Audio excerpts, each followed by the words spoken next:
House be in order. The chair lays before the House a communication from the Speaker. The Speaker's Rooms, Washington, D.C., December 13th, 2023. I hereby appoint the Honorable Jerry L. Carl to act as Speaker pro tempore on this day. Signed, Mike Johnson, Speaker of the House of Representatives. Pursuant to the order of the House of January 9, 2023, the Chair will now recognize members from lists submitted by the majority and minority leaders for the morning hour debate.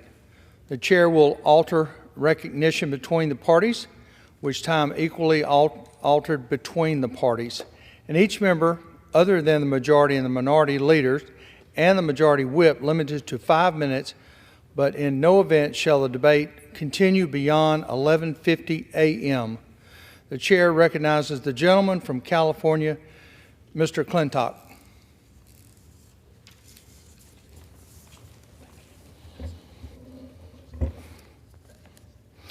Mr. Speaker, when the presidents of MIT, Harvard, and University of Pennsylvania were invited to denounce open race hatred on their campuses, they wrapped themselves in the mantle of free speech. People have a right to say what they think as long as it doesn't become threatening conduct, they said, and on this narrow point, they're right. But that does not explain why anti-Semitism is rampant on their campuses. It is not a tolerance for outrageous speech that is the problem. It is a complete intolerance of patriotic speech. According to the Foundation for Individual Rights and Expression, the two most intolerant and oppressive universities in the country are Harvard and UPenn, and MIT ranks 136th out of the 254 universities surveyed. Now, how is it possible that such depraved and discredited philosophies as Marxism, totalitarianism, racism, Islamic fascism, and anti-Semitism now flourish on these college campuses? It's because for years, the antidote to these social pathologies, the American founding principles of freedom, democracy, tolerance, and justice that have always kept them in check, have been systematically suppressed and removed from campus discussions. A generation ago, only the lunatic fringe of our society would deny or minimize the Holocaust, or cheer the slaughter of innocents in their cribs, or praise the fascist governments that produce such horrors. The spectacle of university presidents maintaining that genocide was a contextual matter would have been absurd. Why? Because people of goodwill had the freedom to present the other side, and the other side was always compelling. The only way to separate truth from lies, or wisdom from folly, or good from evil, is to place the two side by side and then trust the common sense and good judgment of the American people to know the difference. This free exchange of ideas is the beating heart of democracy. It's the sole purpose for which this Capitol building was constructed. We have based our entire form of government on the assumption that more than half the people are right more than half the time. But it assumes that people have the full and unfettered freedom to express themselves and to challenge the claims and opinions of each other. In such an exchange, the good, the moral, the wise, and the right will ultimately rise to the top. There are only two ways to resolve disputes among human beings: reason and force. The American founders built an empire of reason enshrined in the First Amendment. Freedom of speech, of the press, of religion, and of peaceful assembly are the very tools that Americans have used for 2.5 centuries to resolve our differences civilly and chart a path to a better future. But in this brave new Orwellian woke world that we have entered, speech in opposition to leftist views is violence. Violence in support of leftist views is speech. Racial discrimination is social justice. And force rather than reason is the legitimate way to resolve our differences. They tell us that shouting down opponents, disrupting civil discussions, rioting in the streets, threatening or even practicing violence against opponents is freedom of speech. The ultimate expression of this rot is the moral confusion that sees the killing of babies as a legitimate way to resolve grievances. Polls on campuses tell us that the vast majority of college students fear even expressing views that conflict with leftist orthodoxy. We're now learning that the federal government itself colluded with tech companies to deny the American people crucial facts and analysis over everything from COVID to the Russian collusion hoax to Biden family influence peddling. Major newspapers that once thrived on vigorous debate have said they won't even print opinions contrary to leftist orthodoxy on climate change. Free societies do not fear words and thoughts, even those that are hateful or ugly or evil or obscene, because the same freedom that protects these darkest impulses of our nature also protects the right of men and women of goodwill to confront them, expose them, and reject them. This is what these university presidents and their many confederates have taken from our campuses, and this is what the left is taking from our society. And this is what we must restore if we were to resume the upward path toward peace, prosperity, happiness, and justice that our freedom assures and that our First Amendment protects. I yield back. The chair recognizes the gentleman from Massachusetts, Mr. McGovern, for 5 minutes. I ask unanimous consent to revise and extend my remarks and enter additional material into the record. Without objection. Mr. Speaker, I rise to speak about the growing threat of the use of a nuclear weapon in armed conflict and the threat of a new nuclear arms race. Such threats should scare every single member of this House. I know it worries my constituents. The world has not been in such an unstable nuclear situation since the 1962 Cuban Missile Crisis. Since that time, the risk of nuclear war has not been high, but it has never been zero. A web of nuclear arms control agreements was created over decades that reduced the number of nuclear warheads and set limits on nuclear testing. Over 50 years of such agreements, the number of nuclear warheads was reduced by 86%. However, Mr. Speaker, after decades of progress in nuclear arms control and disarmament, in a very short period, we have seen much of the architecture of these agreements undermined. While not quite dismantled, they are significantly weakened as both the Russian Federation and the United States have withdrawn from some, and Russia has unilaterally withdrawn from others. We have seen the nuclear weapons agreement with Iran, the Joint Comprehensive Plan of Action, erode following the U.S. withdrawal by President Donald Trump in 2018. And as a result, every day the Iranian government increases its capacity to build a nuclear weapon. Throughout Russia's unprovoked and unlawful invasion of Ukraine, we have frequently heard Russia threaten to use nuclear weapons against Ukraine. In late November, President Putin's mouthpiece, Vladimir Solovyov, who hosts a show on Russian state TV, warned that nuclear war is, quote, unavoidable, end quote. Each of these actions, let alone taken together, expose the unbearable truth about nuclear weapons. Nuclear weapons do not prevent wars. To the contrary, they are used to threaten, coerce, and facilitate war. Mr. Speaker, we need an urgent call to action. There is leadership in this House seeking to renew and reinvigorate the urgent need for nuclear arms control. Congressman Don Beyer and John Garamendi lead a working group on nuclear weapons and arms control. Congressman Ted Lieu has introduced H.R. 669 to restrict the first use of nuclear weapons, and H.R. 2894 that would block a nuclear launch by artificial intelligence. Along with Congressman Blumenauer, I introduced H.Res. 77 that calls on the United States government to work towards the goals and aspirations of the Treaty on the Prohibition of Nuclear Weapons, the TPNW. Along with Senator Markey, I have also introduced H.R. 3154, the HALT Act, to freeze nuclear weapons production and urgently return to negotiations. And Congresswoman Eleanor Holmes Norton has introduced H.R. 2775 to direct the U.S. to sign the TPNW and convert the funds that maintain and sustain our nuclear arsenal to address urgent domestic needs. At the end of November, I was privileged to attend a meeting of parliamentarians at the United Nations to discuss these urgent questions. The meeting was coordinated by Nobel Peace Prize recipient, the International Campaign to Abolish Nuclear Weapons. Each of us was from a nation that has not yet joined the Treaty on the Prohibition of Nuclear Weapons. We discussed what needs to happen in our countries and in our parliaments to accelerate the debate on ending the threat of nuclear weapons. We were at the UN because the 93 nations that have joined the TPNW were meeting to discuss concrete steps to implement the treaty's provisions. Such leadership should be recognized and supported, Mr. Speaker, but it's not enough. It's simply not enough. I wish the United States would be bold. I wish the U.S. would join the TPNW and abolish nuclear weapons once and for all. But at a minimum, we need a path back to dialogue and arms control negotiations.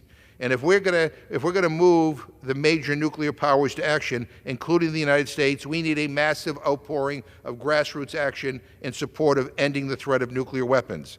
Without large-scale citizen movements, I fear that the nuclear powers will continue to move in the wrong direction, and we will see the unraveling of all nuclear agreements, a renewed nuclear arms race, and even the actual use of nuclear weapons in current and future conflicts.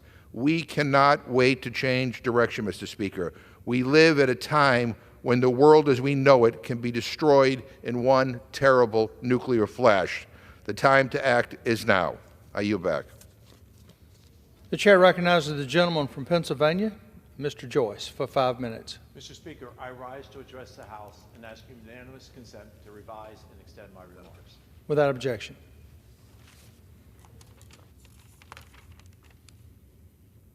Mr. Speaker, since 2022, the Juniata College Eagles women's volleyball team has played 70 matches, and during that time, they've only lost twice. Today, I rise to congratulate the Juniata Eagles on winning their second consecutive NCAA Division III National Championship.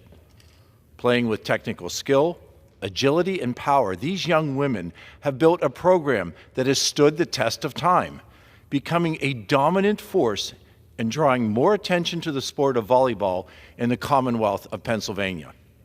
Last week, the Eagles showed that their hard work over the past 2 years was well worth it, defeating Hope International 3-0 in the championship match. Standing behind these incredible athletes is their dedicated coaching staff and mentors who have dedicated their expertise, their guidance, and their support to nurture these exceptional student athletes. Coach Heather Pavlik and assistant coach Casey Dale have also committed themselves to shaping not just skilled players, but also well-rounded student athletes. On behalf of all the people of Pennsylvania's 13th Congressional District, I congratulate Juniata College Eagles under the leadership of President Jim Troja and wish them every continued success in the years to come. Thank you, Mr. Speaker, and I yield.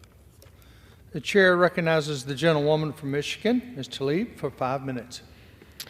Mr. Chair, we know that oil and water don't mix, but right now there's a dirty oil pipeline called Line 5 running through the most critical part of the Great Lakes, operated by a company called Enbridge, with a disturbing history of faulty infrastructure and environmental destruction.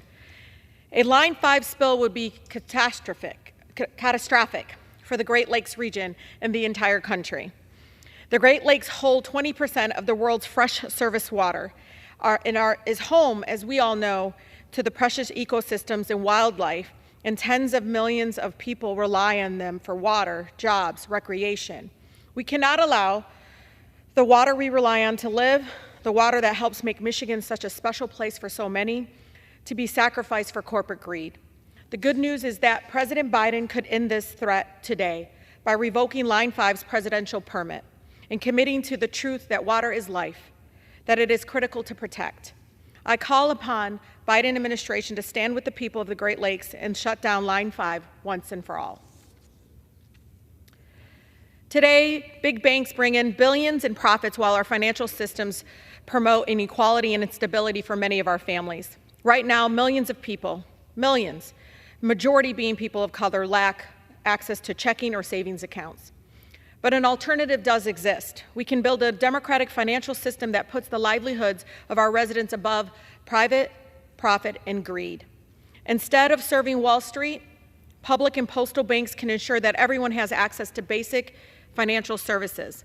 Instead of investing billions of dollars annually in fossil fuels like JP Morgan Chase or Wells Fargo does, public banks can facilitate the transformative changes that our communities deserve, like real affordable housing, disaster preparedness, and clean energy future that creates real jobs for all. That's why Representative Ocasio-Cortez and I are introducing Public Banking Act of 2023, which provides a regulatory institutional framework for the creation of state and local public banks like that at the Bank of North Dakota, which has been incredibly successful for over a century. I urge my colleagues to please join us in supporting a financial system that works for everyone. Mr. Speaker, I want to take a moment to celebrate incredible accomplishments that my team and I have been able to do on behalf of our constituents. At the beginning of the year, we opened 3 neighborhood service centers in Detroit, Inkster, and Southfield. Through the neighborhood service centers, we have returned $5.5 million in constituent services that goes directly to the hands of 8,000 residents, returning over 306,000 alone this year.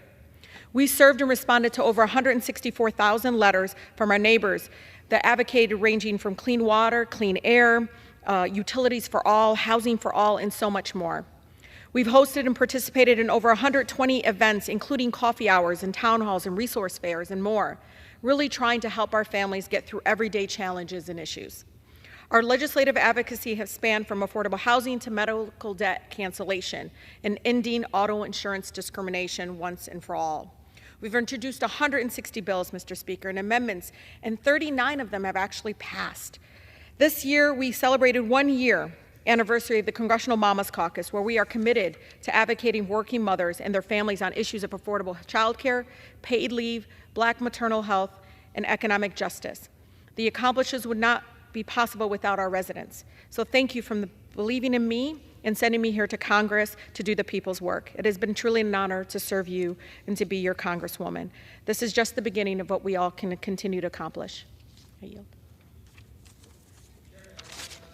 One from Pennsylvania, Mr. Thompson.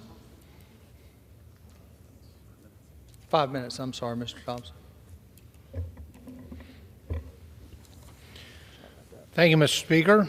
Mr. Speaker, I rise today to recognize 10 outstanding students across Pennsylvania's 15th Congressional District who have been awarded the Benjamin A. Gilman International Scholarship. The Gilman program is named after former Congressman Benjamin A. Gilman, who served in Congress from 1973 to 2003. He was chair of the House International Relations Committee and represented upstate New York.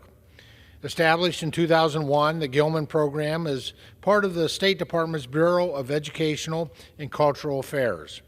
This scholarship sponsors the students to study or intern abroad during the academic year.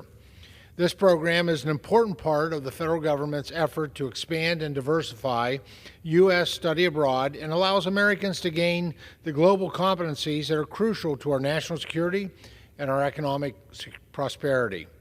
Since 2001, this program has allowed more than 41,000 Americans from 1,350 U.S. colleges and universities to study or intern in more than 160 countries. The Gilman program advances people-to-people diplomacy and strengthens America's role in the global marketplace. The Gilman program continues to expand the American student population that studies abroad, with nearly 70% of Gilman scholars identifying as students of color, 60% from small towns or rural parts of the United States, and nearly 50% are first-generation college students. Congratulations to Rick Bhattacharya, a student from Penn State University studying in India.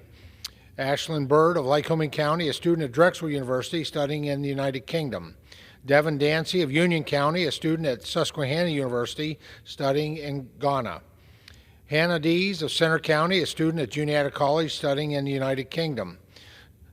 Shawnee Galetka of Venango County, a student at College for Creative Studies studying in Italy. Shura Hopp of Center County, a student at the University of Pittsburgh studying in Spain. Kimberly Johnson of Potter County, a student at Drexel studying in Italy. Luke Kantz of Snyder County, a student at the University of Pittsburgh studying in India. Root Piers of Union County, a student at Bucknell studying in Ireland. And Casey Sennett of Center County, a student at Penn State University studying in Italy. These students are currently studying or interning across the world. Good luck in your studies and enjoy your time abroad. Thank you, Mr. Speaker, and I yield back the balance of my time. The chair now recognizes the gentleman from Louisiana, Mr. Carter, for 5 minutes. Mr. Speaker, I ask unanimous consent to address the House for 5 minutes and provide to extend my remarks. Without objection.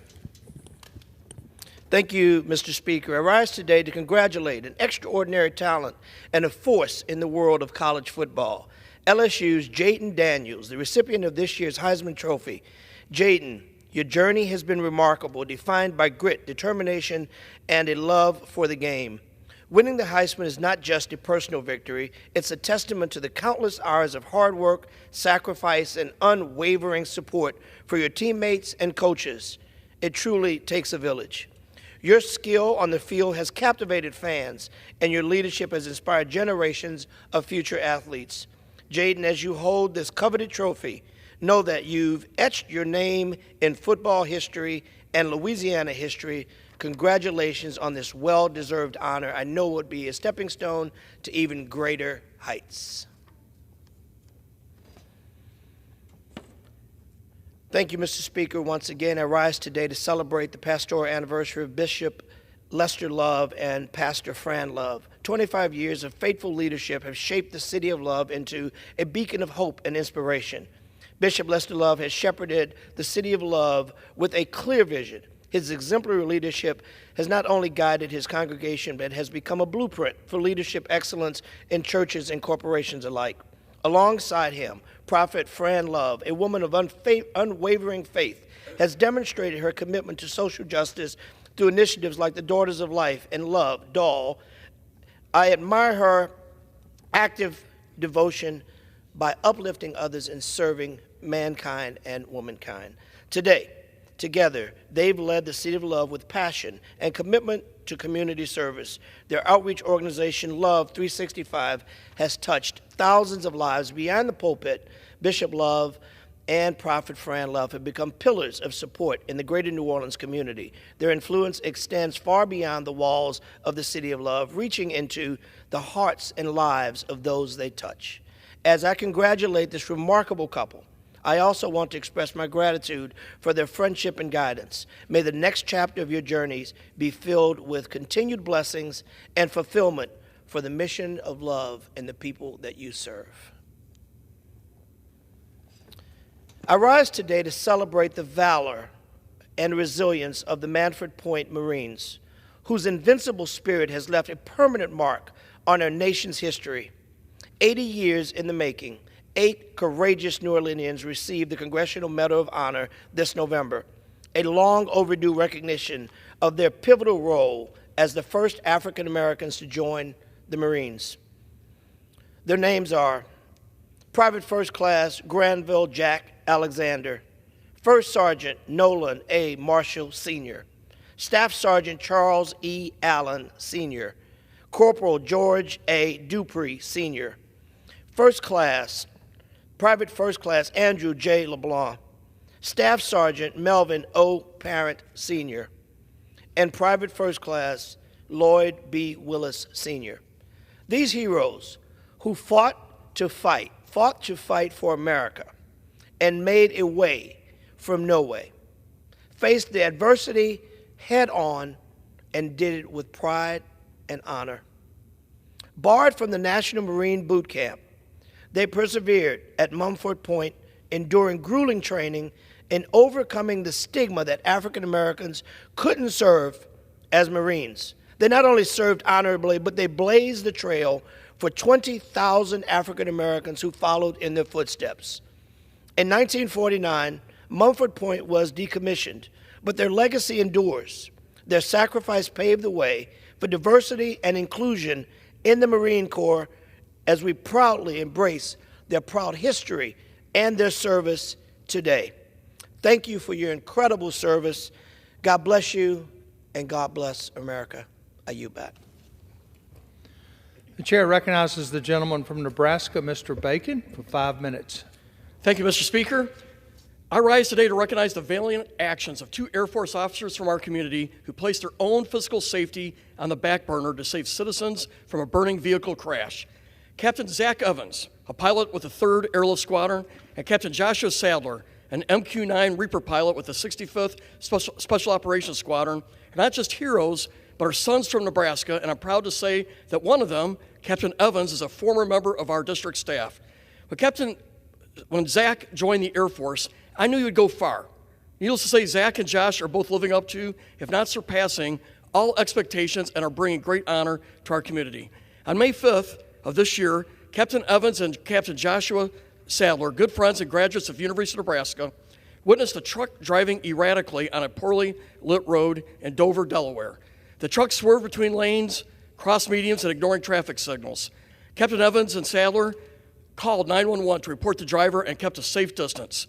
However, the driver soon ran a red light directly into an SUV, resulting in a burning 2-car collision. They pulled over and, along with 2 civilians, assisted the victims in both vehicles. While Captain Sadler attended to the trapped people in the SUV, Captain Evans, at great personal risk to himself, sprinted to the burning truck to remove the suspected drunk driver who had 2 broken legs from the vehicle. Thankfully, Captain Evans saved the man just before the truck became fully engulfed in flames. Captain Evans and Captain Sadler stayed with the victims until the first responders arrived on scene and remained to direct traffic. Captain Evans and Captain Sadler were each recognized on October 23rd with the City of Dover Gold Medal for their life-saving actions and were presented with the Dover Police Department's Distinguished Citizen Award. I salute both Captain Evans and Captain Sadler and the 2 civilians for their actions that day. Mr. Speaker, I rise today to recognize Barbara Felden, who after 43 years of honorable service to our country as an enlisted airman in the Air Force and as a senior civilian liaison in Germany, is retiring. I worked with Barbara starting in 2008 when I was the commander of the 435th Air Base Wing at Ramstein Air Base in Germany.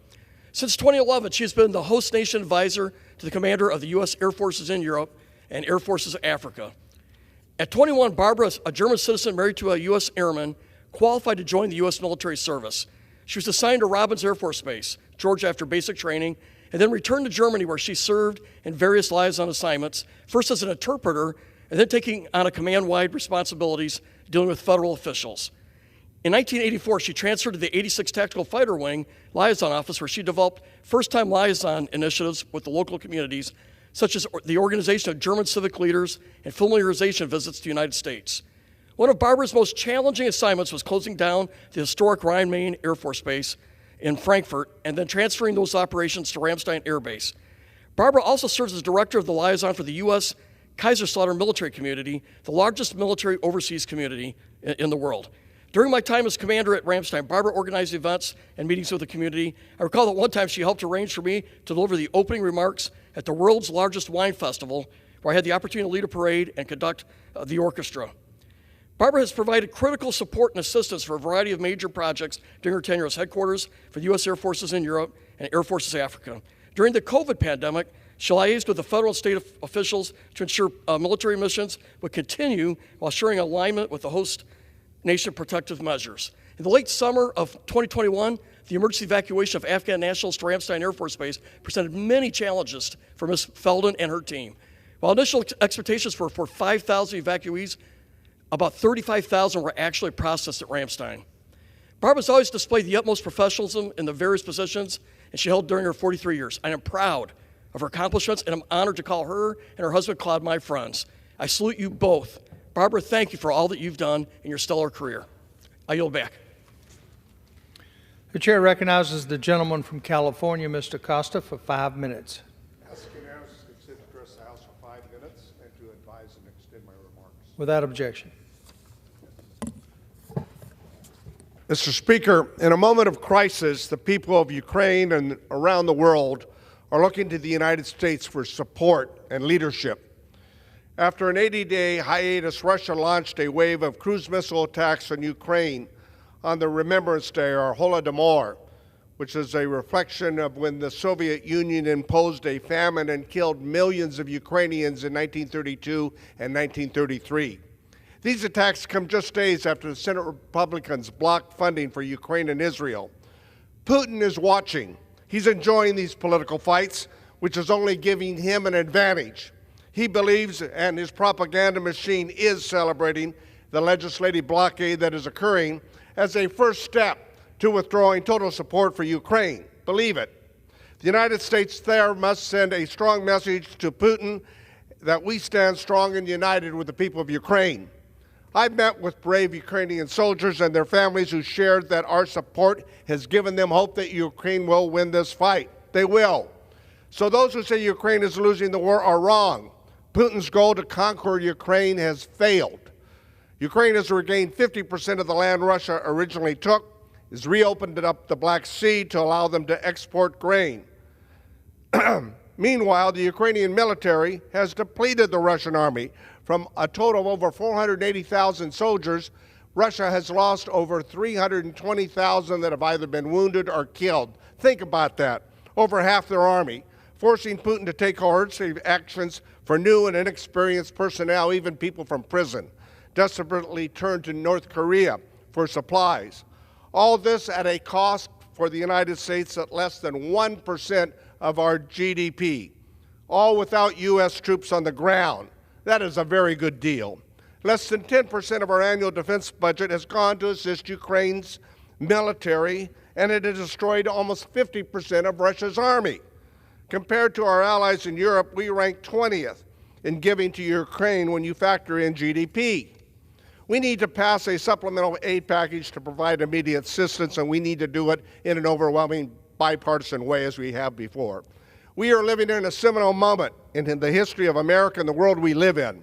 Historians will look back years from now and determine whether or not we made more good decisions than poor decisions. This is an opportunity to make a good decision.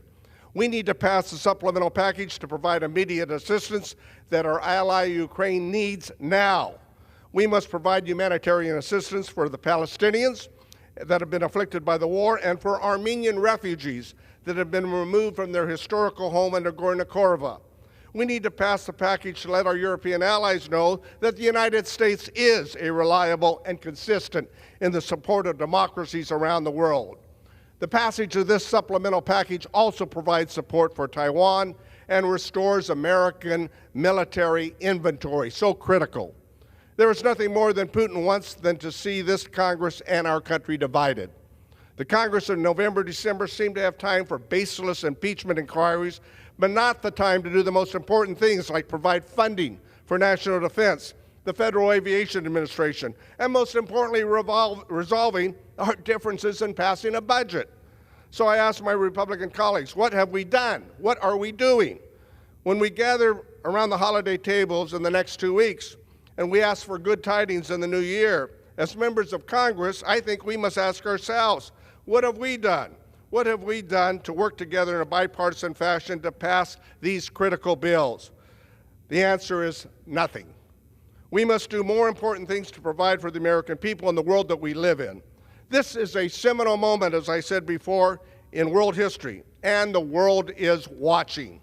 We cannot lose sight of what's at stake, and if we do not stop these threats against freedom and democracy, we will fail. This, make no mistake about it, is the test of our time. I yield back, and I also wish for one and for all a happy holiday season, and may the new year bring us good tidings, and let us not forget about our responsibilities as the world's lone superpower. We have responsibilities, and we are still, as President Reagan said, the light, the beacon of light on that shining hill. I yield back. The chair recognizes the gentlewoman from Illinois, Ms. Miller, for 5 minutes.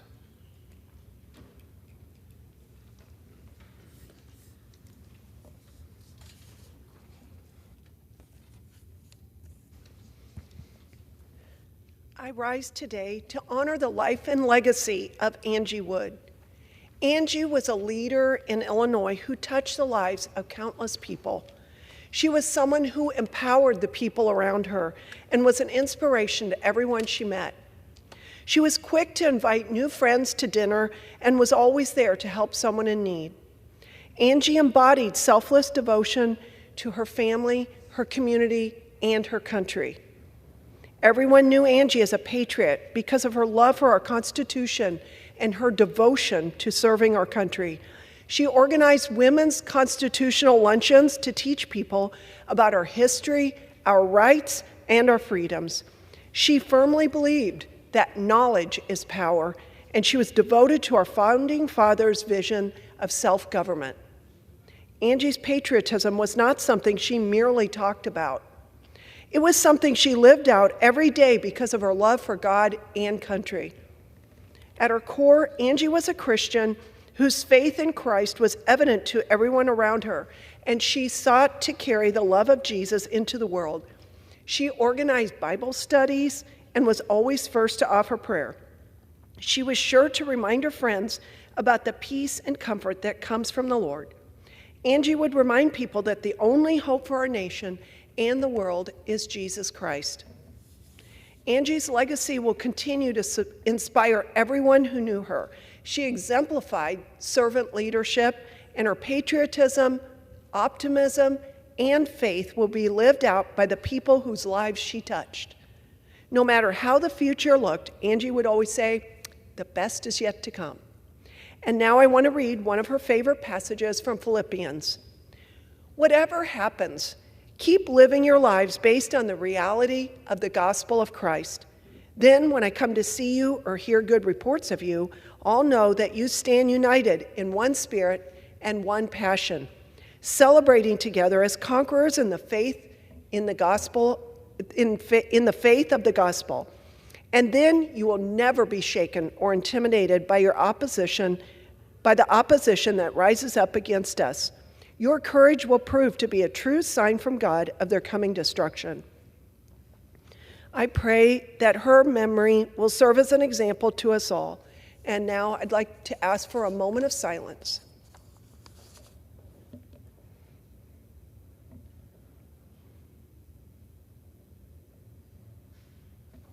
Thank you. Chair recognizes the gentlewoman from Michigan, Ms. Stevens, for 5 minutes.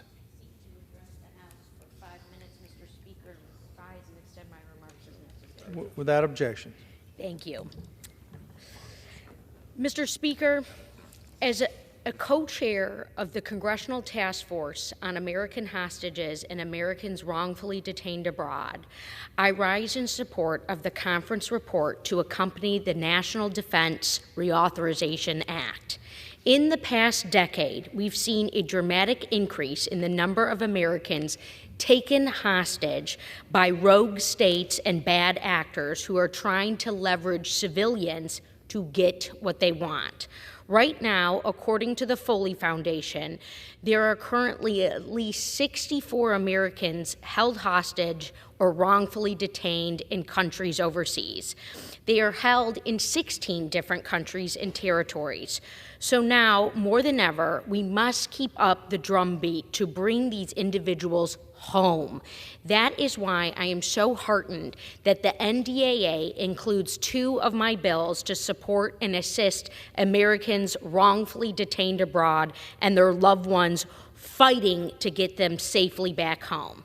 First, the U.S. Hostage and Wrongful Detainee Act designates March 9th as Hostage and Wrongful Detainee Day and requests that the President issue a yearly proclamation calling on Americans to observe this day of remembrance for those held hostage. The bill also requires the hostage and wrongful detainee flag be flown at the Capitol, the White House, and numerous other federal buildings. These families need our support. These families need the nation's attention. These families need this legislation. By designating a day and a flag to be flown on federal property, we will bring much needed awareness to the plight of these Americans and the heartache of their families. In addition, I am so very pleased to see that the NDAA includes supporting Americans Wrongfully or Unlawfully Detained Abroad Act. Families of the wrongfully detained often spend thousands and thousands of dollars traveling back and forth to Washington to advocate for the release of their loved one and to work on their safe return home. This bill would help families defray these costs by providing financial assistance to cover the cost of travel to and from Washington, D.C., including travel by air, train, bus, or other transit, as well as covering lodging expenses. These families who are already dealing with the detention of a loved one should never have to worry about going broke or spending a life savings because they are working alongside the federal government to do what is right. This bill will help ease that financial burden.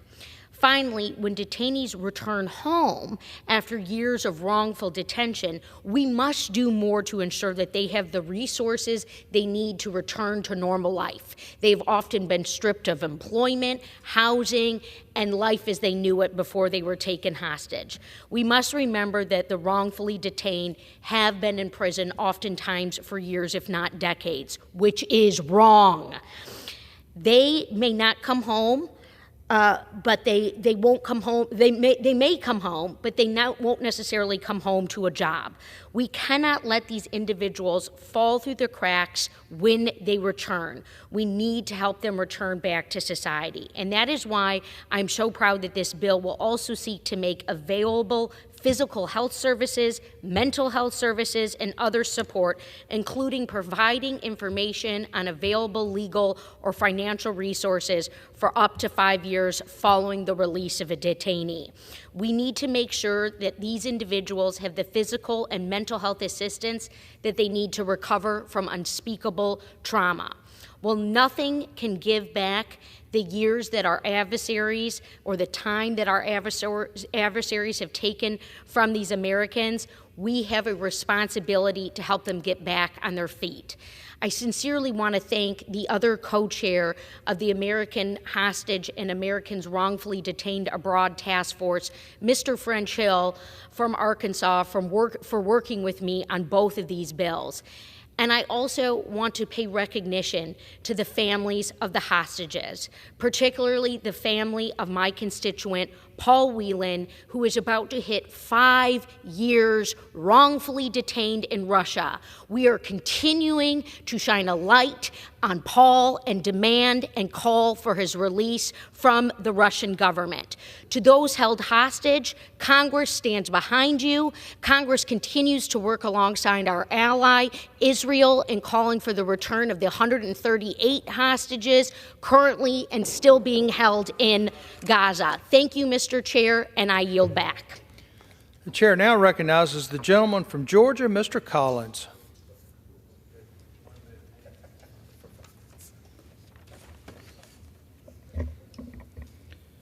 Thank you, Mr. Speaker.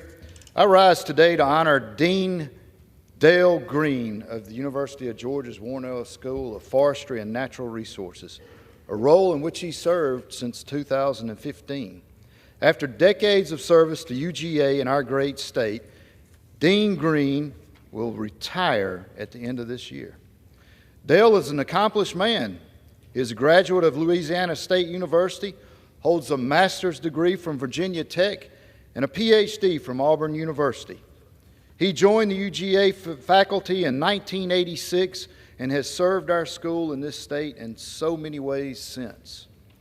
Dale currently sits on the Board of Trustees for the American Forestry Association, has been on the Board of Directors for the Georgia Forestry Association since 1992. He was appointed by 2 Georgia governors to the State Board of Registration of Foresters, first in 2004 and then again in 2010. In 2007, Dean Green received an Outstanding Research Award from the Society of American Foresters, the Herrick Award for Superior Teaching, and was later inducted into the Georgia Foresters Hall of Fame. His accomplishments don't end there. In 2008, Dale became a UGA Senior Teaching Fellow, and in 2011 received the Georgia Forestry Association's Wise Owl Award. These are just a few ways that Dale Green has been recognized for his outstanding service to the state of Georgia, countless students, and the field of forestry. My friend, as you embark on your next chapter of life, you must know that your leadership has built a strong legacy. The Warnell School has grown and become so successful with you at the helm, and we thank you for all you have done. We wish you continued success in your retirement, and go Dogs. With that, I yield back, Mr. Speaker. The chair recognizes the gentlewoman from Nevada, Ms. Lee.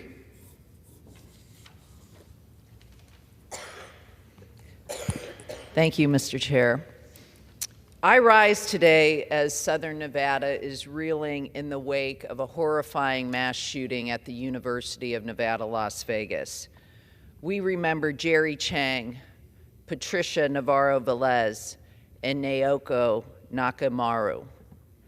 All three of these faculty members who were killed last week at work in the middle of the day while teaching our next generation of leaders.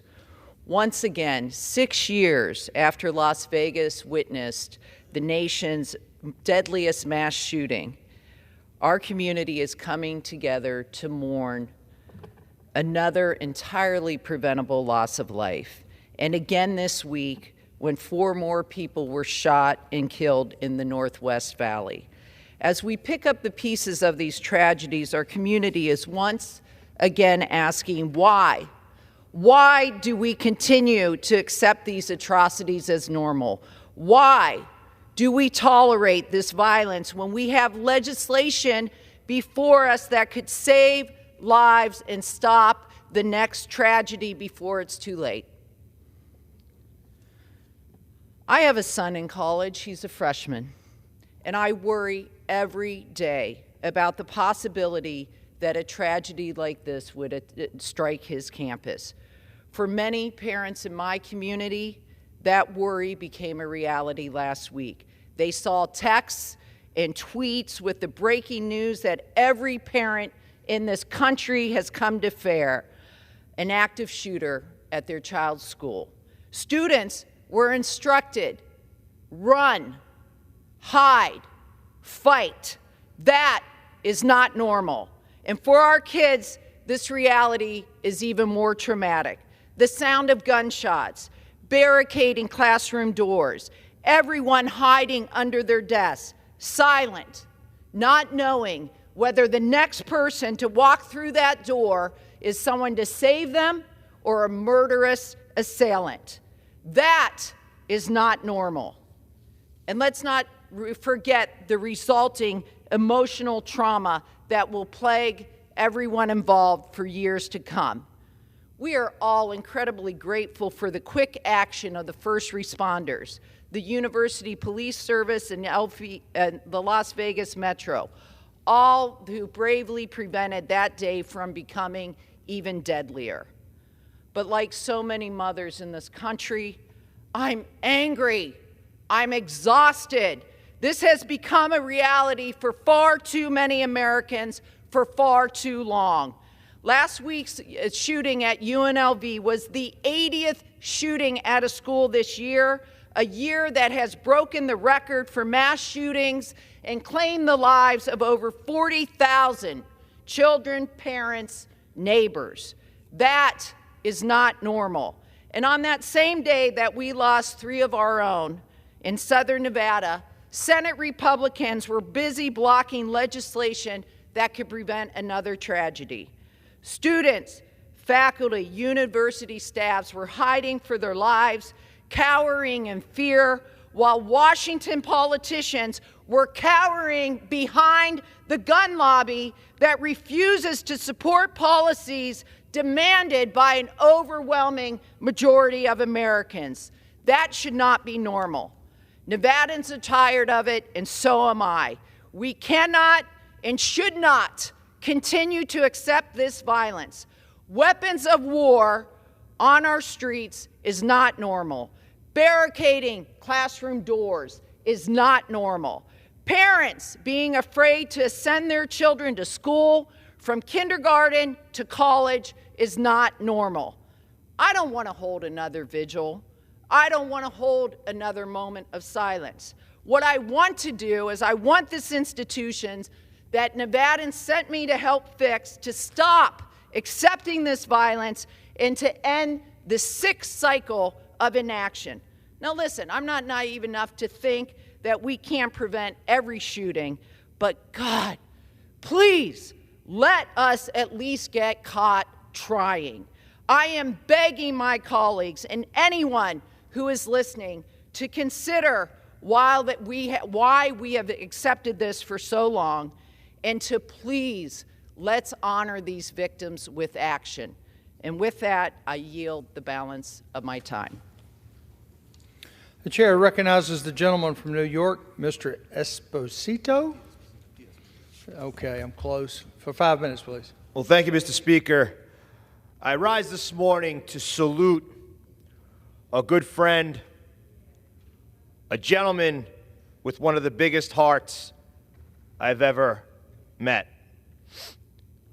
Doc McGahn was a piece of the very community that I grew up in back home on Long Island in a small village called Island Park. You see, back home in Island Park, one of the beacons of our community is our local firehouse. And Doc McGahn served that fire department for 72 years.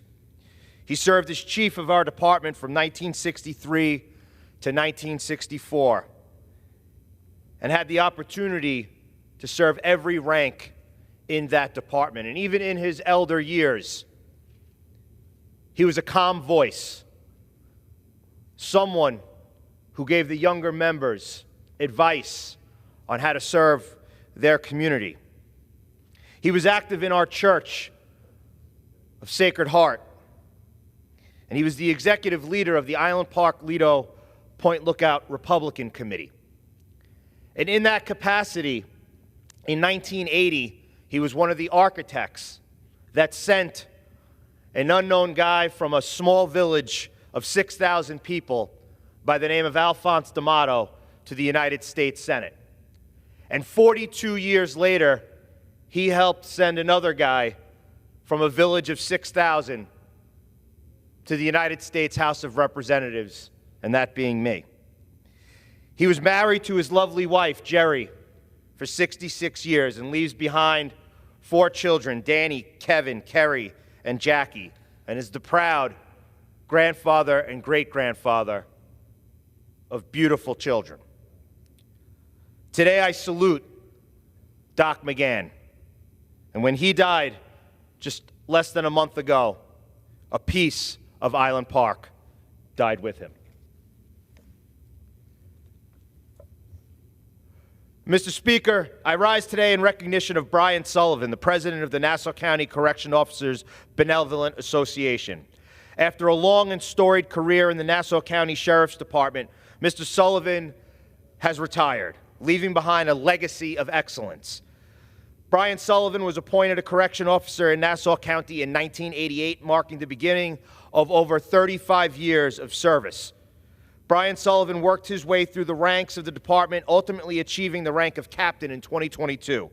Throughout his time, Brian Sullivan served in a multitude of positions, including the Behavioral Management Unit, which comprised of some of the most dangerous inmates in custody in our county.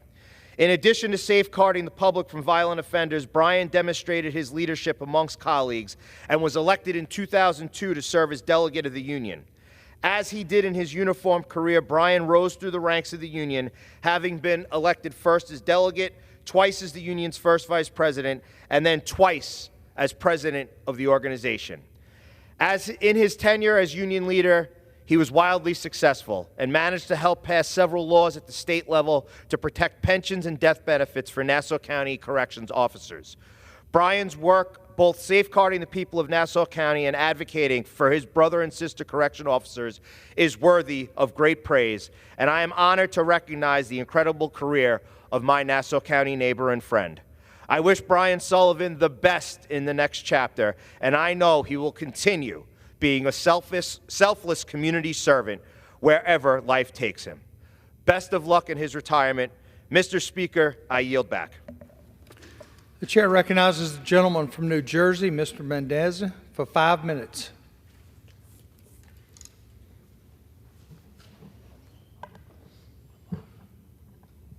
Mr. Speaker, as we close out 2023, I want to talk about the results my team and I have delivered for New Jersey's 8th Congressional District during my first year in office. Our team has solved over 1,100 constituent cases, which have ranged from getting evacuees out of Afghanistan to resolving passport issues so constituents could visit their loved ones to returning over $270,000 to our constituents. And we have sent over 26,000 letters communicating directly with our residents about the issues they care about. We have also secured over $11 billion in federal grants for projects in our district. That includes over $6.9 billion for the Gateway Program, the largest critical infrastructure project in the country, and over $4 billion to overhaul the Northeast Corridor, drastically improving the commuter experience on the busiest passenger rail line in the country. We secured millions for additional priorities such as community policing, environmental justice, and tackling climate change, all in less than a year. I've also introduced 6 bills and co-sponsored over 100 bills which address affordability, improve the quality of life for residents in our district, and fight for our democratic values and priorities. The first bill I introduced was the Working Families Task Force Act, which would establish a whole-of-government approach to improve the standard of living for working families in our district and across the country, including access to child care and health care and creating good-paying jobs. And I made quality of life issues a priority, introducing legislation to battle helicopter noise in our communities. I'm also proud to have co-sponsored legislation to protect reproductive rights, support our LGBTQ community, and fight gun violence. And as a member of the House Transportation and Infrastructure Committee, I have worked hard every day to improve critical infrastructure across our district. This includes strongly advocating for commuting alternatives for you and your family, such as extending New York City's 7 line to New Jersey. And serving on the House Committee on Homeland Security, I have prioritized our work to keep our country safe while following our American and democratic values. I've tackled the work on reforming our broken immigration system head-on as co-chair of the Congressional Hispanic Caucus's Immigration Task Force. I've fought to close the privately run Elizabeth Detention Center, which has had a decades-long record of abuse and neglect of migrant detainees. I have stood alongside my colleagues to call for relief for cities that are handling an influx of asylum seekers. And I have led efforts to oppose harmful Republican targeting of migrants. This year, alongside House Democrats, my team and I have delivered significant and meaningful results for every single resident of New Jersey's 8th Congressional District, despite the House Republicans' dysfunction and division, and we are just getting started. My top priority is and always has been serving you. I love this district and every community I have the honor of representing, and delivering real, tangible results is what motivates me every day. And I look forward to working for you in Washington and in the district as my team and I are available to help you and your family with any issues you may be having with the federal government. We are here to serve you. Thank you for this incredible opportunity, and I look forward to continuing to deliver for all of you in 2024. Thank you, and I yield back. The chair recognizes the gentleman from Georgia, Mr. Carter, for 5 minutes.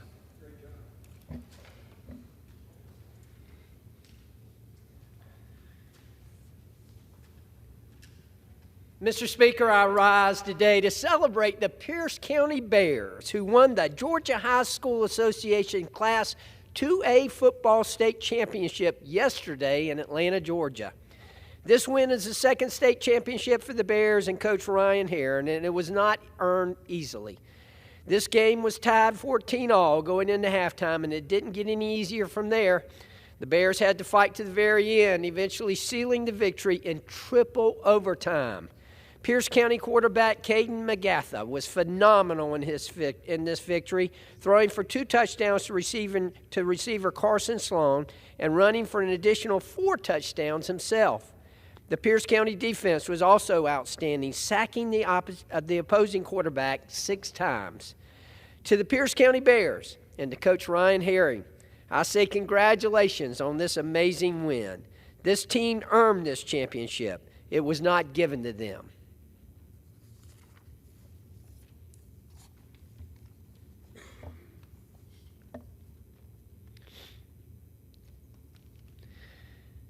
Mr. Speaker, I rise today in remembrance of Reverend Dr. Clarence Williams, who passed away at the age of 64. Dr. Clarence Williams was a Savannah resident and longtime pastor of Pilgrim Baptist Church in Savannah. In addition to his work leading Pilgrim Baptist Church of Savannah, Williams previously served as the moderator of Berean Missionary Baptist Association, Vice President of the National Baptist Convention, Music Auxiliary, State Music Director of the General Missionary Baptist Convention of Georgia, and many other positions. He also serves as chaplain of the Chatham County Sheriff's Department and the Savannah State University National Alumni Association. Pastor Williams will be remembered by many for his charismatic personality, his unwavering faith, and his dedication to serving others.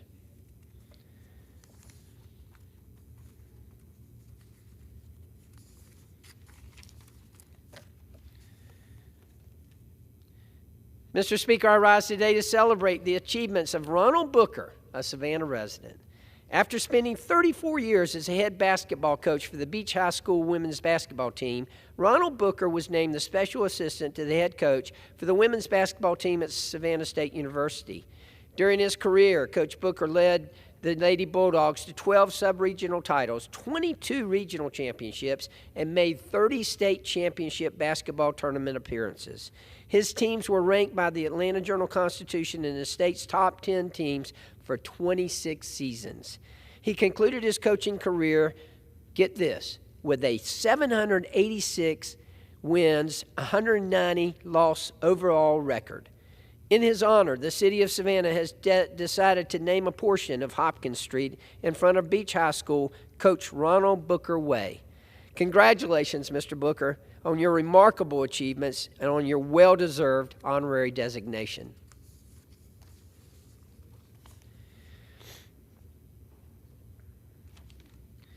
Mr. Speaker, I rise today to recognize the achievements of the Frank Callan Boys and Girls Club in Savannah, Georgia. The Frank Callan Boys and Girls Club was started by Frank Callan in 1917, and the club was accepted into the national organization in 1922. Since its inception, this club has served the Savannah youth by being a safe place to learn and a safe place to play. It also serves as the home of some world-class athletes. LSU basketball star Flau'jae Johnson and University of Georgia football star Nolan Smith are both proud alumni of the Frank Callan Boys and Girls Club. Both of these amazing athletes have graduated to winning national championships in their respective sports, and they have not forgotten their roots. Both have recently made generous donations to the place where they got their start. I also want to thank Mark Lindsay, who serves as the executive director of the club. People like Mark are essential in the development of our youth and our community as a whole. I again want to thank everyone involved with the Frank Callan Boys and Girls Club for the positive impact they are having on our community. Thank you, Mr. Speaker, and I yield back.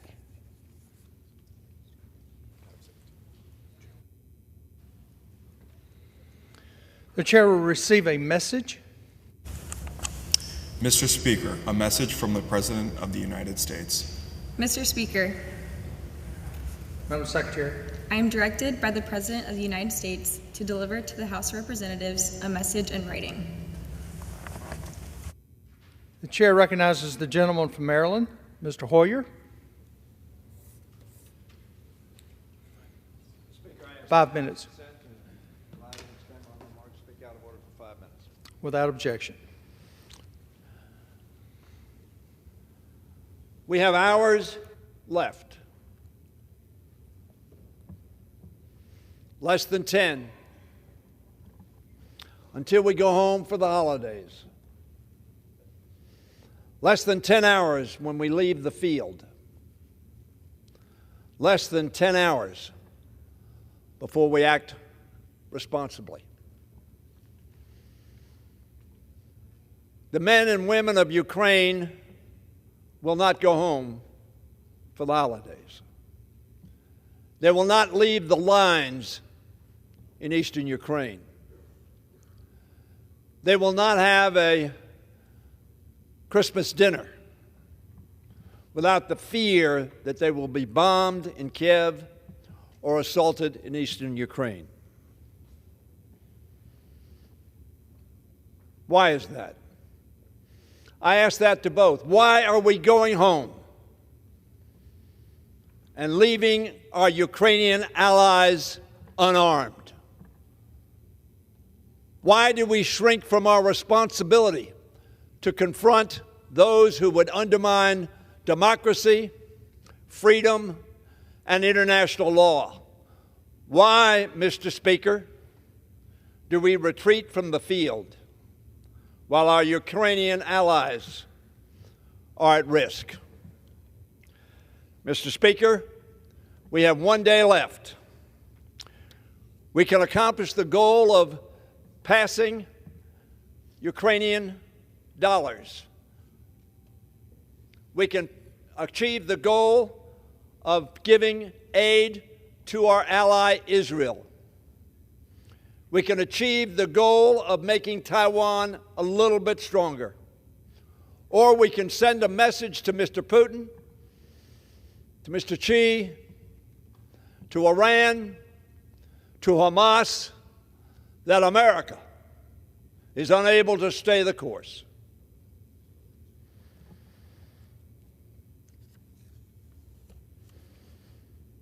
Now, I am told that the reason we can't do that is because it is absolutely essential to have border security addressed. It is. I'm for doing that.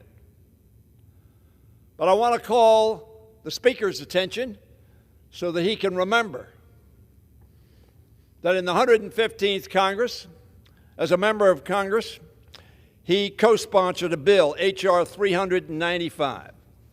Some others co-sponsored that bill who may be at least hearing me, Mr. Speaker, or maybe even on the floor. That bill said this, that it was incumbent that we, and I quote, to end the practice of including more than one subject in a single bill by requiring that each bill enacted by Congress be limited to only one subject. Was that situational ethics, situational principles, or just temporary principles be thrown away when they're not convenient? Perhaps. That bill was sponsored by Speaker Johnson, by Mr. Meadows, who became Chief of Staff of Donald Trump, by Mr. Emmer, the Majority Whip, and by Mr. DeSantis, candidate for president. A temporary, perhaps just political piece of rhetoric.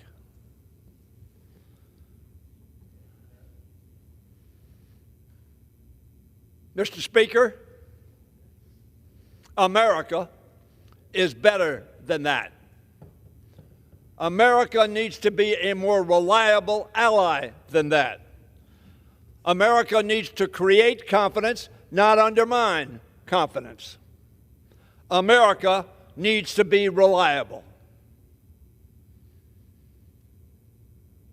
America needs to confront the criminality, the venality, and the murderous acts of Vladimir Putin. Yet we're scheduled to go home in just a few hours. John Kennedy wrote a book, Why England Slept. Why England slept. Why they thought that Hitler was going to stop. And it just involved, after all, the mainland, not England. And they paid a terrible price for that negligence. And the free world paid a terrible price for that negligence. Mr. Speaker, we have a member of the Congress who... Gentleman's time's up. Let us not go home. Let us do our duty. Let us be the kind of America that we say we are. I yield back. The chair recognizes the gentleman from Nebraska, Mr. Flood. Mr. Speaker, I'd like unanimous consent to address the House for 5 minutes. Without objection. Mr. Speaker, as National Law Enforcement Day approaches, I rise today to salute our men and women who keep our communities safe each and every day. It wasn't long ago that law enforcement were almost universally respected in America. The blue uniform was a symbol not just of law and order, but also community peace and harmony. Policemen and policewomen belonged among the most trusted community members alongside nurses, teachers, firefighters, and postal workers. But something happened in 2020. Anti-police riots erupted in communities across the country, places like Seattle, Minneapolis, Chicago, besieged by violence. Violent protesters set up law enforcement-free zones in Seattle known as CHAZ. Civil unrest in Minneapolis led to $500 million worth of damage, while city leadership failed to keep order after George Floyd's death. Folks looked at the magnificent mile in Chicago while the world watched America burn. But this destruction wasn't tolerated in Nebraska. When disorder erupted in two of our major cities, then Governor Pete Ricketts cracked down. He deployed the State Patrol and the National Guard to assist communities and protected businesses and homeowners. Since the national unrest in 2020, Nebraska has doubled down on our commitment to support our men and women in blue. While some states have repealed traditional protections for law enforcement, Nebraska has maintained qualified immunity. This is critical to ensuring law enforcement officers can do their jobs without the threat of frivolous lawsuits or complaints. Last year, before I came to Congress, I was the proud co-sponsor of the Law Enforcement Attraction and Retention Act in our legislature. This bill provided and provides a variety of cash incentives for individual officers to help law enforcement agencies retain their workforce. It received almost unanimous approval from that body. This year, and I really want to double down on this, the legislature in Nebraska passed the First Responder Recruitment and Retention Act. It covers 100% of tuition for law enforcement officers, firefighters, and their children who want to get a college degree from a community college, a state college, or a university. We are the first state in the nation to give police officers, their families, their children, free college. Recognizing what they do is important and it is needed. If you're living in one of those places where law enforcement are under attack, I want you to look at Nebraska. Look at what we can do for you and your family. We have a variety of opportunities available to law enforcement. The Nebraska State Patrol is the finest statewide agency in the nation, led by an outstanding Colonel, John Bolduc. Our two biggest cities have fantastic large agencies that provide lots of opportunities to advance. And if you like to hunt, we can help you there too. We have lots of opportunities in smaller agencies, mid-sized communities, and a plethora of opportunity. There is truly an opportunity in Nebraska for every law enforcement officer, and it comes with a low cost of living and competitive salaries.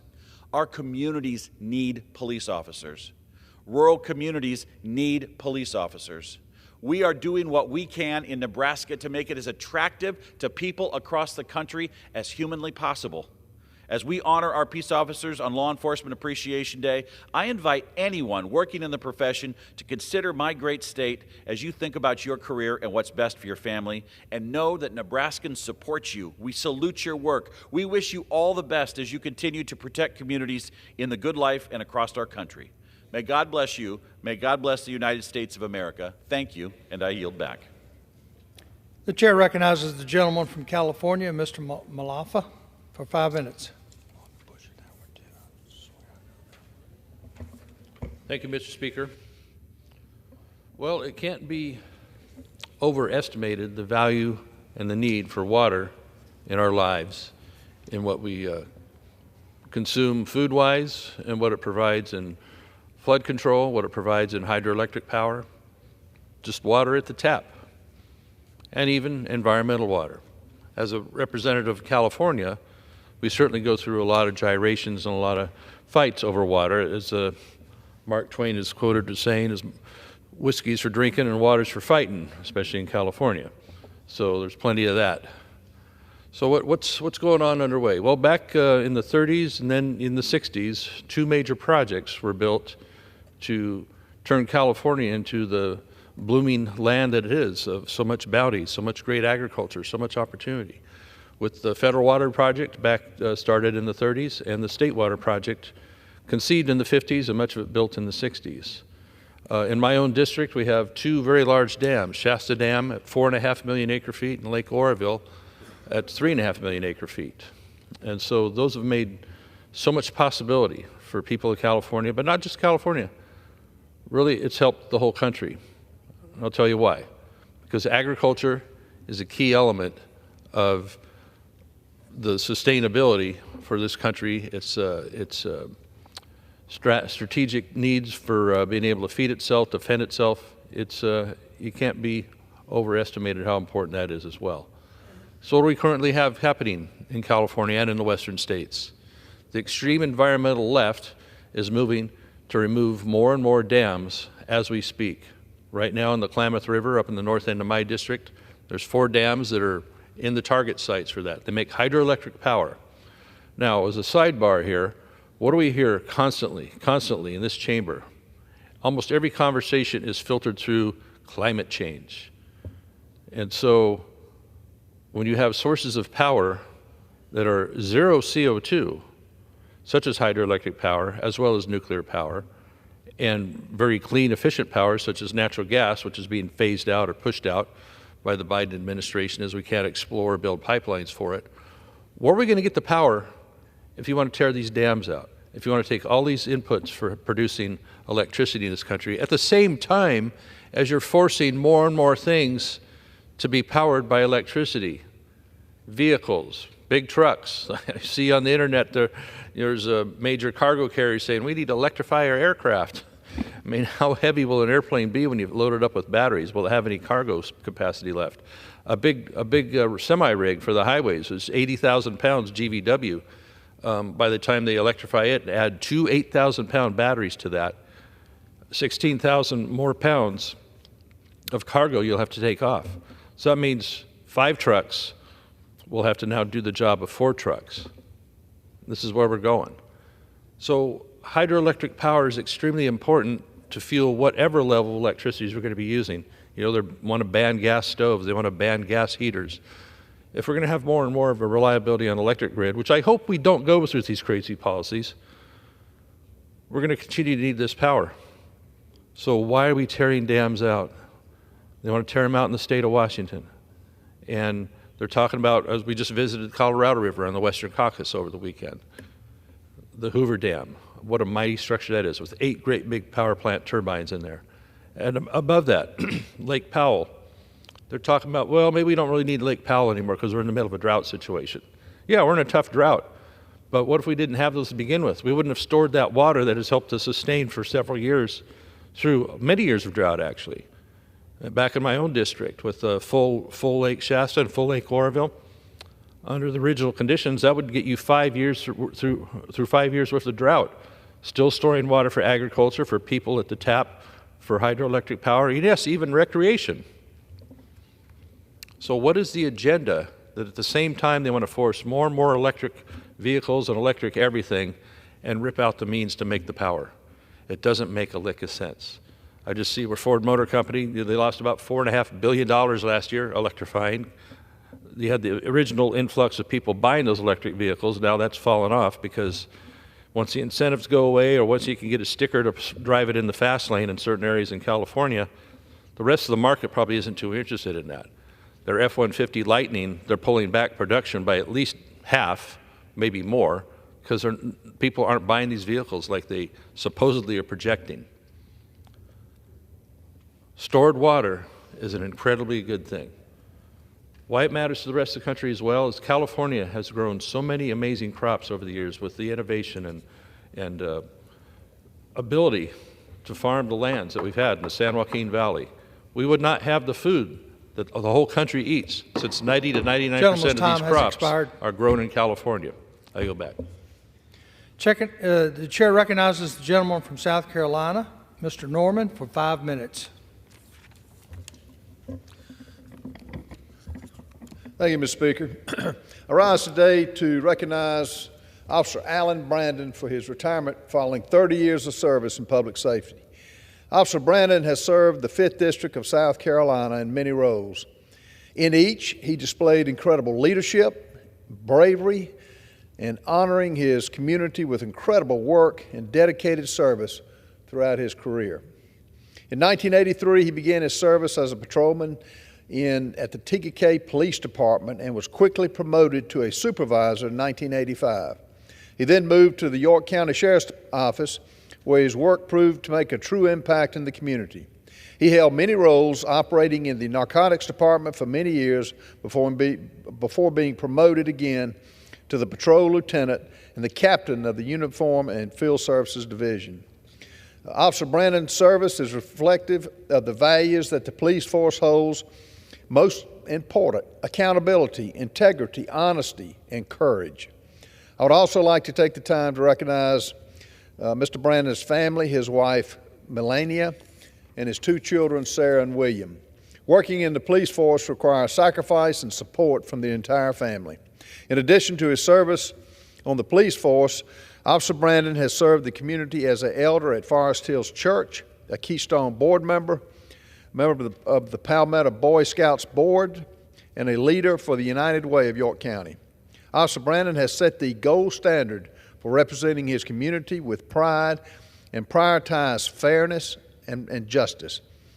Please join me in honoring Officer Brandon for 30 years of impactful service to the 5th District of South Carolina. Godspeed in your retirement. I yield back, Mr. Speaker. The chair recognizes the gentleman from Georgia, Mr. Clyde.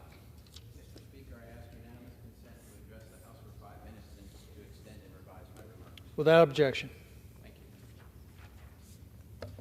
Oh, dear Lord.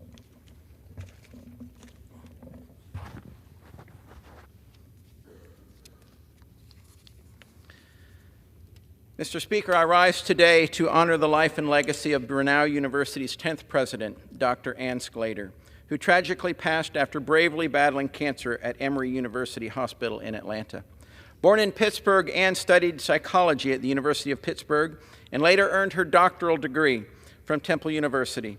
Dr. Sclater then incorporated her passion for people and learning into a successful career in academia, mentoring, teaching, and serving students for years. Breaking glass ceilings, Ann went on to become the 10th and first woman president of Brenau University in Gainesville, Georgia. Yet it was not the title that she cherished, but rather the opportunity to improve the lives and futures of Brenau University students.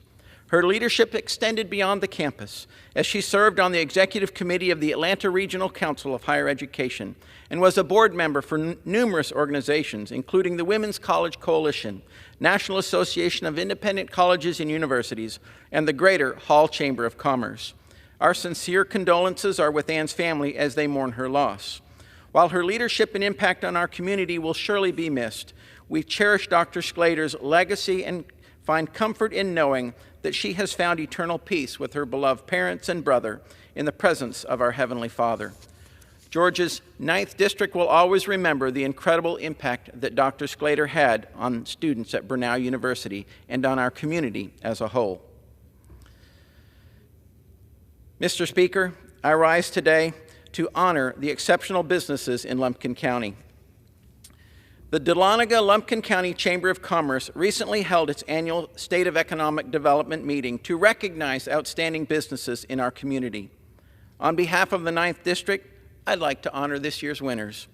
Congratulations to the Development Authority of Lumpkin County's Economic Investment Award recipient, Dahlonega Go, a successful transportation and tour company in North Georgia. This honor is well-deserved as Dahlonega Go continues to make incredible investments in the Lumpkin County community. Additionally, I'd like to recognize this year's Corporate Responsibility Award recipient, Our Ranch in the Mountains, which creates a positive impact in Lumpkin County by offering Northeast Georgians and tourists alike exceptional experiences through its more than 800 acres of campsites, trails, and lodging. Nestled in the beautiful North Georgia mountains, Our Ranch brings tremendous value to the community through its unique amenities and activities, cultivating economic growth and providing memorable adventures for families and outdoor enthusiasts. I'd also like to congratulate Blue Coolers, the recipient of the Workforce Development Award. In addition to manufacturing top-notch durable coolers, this thriving company received this exciting honor for its impressive initiatives to train and equip individuals with skills and knowledge needed to maintain a strong workforce. Next, I'd like to recognize Satellite Industries, a leading innovator in the portable sanitation industry, for receiving the Business of the Year award. For over 65 years, Satellite Industries has been advanced engineering their products, such as portable restrooms and trailers, to be strong and user-friendly for customers across the country. Congratulations to Satellite Industries on this outstanding achievement. In addition, the City of Dahlonega Downtown Development Authority recognized several downtown businesses for their significant impact on the community this year. These honors include Black Bear Mercantile as emerging business, Dahlonega Inn on Main for downtown investment, the Station as the local favorite, and Connie's Ice Cream and Sandwich Shop for Downtown Business of the Year. Congratulations to Dahlonega-Lumpkin County Chamber of Commerce's 2023 State of Economic Development Award winners. I thank each of the recognized businesses for positively impacting our community, strengthening the future workforce in North Georgia, and fostering economic prosperity in Lumpkin County. Mr. Speaker, my colleague, the former majority leader and on the Democrat side, just reminded us of our single subject rule that our Speaker co-sponsored back in 2015. That is the current rule of the House, and yet my Democrat colleague wants us to violate it by lumping an aid for Ukraine, Taiwan, and Israel together with border security in one bill. No, we have already passed a bill to support Israel. We've already passed a border security bill, H.R. 2. Both are languishing in the Democrat-controlled Senate. Where was the call for the Senate to stay here and do their job? He should have called upon the Senate, as I do now. Pass the Israel bill, pass the Secure the Border Act, and give both countries a merrier Christmas. Thank you, and I yield back.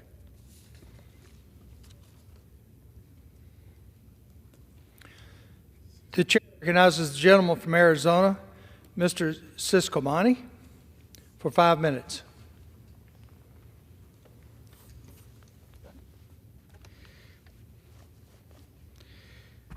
Mr. Speaker, I rise today to highlight the work being done on behalf of our veterans.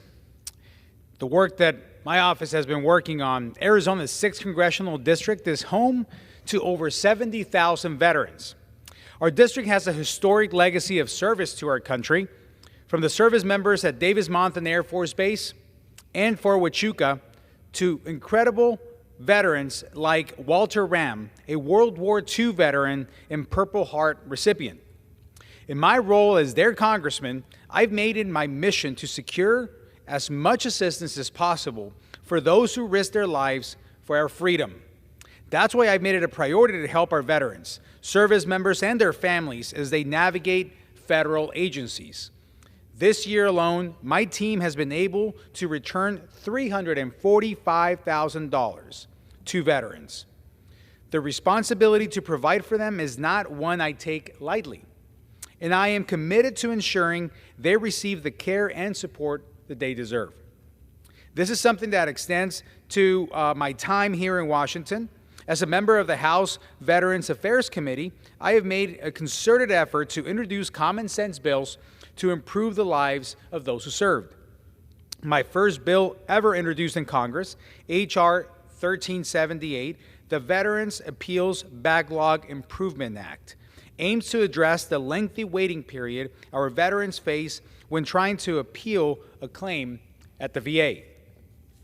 I also led an effort to ensure and expand access to our veterans in rural areas seeking disability claims with two pieces of legislation, H.R. 5470, the Veterans Medical Exams for the Distant Areas Act, and H.R. 5938, the Veterans Exam Expansion Act. It's critical that we ensure our veterans receive the same care no matter their zip code. The same goes to the educational benefits they receive. That's why I spearheaded H.R. 5702, the Expanding Access for Online Veterans Students Act, legislation to ensure our students veterans taking classes virtually receive the same housing benefits as our counterparts taking classes in person. I learned about that need when I visited the Veterans Center over at the University of Arizona, and this was highlighted and we took immediate action. We must ensure our veterans are equipped with the tools they need to successfully transition out of uniform and into civilian life. That includes a meaningful career, which is what led me to introducing H.R. 1669, the Vet Tech Authorization Act. The bill reauthorizes a popular VA program that covers the cost of veterans seeking job training in high-tech industries. Each of these bills is a small effort to improve the lives of those who sacrifice so much. So on behalf of the people of Arizona's 6th Congressional District, I extend our deepest gratitude to the incredible men and women who have served our country. While we will never be able to fully repay all of you that have served, we have a duty to fight for you as you fought for us. Thank you, and I yield back. The chair recognizes the gentleman from Kentucky, Mr. Barr, for 5 minutes.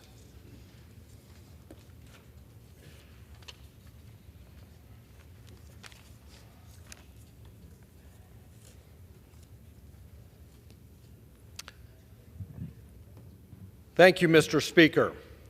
Mr. Speaker, I rise today to honor a proud Kentuckian, a great American patriot, and my great uncle, Lieutenant Colonel retired Francis D. Falconer, who passed away on October 19th at the age of 100.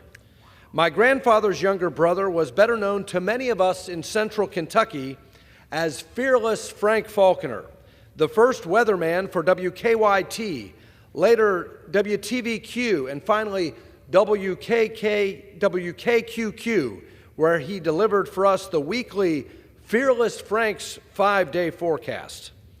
But what many don't know was that before he became our weatherman, Frank had a distinguished military career. After graduation from Lafayette High School in 1941, he enlisted in the United States Army in 1943 and took basic training at Camp Crowder, Missouri, a signal training facility. But overseas in Europe in 1944, Falconer was transferred to the Liaison G3 section of the 1st United States Army. In this capacity, he traveled with Combat Command A of the 3rd Armored Spearhead Division from Meaux, France to Röttgen, Germany.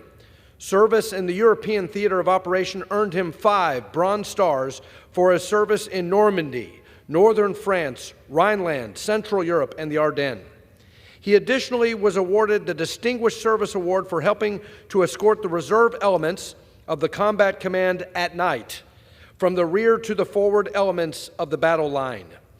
I will always remember my uncle telling me about tearing down Nazi swastikas from the churches along the battlefront so that American flags could signal the path of liberation.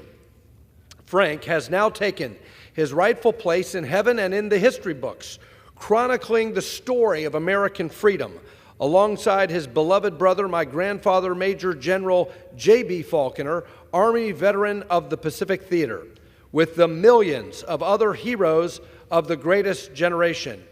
God bless all these heroes, and we thank them for their service and serving as a continual and powerful reminder to all of us that freedom requires sacrifice. It must be fought for, and may their example, the example of the greatest generation, always inspire us to continually to fight for freedom and democracy. And with that, Mr. Speaker, I yield back. Pursuant to Clause 12A, Rule 1, the chair declares the House in recess until noon today.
The House will be in order. The prayer will be offered by Chaplain Kibben. Would you pray with me? Sovereign God, we pause in this brief moment, acutely aware that beyond these chambers are a host of issues that demand urgent attention and compete for increasingly limited resources. Outside the silence of this place, the drumbeat of need is deafening and resounds across the globe.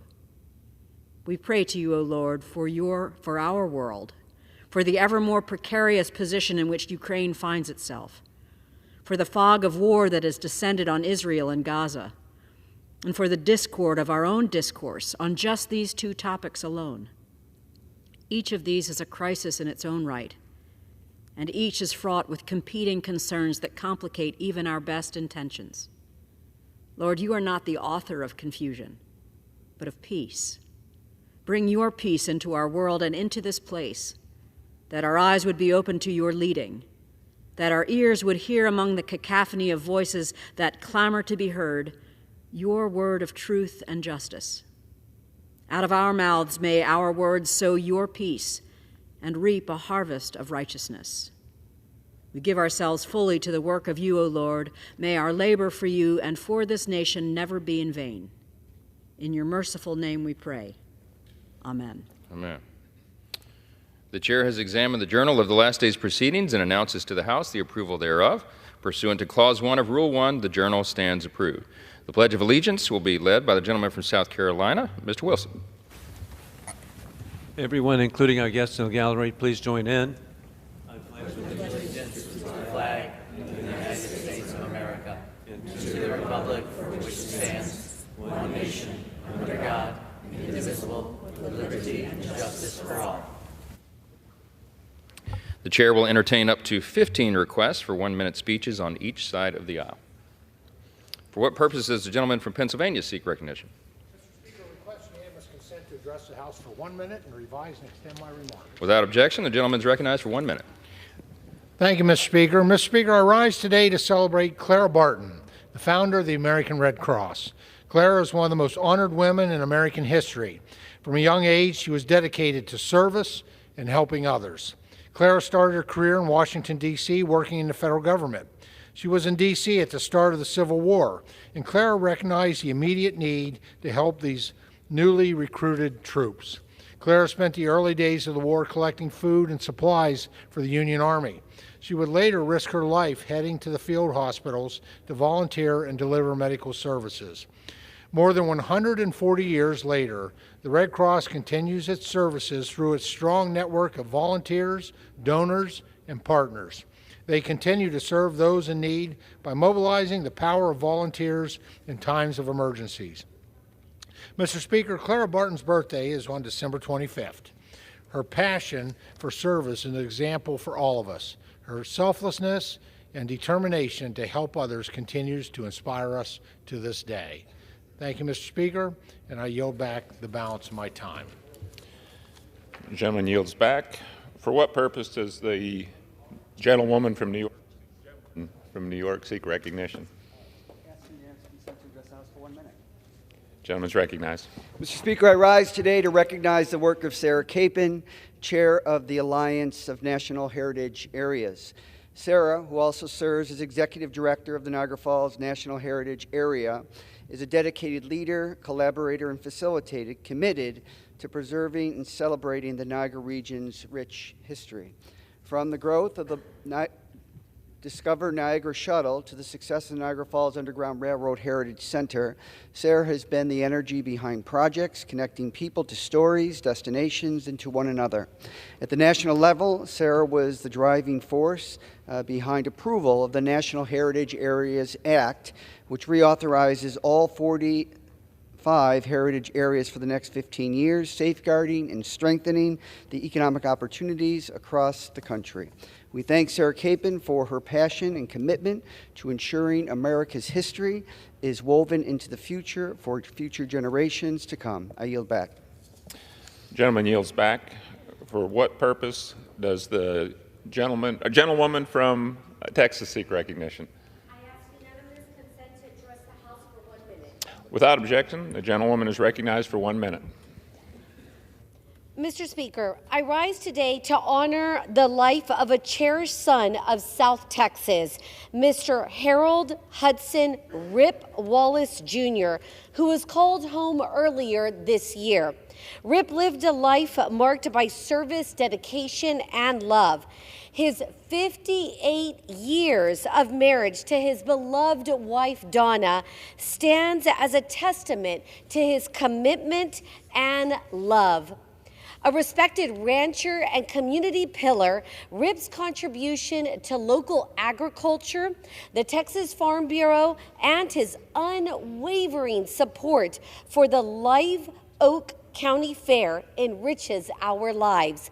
His legacy as a lifelong member of the Houston Livestock Show and Rodeo will not be forgotten. My heart goes out to Donna and to their family and to all those who were touched by Rip's remarkable life. Thank you. I yield back. Gentlelady yields back. For what purpose does the gentleman from New York seek recognition? I ask unanimous consent to address the House for 1 minute and revise and extend my remarks. Without objection, the gentleman is recognized for 1 minute. Thank you, Mr. Speaker. It is with deep sorrow I rise to acknowledge the loss of U.S. Air Force Major Select Terrell K. Brayman of Pittsford, New York. On November 29th, Major Select Brayman, an Osprey pilot and flight commander, perished during a training exercise off the coast of Japan, along with 7 of his fellow airmen. Major Select Brayman, who would have celebrated his 33rd birthday a week from today, grew up in Rochester and was described as hardworking and hilarious by those closest to him. Following his graduation from high school, he enrolled in Ohio State's ROTC program, successfully becoming an officer in the United States Air Force. He went on to serve with great distinction, demonstrating commitment to a cause greater than himself. For that, our community and nation will be forever grateful. My heartfelt condolences go out to his family and all who knew him. I hope they take comfort in knowing Major Select Brayman's profound sense of duty, patriotism, and dedication to our country will forever remain his legacy. Thank you, Mr. Speaker. I yield back my time. Back. For what purpose does the distinguished gentleman from South Carolina seek recognition? Mr. Speaker, I ask unanimous consent to address the House for 1 minute and revise and extend my remarks. Without objection, the gentleman is recognized for 1 minute. Thank you, Mr. Speaker. Last month, the Biden press secretary falsely fabricated, quote, "The data shows that households remain in a strong financial position," end of quote. In reality, even CBS News admits, quote, "The typical American household must spend an additional $11,434 annually just to maintain the same standard of living they enjoyed in January of 2021, end of quote, when Biden was sworn in. Additionally, quote, "It now requires $119.27 to buy the same goods and services a family could afford with the $100 before the pandemic," according to Bloomberg. Bidenomics is a disaster for families. House Republicans led by Speaker Mike Johnson will continue to pass legislation to reduce inflation and create jobs. In conclusion, God bless our troops who successfully protected America for 20 years as the global war on terrorism continues, moving from the Afghanistan safe haven to America with Biden open borders for terrorists. It is sadly clear there will be more 9/11 attacks across America imminent in our country, as finally revealed by the FBI. The gentleman yields back. For what purpose does the gentlewoman from Virginia seek recognition? Mr. Speaker, I rise for 1 minute to address the House and revise and extend my remarks. Without objection, the gentlewoman is recognized for 1 minute.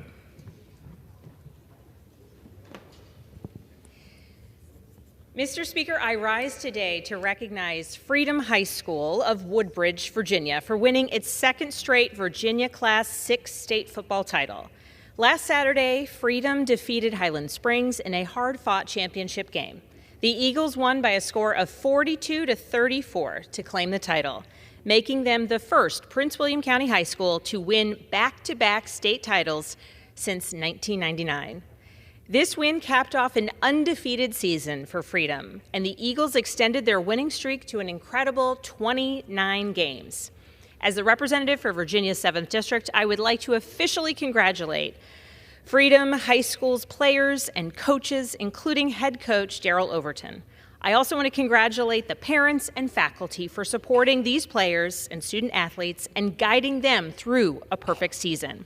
Today, on the House floor of the United States House of Representatives, I proudly join my colleagues in recognizing the remarkable accomplishments of the Freedom High School Eagles of Woodbridge, Virginia. I yield back. Gentlelady from Virginia yields back. For what purpose does the gentleman from California seek recognition? Mr. Speaker, if you can ask consent to address the House 1 minute, please. Without objection, the gentleman is recognized for 1 minute. Thank you, Mr. Speaker. Well, there's a saying in the trucking business, if you got it, a truck brought it. So we need to work to make the ability to deliver the products, the raw materials, all the interactions of commerce that trucks bring easier and more streamlined. Yet the regulatory load that the Biden administration, as well as in my home state, wants to make it harder to buy trucks. They have a necessary federal excise tax since World War I on trucks to help pay for the war that costs $20,000, $30,000 for every new vehicle. Yet we want them to replace trucks so they're more cleaner and more efficient and more safe. And burdensome regulations on driver duty time. They want to put speed limiters upon them so that trucks can't stay with traffic. All these burdens that make it much more difficult to deliver what you want. We need to reel in the Biden administration, have them actually listen to the people who are out there on the roads, the truckers and the people that rely on them to deliver raw materials and finished products to where we need. And so more regulations is not going to help that. Taking away the internal combustion engine is not going to help that. Electrifying every truck is not going to help that. Let them truck. I yield back. Gentleman yields back. For what purpose does the gentlelady from Massachusetts seek recognition?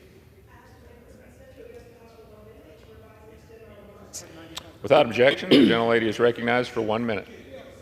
Mr. Speaker, I rise today to celebrate two incredible teams whose hard work, determination, and teamwork have made their mark in Boston's storied championship history. For the first time in the program's history, the Dorchester Eagles 14U team are Pop Warner national champions. And not to be outdone, the Boston Lady Raiders won the Bantam Division Cheer National Championship.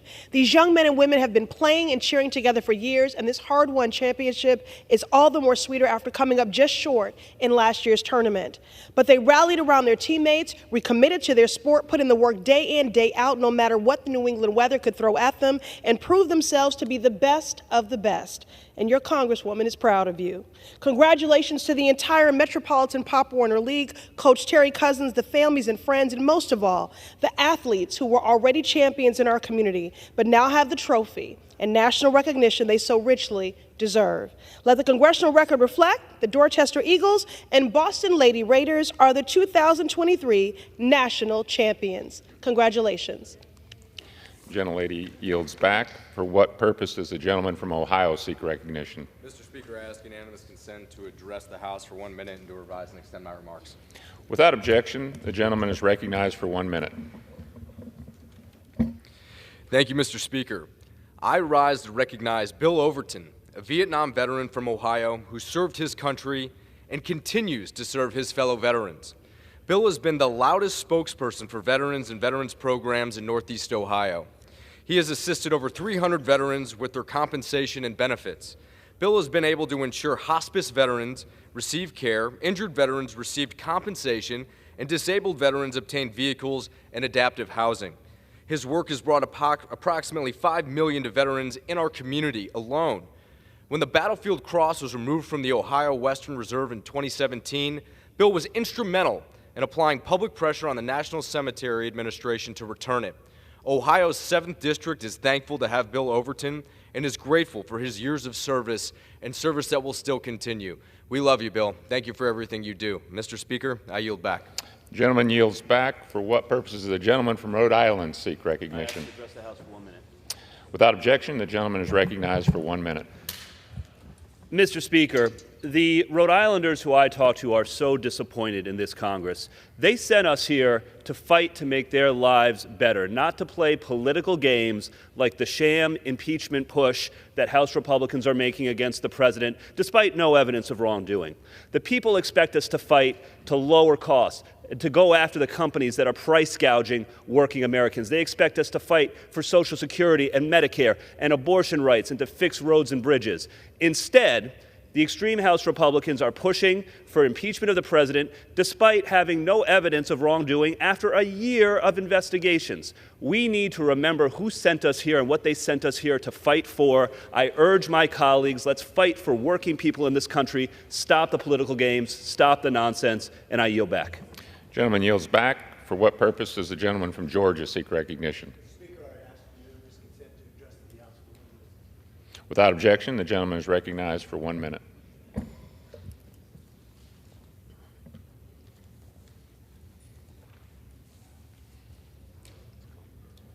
Mr. Speaker, I rise today to honor Dr. G.B. Espy, obstetrician, gynecologist, world traveler, entrepreneur, man of God, and one of the finest men I've ever known. On January 8th, he will turn 88 years old. This man has delivered over 65,000 babies, has had at least as many surgeries, has run 40 consecutive New York marathons, including the last one at the age of 80. He has contributed to countless scholarships, missions, and supported friends all over the world. Congratulations on a life worthwhile lived. God bless you. We love you, and Semper Fidelis. I yield. Gentleman yields back. For what purpose does the gentlelady from Hawaii seek recognition? Mr. Speaker, I ask unanimous consent to address the House for 1 minute and to revise and extend my remarks. Without objection, the gentlelady is recognized for 1 minute. Thank you, Mr. Speaker. For my final Maui Minute this year, I rise on behalf of my constituents to offer a heartfelt mahalo to everyone who has played a role in our recovery so far. To the first responders on that dreadful day who fought the fires and brought people to safety. To the countless federal workers, disaster personnel and volunteers, and everyday citizens who have worked tirelessly each day since August 8th to ensure our people get the help they need and deserve. To the people of Hawaii and from all 50 states and over 100 countries for their outpouring of support and aloha, including raising hundreds of millions of dollars for our Maui community. And to my colleagues here who have joined me on the ground and reached out since, mahalo. For too many Maui survivors, this holiday season will be the first without a loved one, without a home they've known their whole lives, and with an uncertain future. The road ahead to recovery will continue to be long and tough, but we will be there. From the depths of my heart, mahalo, and I yield back. Thank you, Mr. The gentlelady yields back. For what purpose does the gentleman from Kentucky seek recognition? Without objection, the gentleman is recognized for 1 minute. Mr. Speaker, it gives me great pleasure today to rise to recognize two football powerhouses in the 1st Congressional District of Kentucky upon their recent winning of state championships. First of all, I want to recognize perennial state champion, the Mayfield Cardinals, on another Class 2A state football championship. And I also want to recognize the Boyle County Rebels on their three-peat of state championship. Mayfield won the 2A class title in Kentucky high school athletics, and Boyle County won the 4A. These are common achievements for both football programs. I want to congratulate all the players, the staffs, the faculty, and the entire communities of Mayfield and Boyle County on this great achievement. With that, Mr. Speaker, I yield back. The gentleman yields back. For what purpose does the gentleman from California seek recognition? I request unanimous consent to address the House for 1 minute. Without objection, the gentleman is recognized for 1 minute. Thank you, Mr. Speaker. When Democrats were in control, we put people over politics and passed the Inflation Reduction Act to lower costs and to create new jobs. We're also working with the Biden administration to eliminate junk fees, and we have legislation to address child care costs and to go after people who engage in price gouging. What do Democrats care about? How we lower costs, create new jobs, get our economy going, and because of that, we have had record GDP growth and unemployment at a 50-year low. What are Republicans focused on? Impeachment, with no evidence. Even today, they cannot explain what action President Biden took that they thought was illegal or criminal. That's right. They're going forward with impeachment even though they cannot explain what crime they think President Biden committed, because he didn't commit any. It's a waste of people's time, and Republicans are again focused on the wrong priorities. I yield back. Gentleman yields back. For what purpose does the gentleman from North Carolina seek recognition? Mr. Speaker, I ask for unanimous consent to address the House for 1 minute. Without objection, the gentleman is recognized for 1 minute.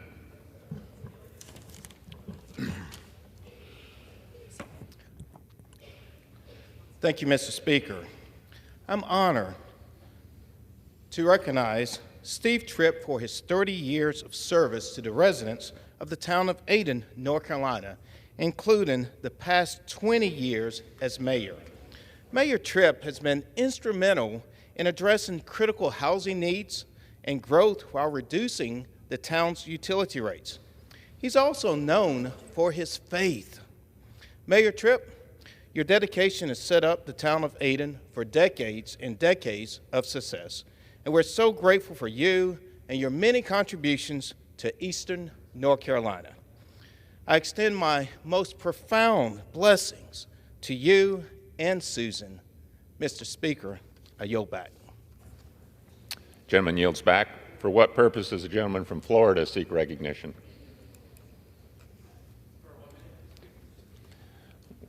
Without objection, the gentleman is recognized for 1 minute.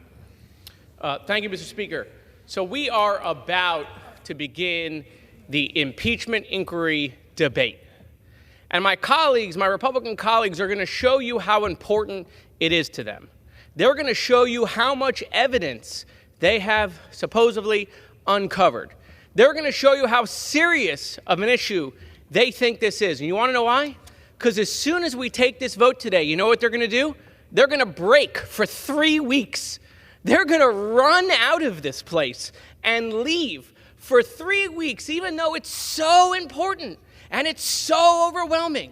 And it is, the nation must be focused on this, that they are going to run away and leave Washington for 3 weeks. It's because there's no evidence on Joe Biden. The only thing they have uncovered is that Joe Biden is the father of Hunter Biden. That's it.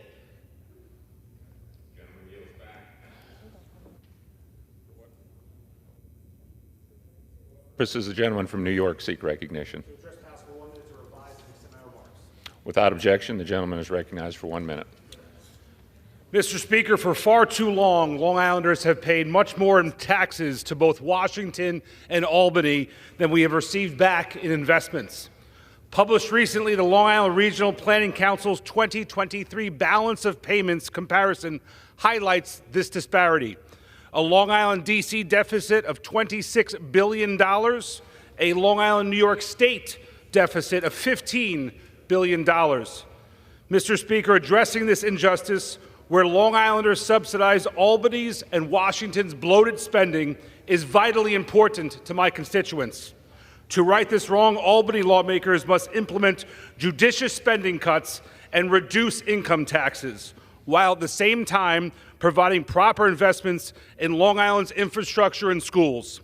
Here in Washington, Congress must increase the state and local tax deduction. By increasing the cap, Congress can make a substantial impact on lowering the cost for all New Yorkers. The collaboration between state and federal entities on these comprehensive measures is crucial for securing a brighter and more prosperous future for Long Islanders. Mr. Speaker, I yield back. The gentleman yields back. For what purpose does the gentleman from California seek recognition? Mr. Speaker, by direction of the Democratic Caucus, I offer a privileged resolution and ask for its immediate consideration. The clerk will report the resolution. House Resolution 931. Resolved that the following named member be and is hereby elected to the following Standing Committee of the House of Representatives, Committee on Science, Space, and Technology, Mr. Amo, to rank immediately after Ms. McClellan. Mr. Speaker, I ask unanimous consent that the resolution be considered the as read. resolution is agreed to, and the motion to reconsider is laid upon the table.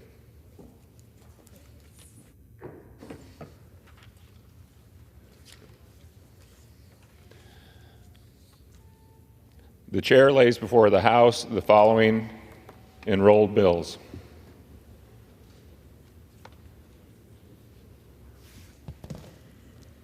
Senate 2747, an act to amend the Federal Elections Campaign Act of 1971 to extend the administrative fine program for certain reporting violations. For what purpose does the gentleman from Oklahoma seek recognition? Mr. Speaker, by direction of the Committee on Rules, I call up House Resolution 918 and ask for its immediate consideration. Clerk will report the resolution. House Resolution 918, resolved that the Committees on Oversight and Accountability, Ways and Means, and the Judiciary are directed to continue their ongoing investigations as part of the House of Representatives' inquiry into whether sufficient grounds exist for the House of Representatives to exercise its constitutional power to impeach Joseph Biden, President of the United States, including as set forth in the memorandum issued by the chairs of the Committee on Oversight and Accountability, Ways and Means, and Judiciary of the House of Representatives, entitled Impeachment Inquiry, dated September 27, 2023. Section 2, Investigative Proceedings by the Committee on Oversight and Accountability. For the purpose of continuing the investigation described in the first section of this resolution, the Committee on Oversight and Accountability is authorized to conduct proceedings pursuant to this resolution as follows. 1. The Chair of the Committee on Oversight and Accountability may designate an open hearing or hearings pursuant to this section. 2. Notwithstanding Clause 2J(2) of Rule 11 of the Rules of the House of Representatives, upon recognition by the Chair for such purpose, under this paragraph during any hearing designated pursuant to paragraph 1, the Chair and ranking minority member of the Committee on Oversight and Accountability shall be permitted to question witnesses for equal specified periods of longer than 5 minutes as determined by the Chair. The time available for each period of questioning under this paragraph shall be equal for the Chair and ranking minority member. The Chair may confer recognition for multiple periods of such questioning, but each period of questioning shall not exceed 90 minutes in the aggregate. Only the Chair and ranking minority member or employee of the Committee on Oversight and Accountability, if yielded by the Chair or ranking minority member, may question witnesses during such periods of questioning. At the conclusion of questioning pursuant to this paragraph, the committee shall proceed with questioning under the 5-minute rule pursuant to Clause 2J(2)(a) of Rule 11.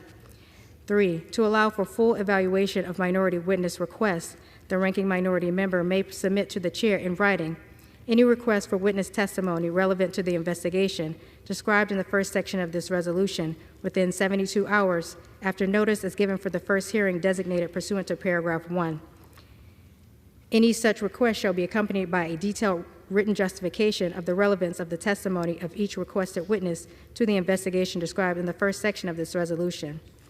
4A.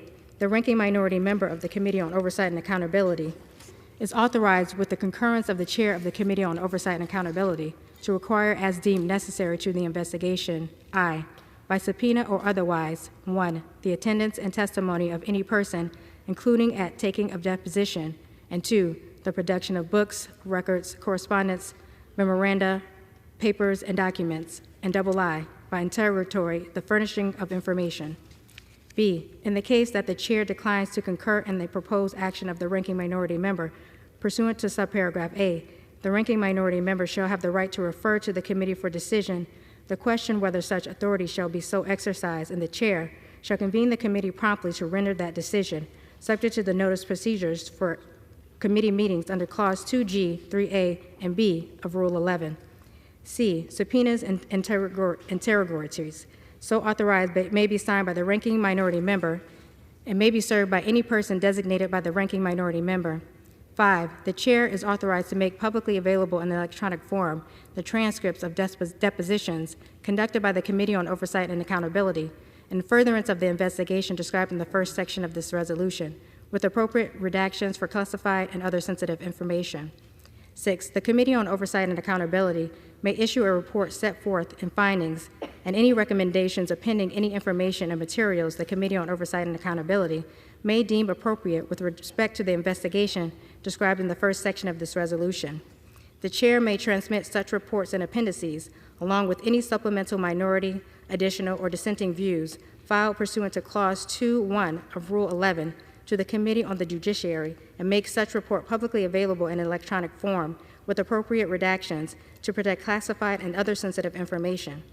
Any report prepared under this paragraph may be prepared in consultation with the chairs of the Committee on Ways and Means and the Judiciary. Section 3, Investigative Proceedings by the Committee on Ways and Means. For the purpose of continuing the investigation described in the first section of this resolution, the Committee on Ways and Means is authorized to conduct proceedings pursuant to this resolution as follows. 1. The chair of the Committee on Ways and Means may designate any open hearing or hearings pursuant to this section. 2. Notwithstanding Clause 2J2 of Rule 11 of the Rules of the House of Representatives, upon recognition by the chair for such purpose under this paragraph, during any hearing designated pursuant to paragraph 1, the chair and ranking minority member of the Committee on Ways and Means shall be permitted to question witnesses for equal specified periods of longer than 5 minutes, as determined by the chair.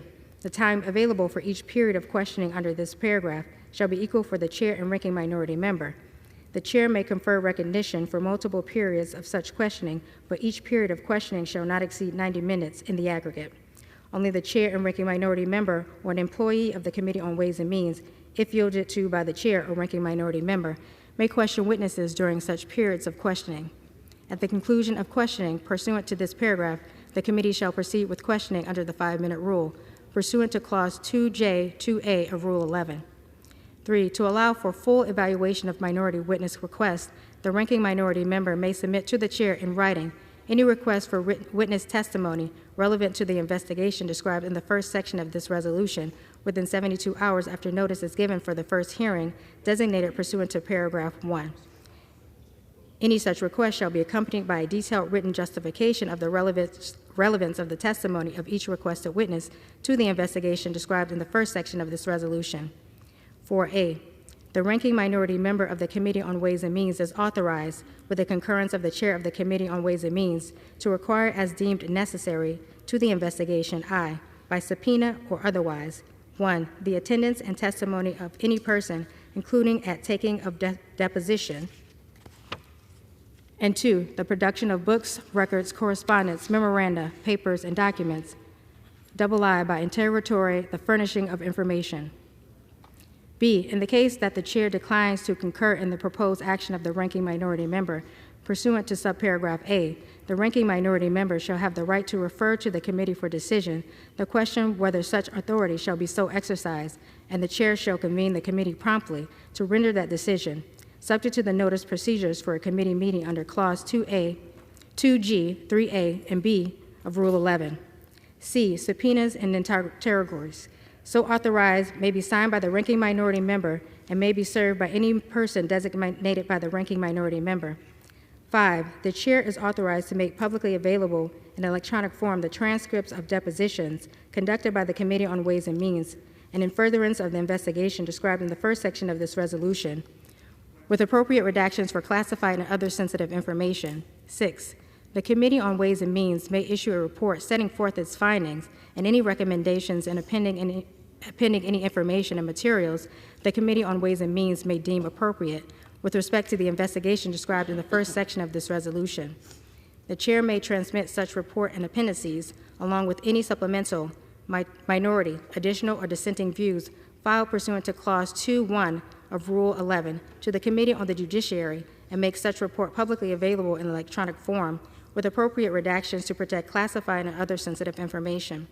Any report prepared under this paragraph may be prepared in consultation with the chairs of the Committee on Oversight and Accountability and the Judiciary. Section 4, Investigative Proceedings by the Committee on the Judiciary. For the purpose of continuing the investigation described in the first section of this resolution, the Committee on the Judiciary is authorized to conduct proceedings pursuant to this resolution as follows. 1. The chair of the Committee on the Judiciary may designate an open hearing or hearings pursuant to this section.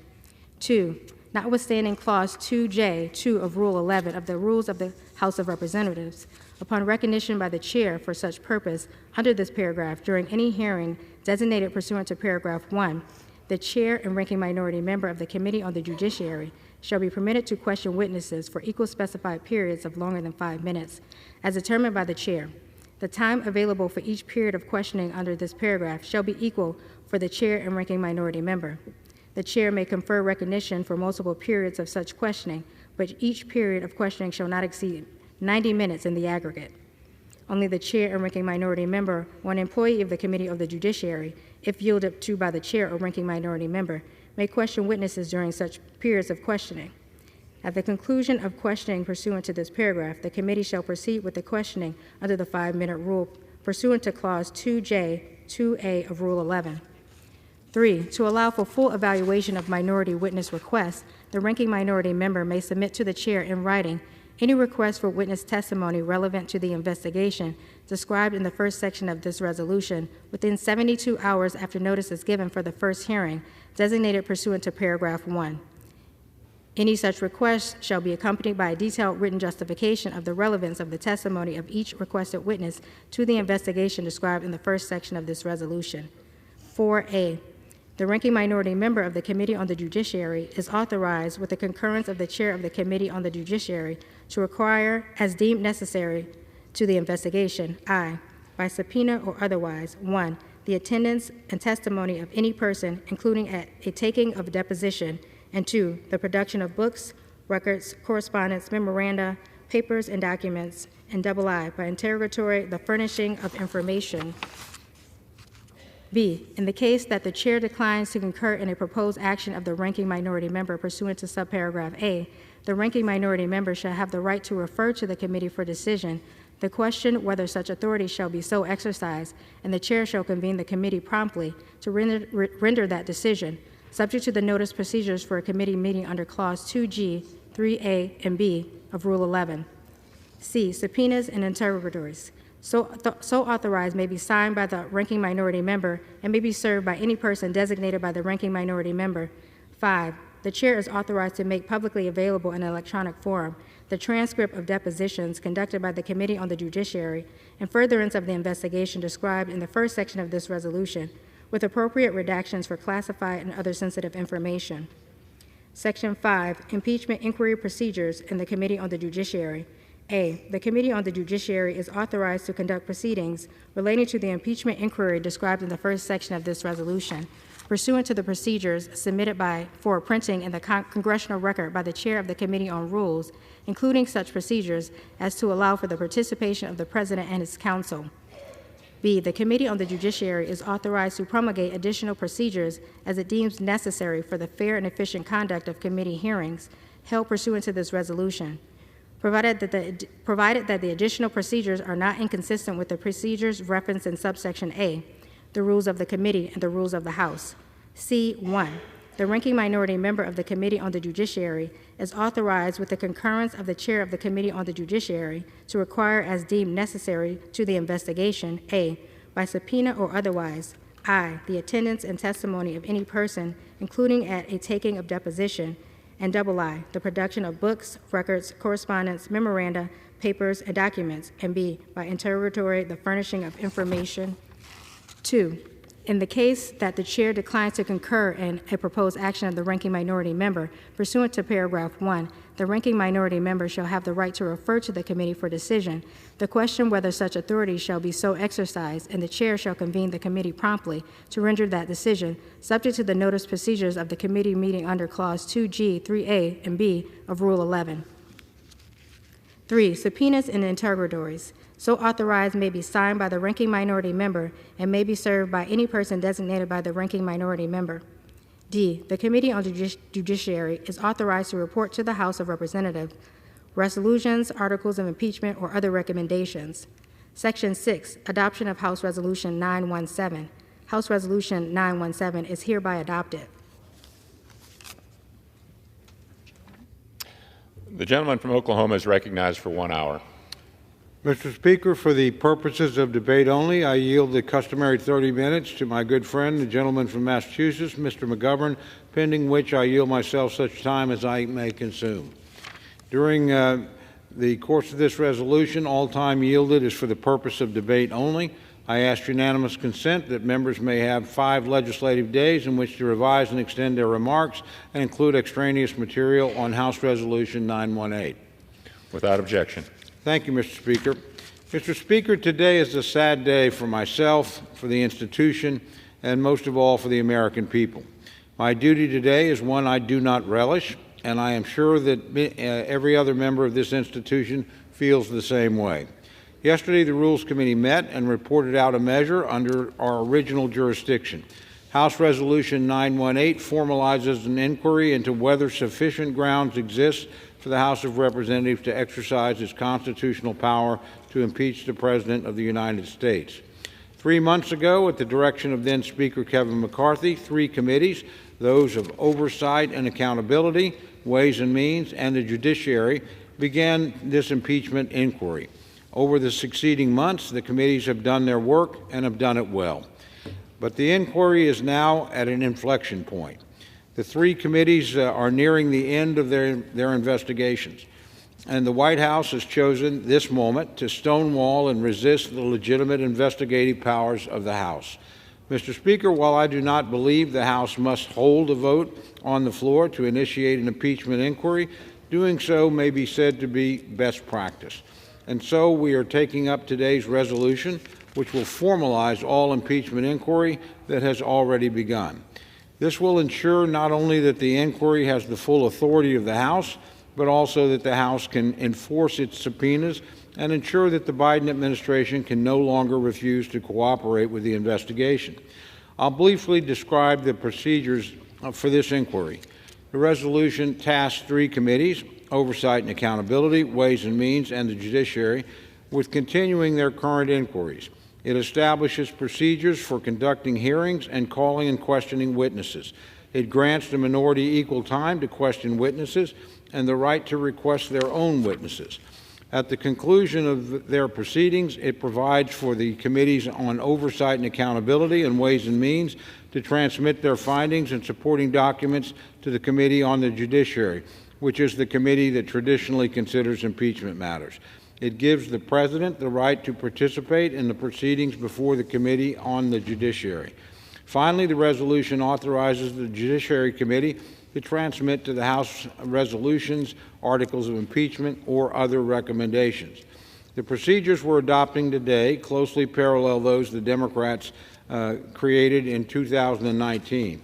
In fact, House Resolution 660 from the 116th Congress was our guide. After all, those procedures are now a precedent of the House. Mr. Speaker, impeachment, especially impeachment of a president, is a starkly serious matter. It is something that no member of the House should want to do. But the House has rights and obligations under the Constitution. We are charged with providing the oversight of the executive branch, and we are the sole institution in the country granted the awesome power of impeachment. It is a power that must be used selectively and wisely, and only after full deliberations. With today's resolution, we're ensuring that the House will be able to complete its inquiry. We will secure the evidence we need and uncover the facts we need to make the full and fair determination. And only at the end of the road can we make a decision on how to proceed. I take no joy in today's resolution, but I know the House will do its duty. We owe our committees, the institution, and the Constitution no less. I urge all members to support the resolution, and I reserve the balance of my time. Gentleman from Oklahoma reserves. Gentleman from Massachusetts is recognized. Thank you, Mr. Speaker, and I thank the gentleman from Oklahoma for yielding me the customary 30 minutes, and I yield myself such time as I may consume. Gentleman is recognized. Mr. Speaker, we are here for one reason and one reason alone. Donald Trump demanded that Republicans impeach, so they are going to impeach. These guys, these Republicans, they don't work for you, the American people. They work for Donald Trump. He says jump, they respond how high. This whole thing is an extreme political stunt. It has no credibility, no legitimacy, and no integrity. It is a sideshow, a distraction from the fact that Republicans have done nothing. They have the wrong priorities. The American people think they are failing miserably, and Republicans need a diversion. So they are weaponizing and abusing impeachment, one of the most somber and serious things that Congress can do to attack President Joe Biden. I get it. They're upset Donald Trump lost. Some of them still don't believe he lost. Many of them are upset that his violent insurrection did not succeed on January 6th. And today they want to finish the job. This is a continuation of their crusade to overturn the election. They have spent a year dredging up every conspiracy you can imagine against Joe Biden. And still, their own investigation, their own members, their own witnesses, their own internal documents all say President Joe Biden is a man of integrity who follows the law. Every single one of their crazy claims has been exhaustively debunked. Yet here we are. The only thing they've uncovered is that Joe Biden is a good dad, that he loves his family. His son Hunter lost his mom and sister in a terrible car accident, lost his brother to cancer. He experienced a lot of trauma, and sadly, he got caught up with drugs.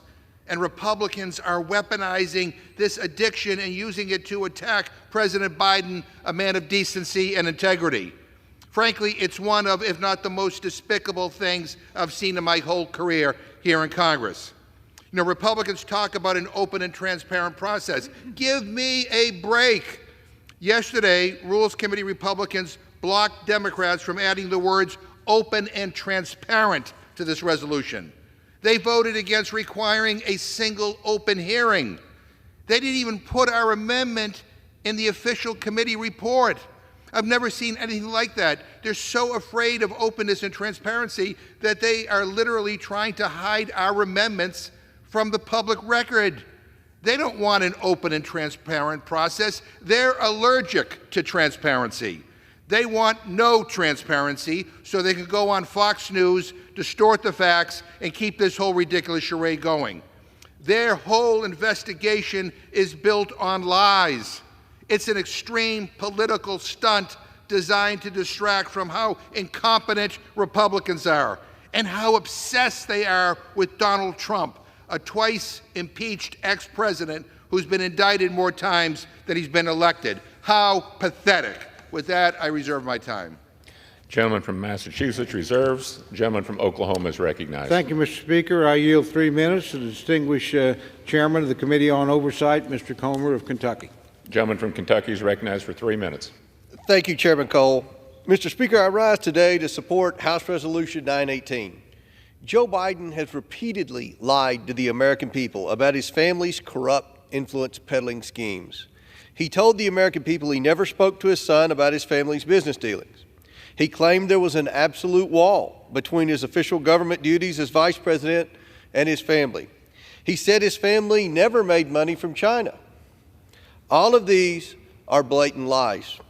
Our investigation has revealed how Joe Biden knew of, participated in, and benefited from his family cashing in on the Biden name around the world. Since January, we have learned some of the following. The Bidens created 20 shell companies, most of which were created while Joe Biden was vice president. The Bidens and their associates then raked in over $24 million through these shell companies from China, Russia, Ukraine, Kazakhstan, and Romania between 2014 and 2019. At least 10 members of the Biden family have benefited or participated in these schemes. The Bidens layered these payments through their bank accounts to hide the sources of the money. The banks even flagged many of these transactions in more than 150 suspicious activity reports to the Treasury Department. One bank investigator was so concerned about Hunter Biden's financial transactions with a Chinese company that he wanted to reevaluate the bank's relationship with him. He noted that his transactions served, and I quote, no current business purpose, end quote. That's what I call a shell company. According to Devin Archer, a Biden family associate, Joe Biden was the brand of the business. The brand showed up. Joe Biden spoke to his son's associates by speakerphone over 20 times, dined with foreign oligarchs and a Burisma executive, and had coffee with his son's Chinese associate, all when he was vice president. Weeks after Joe Biden left the vice presidency, money from this Chinese Communist Party-linked entity began to make its way to the bank accounts of several Biden family members. Based on one Biden associate's interview with the FBI, these payments were sent to the Bidens as a, quote, thank you. Ask any Justice Department public corruption investigator about the importance of payments received after one leaves public office. It's a hallmark of corruption. We are now at a pivotal moment in our investigation. We will soon depose and interview several members of the Biden family and their associates about these influence peddling schemes. But we are facing obstruction from the White House. The White House is seeking to block key testimony from current and former White House staff. It's also withholding thousands of records from Joe Biden's time as vice president. Gentleman's time has President expired. Biden must be held accountable for his lies, corruption, and obstruction. I urge my colleagues to support this important and necessary resolution. I yield back. Gentleman yields back. Gentleman reserves. Gentleman from Massachusetts is recognized. Yeah, well, Mr. Speaker, I need a map to get out of the rabbit hole that Mr. Coma just took us down. But if you want to know what an impeachable offense looks like, here it is.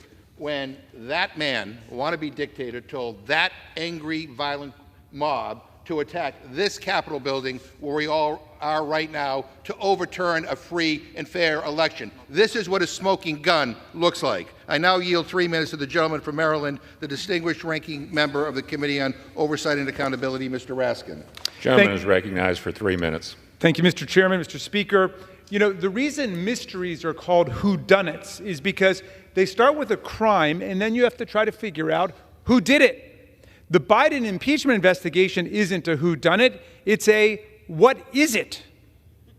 It's like an Agatha Christie novel where the mystery is what's the crime?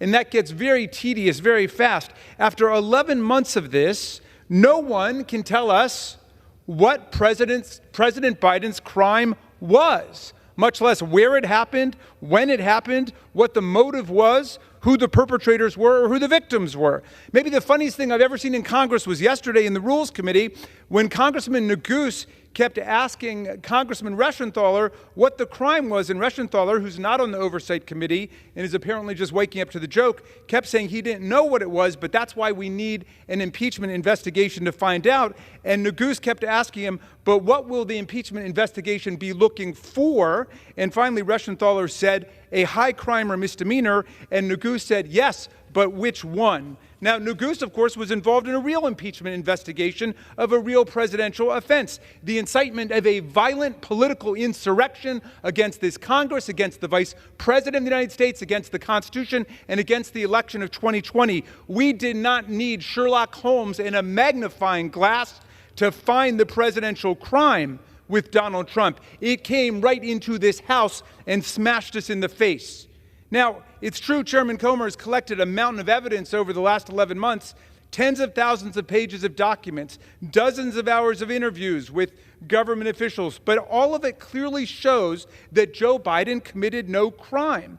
Even their own witnesses that they called to the only public hearing they had said there is not remotely enough evidence to justify impeachment. Chairman Comer has bragged on Fox News about procuring 100% compliance with his subpoenas. So forget about obstruction, which I hear them muttering about today.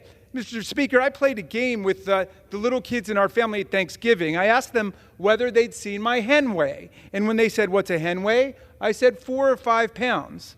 It's a dad joke, and some of the bigger kids got it. But when I asked the little kids, like 3 or 4, if they'd seen my hen weigh, they said, what's a hen weigh? And I said 3 or 4 pounds, and they started looking for it. And when the other kids came along and asked what they were doing, they said, we're looking for Uncle Jamie's hen weigh. And then for hours, they were looking everywhere for my hen weigh, under the sofa and under the chairs, and it could go on for days like that. Mr. Speaker, we're all looking for the Republican Party's hen weigh. It just weighs 3 or 4 pounds, but it's costing us tens of millions of dollars. So please forgive me for spoiling the party here, but I want to say this to America. There is no hen weigh. And this stupid, blundering investigation is keeping us from getting any real work done for the people of America. I yield back. Thank you, Mr. Chairman. Gentleman's time has expired. Gentleman reserved. Gentleman from Oklahoma is recognized. Thank you, Mr. Speaker. Mr. Speaker, I yield 3 minutes to my good friend, the distinguished chairman of the Judiciary Committee, Mr. Jordan of Ohio.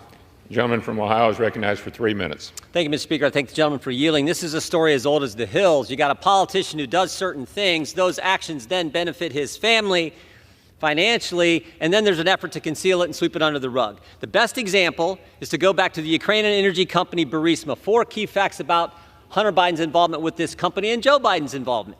First, Hunter Biden gets put on the board of Burisma. Second, he's not qualified to be on the board of Burisma. Don't take my word for it. He said it himself. Third, he's asked by the executives of Burisma, can you weigh in with Washington, with D.C. to help alleviate the pressure we are under? 3 days later, the Vice President of the United States, now President Joe Biden, goes to Ukraine and conditions American tax dollars before Ukraine on the firing of the prosecutor who was applying the pressure to the company Hunter Biden was on the board of.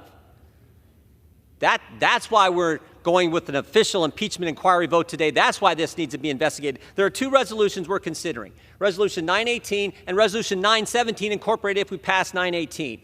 3 names mentioned in those 2 resolutions. One name, of course, is Joe Biden, President of the United States. But the other 2 names in Resolution 917 are 2 DOJ tax lawyers, Mark Daley and Jack Morgan. 2 guys we want to talk to that the Biden Justice Department says we're not going to let you talk to them. With this vote, we think we get to talk to those individuals. And here's why it's important. These guys, these 2 individuals, initially said there should be felony tax charges for 2014, 2015 in the Hunter Biden investigation. And that's important because those are the years when the bulk of the income from Burisma came to Hunter Biden. They initially said there should be felony tax charges for those years. Then they changed their position. 8 months later, they changed their position. We want to know why. Why did you do that? Why did you let the statute of limitations, intentionally let the statute of limitations lapse for those years? My theory is it's one thing to charge Hunter Biden on a gun charge in Delaware. It's another thing to say we're not going to charge, another thing to charge him on Burisma tax years, because that gets you to Joe Biden. That gets you to the White House. That's why we need this vote. The impeachment power, as the chairman said, is a power that solely resides in the House. When you have a majority of the House of Representatives go on record, that sends a message. We think we get timely participation from the witnesses we need to talk to and the documents Mr. Comer has been seeking. Finally, I would say this about this changing story from the White House, this changing story from the Justice Department. Today, Hunter Biden did a press conference. He was supposed to be in a deposition. He did a press conference. And at that press conference, he said, my father was not financially involved in the business. Well, that's an important qualifier. We haven't heard that. For 3 years, we haven't heard that. All we've heard is Joe Biden had no involvement. Now his son does a press conference when he's supposed to be being deposed and says he wasn't financially involved. Well, what involvement was it? We know there was phone calls, dinners, and meetings. What involvement was it? That's why we want to ask these questions with important witnesses. That's why this resolution is important. I urge a yes vote. With that, I yield back. Gentleman yields back. Gentleman from Oklahoma reserves. Gentleman from Massachusetts is recognized. Mr. Speaker, I need to get a decoder ring. I now yield 1.5 minutes to the gentlewoman from New Mexico, a distinguished member of the Rules Committee, Ms. Ledger Fernandez. Gentlelady from New Mexico is recognized for 90 seconds. Thank you. Mr. Speaker, every conspiracy theory we just heard has been debunked, not true, and distorted from the facts. Because this impeachment inquiry is political vengeance directed by a twice impeached, 4 times indicted president and carried out by extreme MAGA Republicans. Republicans rejected my amendment to require the committees to hold at least one public hearing. Why? Because 11 months and a mountain of evidence and documents gathered so far proves that President Biden respected the rule of law and fought corruption. Republicans want to continue a secret investigation so they can distort the facts. For example, Republicans tried to create a scandal about the $4,140 Hunter paid to his dad in 2018. What really happened? Joe Biden paid his son's truck payments while Hunter struggled with addiction. Hunter paid his dad back. A parent's love is never without pain. A parent doesn't stop loving a child struggling with addiction. Americans will see in those truck payments some of their own attempts to help their struggling kids. Shame on my colleagues for politicizing a parent's pain. Americans know what evidence of an impeachment looks like. The Capitol Police, who were battered and beaten as Trump tried to overturn an election, know what an impeachable offense feels like. This puppet show is more of the same attack on our democracy that we saw here. Gentlelady's time has expired. Gentleman from Massachusetts reserves. Gentleman from Oklahoma is recognized. Thank you, Mr. Speaker. Mr. Speaker, I yield 2 minutes to my very good friend, distinguished lady from Indiana, Ms. Houchin, also a distinguished member of the Rules Committee. Gentlelady is recognized for 2 minutes. Thank you. Mr. Speaker, today, on the very day Hunter Biden ignored a subpoena from this body, we will vote to take the next critical step in formalizing the House's impeachment inquiry into President Biden. For months, the White House and Hunter Biden have been stonewalling our investigation, trying to hide the truth. And this stonewalling is what's caused us to be here today. Like Chairman Cole said yesterday, it's deeply sad. It's a sad day, not something any of us want to be doing on this House floor, but it has become necessary.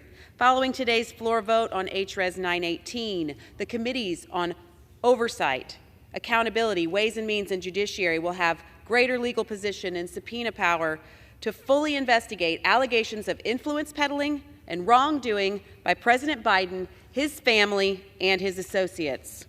The American people deserve transparency and accountability. They deserve the truth. And that's exactly what they're going to get from this Republican House. Thank you, Mr. Speaker, and I yield back. Gentlelady yields back. Gentleman from Oklahoma reserves. Gentleman from Massachusetts is recognized. Mr. Speaker, I should remind the gentlelady that Hunter Biden was here today. He wants to testify in public. But Republicans said no because they wanted to do it behind closed doors so they can go on Fox News and cherry pick facts and figures and distort the truth. Mr. Speaker, Republicans aren't interested in transparency in this investigation, and apparently the Rules Committee isn't either. In our markup yesterday, Democrats offered 9 amendments. They were all voted down by Republicans, but in the official Rules Committee report, contrary to years of committee practice and tradition, the majority left out descriptions of those amendments. So instead of reading, for example, that Republicans defeated an amendment to add, quote, open and transparent to investigative proceedings, members of the public will only see that Republicans voted down, quote, amendment number 4. Instead of defeating an amendment requiring committees to hold an open hearing as part of the investigation, the record will show that the majority simply voted down, quote, amendment number 5. Republicans are literally hiding Democratic amendments about transparency. You cannot make this stuff up. And this is especially shocking to me because it is so aligned with the way this committee has run historically under this chairman, and I'm deeply disappointed, and I hope that this isn't an indication of how the majority intends to operate in the future. So to make sure that these amendments show up somewhere in the historical record, I'm going to put the summaries in the congressional record, and I ask unanimous consent to insert for the record the summaries of our 9 amendments, which Republicans intentionally left out of the Rules Committee report. Without objection. Gentleman reserves. I reserve, yeah. Gentleman from Oklahoma is recognized. Thank you very much, Mr. Speaker. Just quickly, I yield myself such time as I may consume. Just for the record, all these amendments are on the website of the Rules Committee. It's not like they're mysteriously hidden someplace. They're in plain view on the website of the Rules Committee. With that, Mr. Speaker, I'd like to yield 2 minutes to my good friend, the gentleman from South Carolina, Mr. Norman, also a distinguished member of the Rules Committee. Gentleman from South Carolina is recognized for 2 minutes. Thank you, Mr. Chairman and Mr. Speaker. I rise today in full support of this impeachment inquiry. I hope all the public tunes in to the Rules Committee yesterday. My question, what are you scared of? What are you scared of? What facts do you not want to come out? That was so evident. You spent more time quoting Donald Trump, the January 6th, anything but the facts about what Hunter Biden and his family did. The checks don't make themselves up that are written to this family. The LLC accounts don't make themselves up. It's facts. And what more to come out that you're hiding is so evident. This resolution follows the bar set by Democrats during the impeachment proceedings in 2019. We're playing by the same rules the Democrats set. If Democrats thought this process was fair for President Trump, they should think it's fair for President Biden. And no, the Bidens are the evidence, I think, as things come out, will finally show what the trail is and the fact that there are consequences. You cannot just not say you're innocent and not have to prove it. So I fully support this inquiry, and thank you, Mr. Chairman. I yield back. The gentleman yields back. Members are reminded to direct their remarks to the chair. Gentleman from Oklahoma reserves. Gentleman from Massachusetts is recognized. Yeah, and Mr. Speaker, members should be advised that Joe Biden, not Hunter Biden, is President of the United States. I now yield 2 minutes to the gentleman from New York, the distinguished ranking member of the Committee on the Judiciary, Mr. Nadler. Thank you, Mr. Chairman. Gentleman from New York is recognized for 2 minutes. Mr. Speaker, we all know why we're here today. The majority has no accomplishments to speak of. Their own members have said so, and the right wing is getting restless. So since they can't legislate and run on anything positive, they've decided to tear down President Biden instead.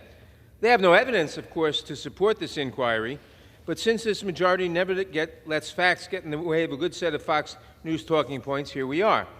Dozens of witnesses have sat for transcribed interviews, and every one of those witnesses tells us the same thing. There was no political interference in the Hunter Biden case. Nobody at the Department of Justice ever blocked the special counsel from bringing charges. Unfortunately, the American public does not have most of this story because Chairman Jordan refuses to release the transcripts from our interviews. In fact, of the 85 interviews our committee has conducted so far, he has released exactly one transcript. He knows that if he releases any more than that, his preferred narrative will crumble. The evidence simply does not support these baseless charges. So why is the MAGA wing of the Republican Party resorting to this political stunt? 2 words: Donald Trump. The likely nominee of the Republican Party, who faces 91 criminal charges in various courts, was also impeached not once but twice, and we had evidence. And whenever the former president is accused of wrongdoing, his favorite move is to accuse his opponent of doing the same. For this to work, of course, he needs President Biden to be impeached too. And so he asked his enablers in Congress to invent an impeachment, even if there's not a shred of evidence to back it up. And even if everything Chairman Comer said were true, which none of it is, an impeachable offense committed by Vice President Biden would not be under our Constitution grounds for impeaching President Biden. This is political hackery, not serious work. We should be focused on doing the work of the American people and not be distracted by pernicious nonsense. I urge all members to vote no on this ridiculous resolution. Now I yield back the balance of my time. Gentleman yields back. The gentleman from Massachusetts reserves. The gentleman from Oklahoma is recognized. Thank you, Mr. Speaker. Mr. Speaker, I yield 2 minutes to my good friend, distinguished gentleman from Texas, Mr. Roy, also a member of the Rules Committee. Gentleman from Texas is recognized for 2 minutes. Thank the Speaker. I thank the Chairman. This is an impeachment inquiry, defined as an act of asking for information. Nothing more, nothing less. The inquiry is to further investigate at least 3 things. 1, the extent to which Joe Biden, as Vice President, was involved with the flow of millions of dollars from foreign companies and interests in China and Ukraine into the Biden family, into numerous shell companies, including Hunter in his involvement. Devon Archer testified the Vice President was, in fact, at Hunter's business meetings, and there are numerous emails and other evidence indicating that the big guy or dad was involved. 2, the extent to which Joe Biden has lied to the extent of his involvement. Involvement that Hunter all but acknowledged today when avoiding his deposition in a show press conference on the Capitol steps by carefully saying his dad was not involved financially in his businesses. 3, the extent to which Biden and his administration have obstructed justice by preventing Jack Morgan and Mark Daley with the Department of Justice from testifying to their involvement in DOJ and IRS deciding to slow walk 2014 tax charges and 2015 charges so the statute of limitations would lapse. All the more interesting in light of Hunter Biden being indicted just last week on 9 counts of tax offenses for failing to pay $1.4 million in back taxes after writing off hookers and sex clubs. All of which was only brought to light because a judge called the bluff of Weiss's sweetheart deal.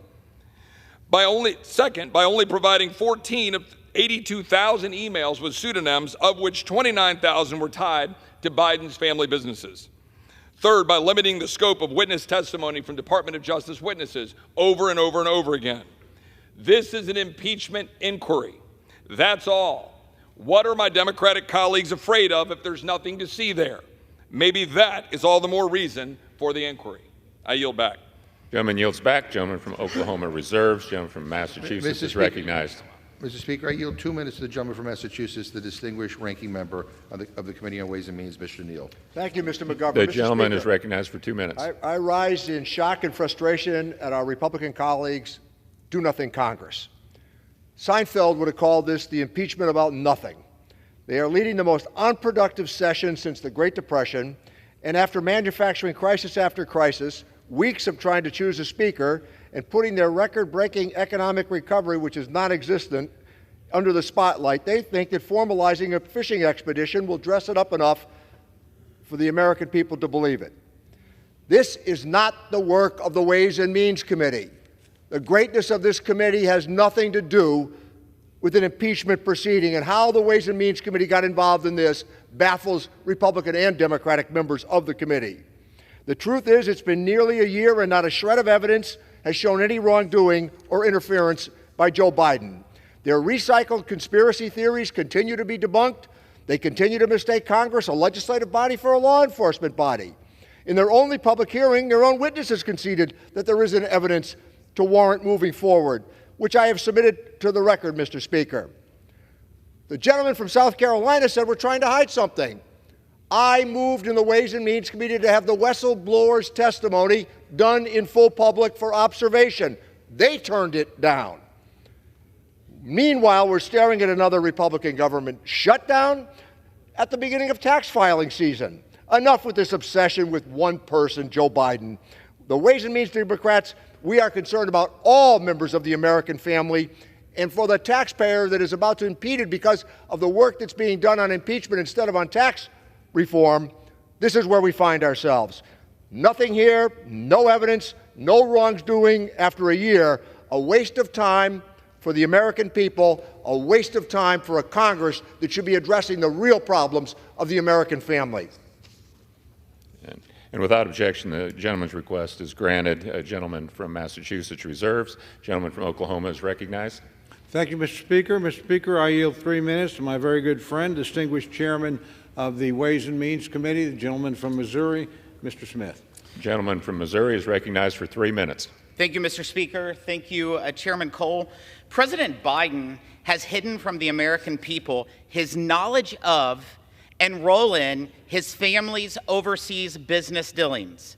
Even in the face of overwhelming evidence showing his knowledge and involvement, President Biden still refuses to come clean. So far, 2 key DOJ witnesses have failed to show for congressionally subpoenaed depositions after DOJ directed them not to appear. Other witnesses have refused to answer certain questions from investigators, and the Biden administration has refused to turn over many of the documents requested by Congress, claiming this inquiry was not properly authorized. Let there be no mistake. Today's vote asserts Congress's authority to conduct an impeachment inquiry and gather all the evidence to proceed with our investigation. The American people deserve answers. Here's what we know so far. The existence of multiple email aliases suggests that Joe Biden was deliberately trying to conceal his activities from the public, including one-on-one communications with a key Hunter Biden business partner during his vice presidency. We also learned that investigators were blocked from looking into potential campaign finance crimes by the Biden campaign. Hunter Biden had only known Kevin Morris, a Democrat donor, for 2 months before Morris started settling his tax debts to the tune of about $2 million, and then spent about $3 million more to cover Hunter's lifestyle. In the midst of the 2020 campaign, just weeks before Super Tuesday, primary elections that would decide the future of Joe Biden's candidacy, Morris emailed Hunter Biden's business associates, and there was, quote, considerable risk personally and politically to not filing his late taxes. But the only person who faced political risk was Joe Biden, whose campaign the whistleblowers had reason to believe Morris was speaking to. As members of Congress, we have to abide by campaign finance limits, and so must the president. Morris's millions in payments to cover Hunter Biden's taxes and other financial obligations appeared to the whistleblowers to be an illegal donation to the Biden campaign.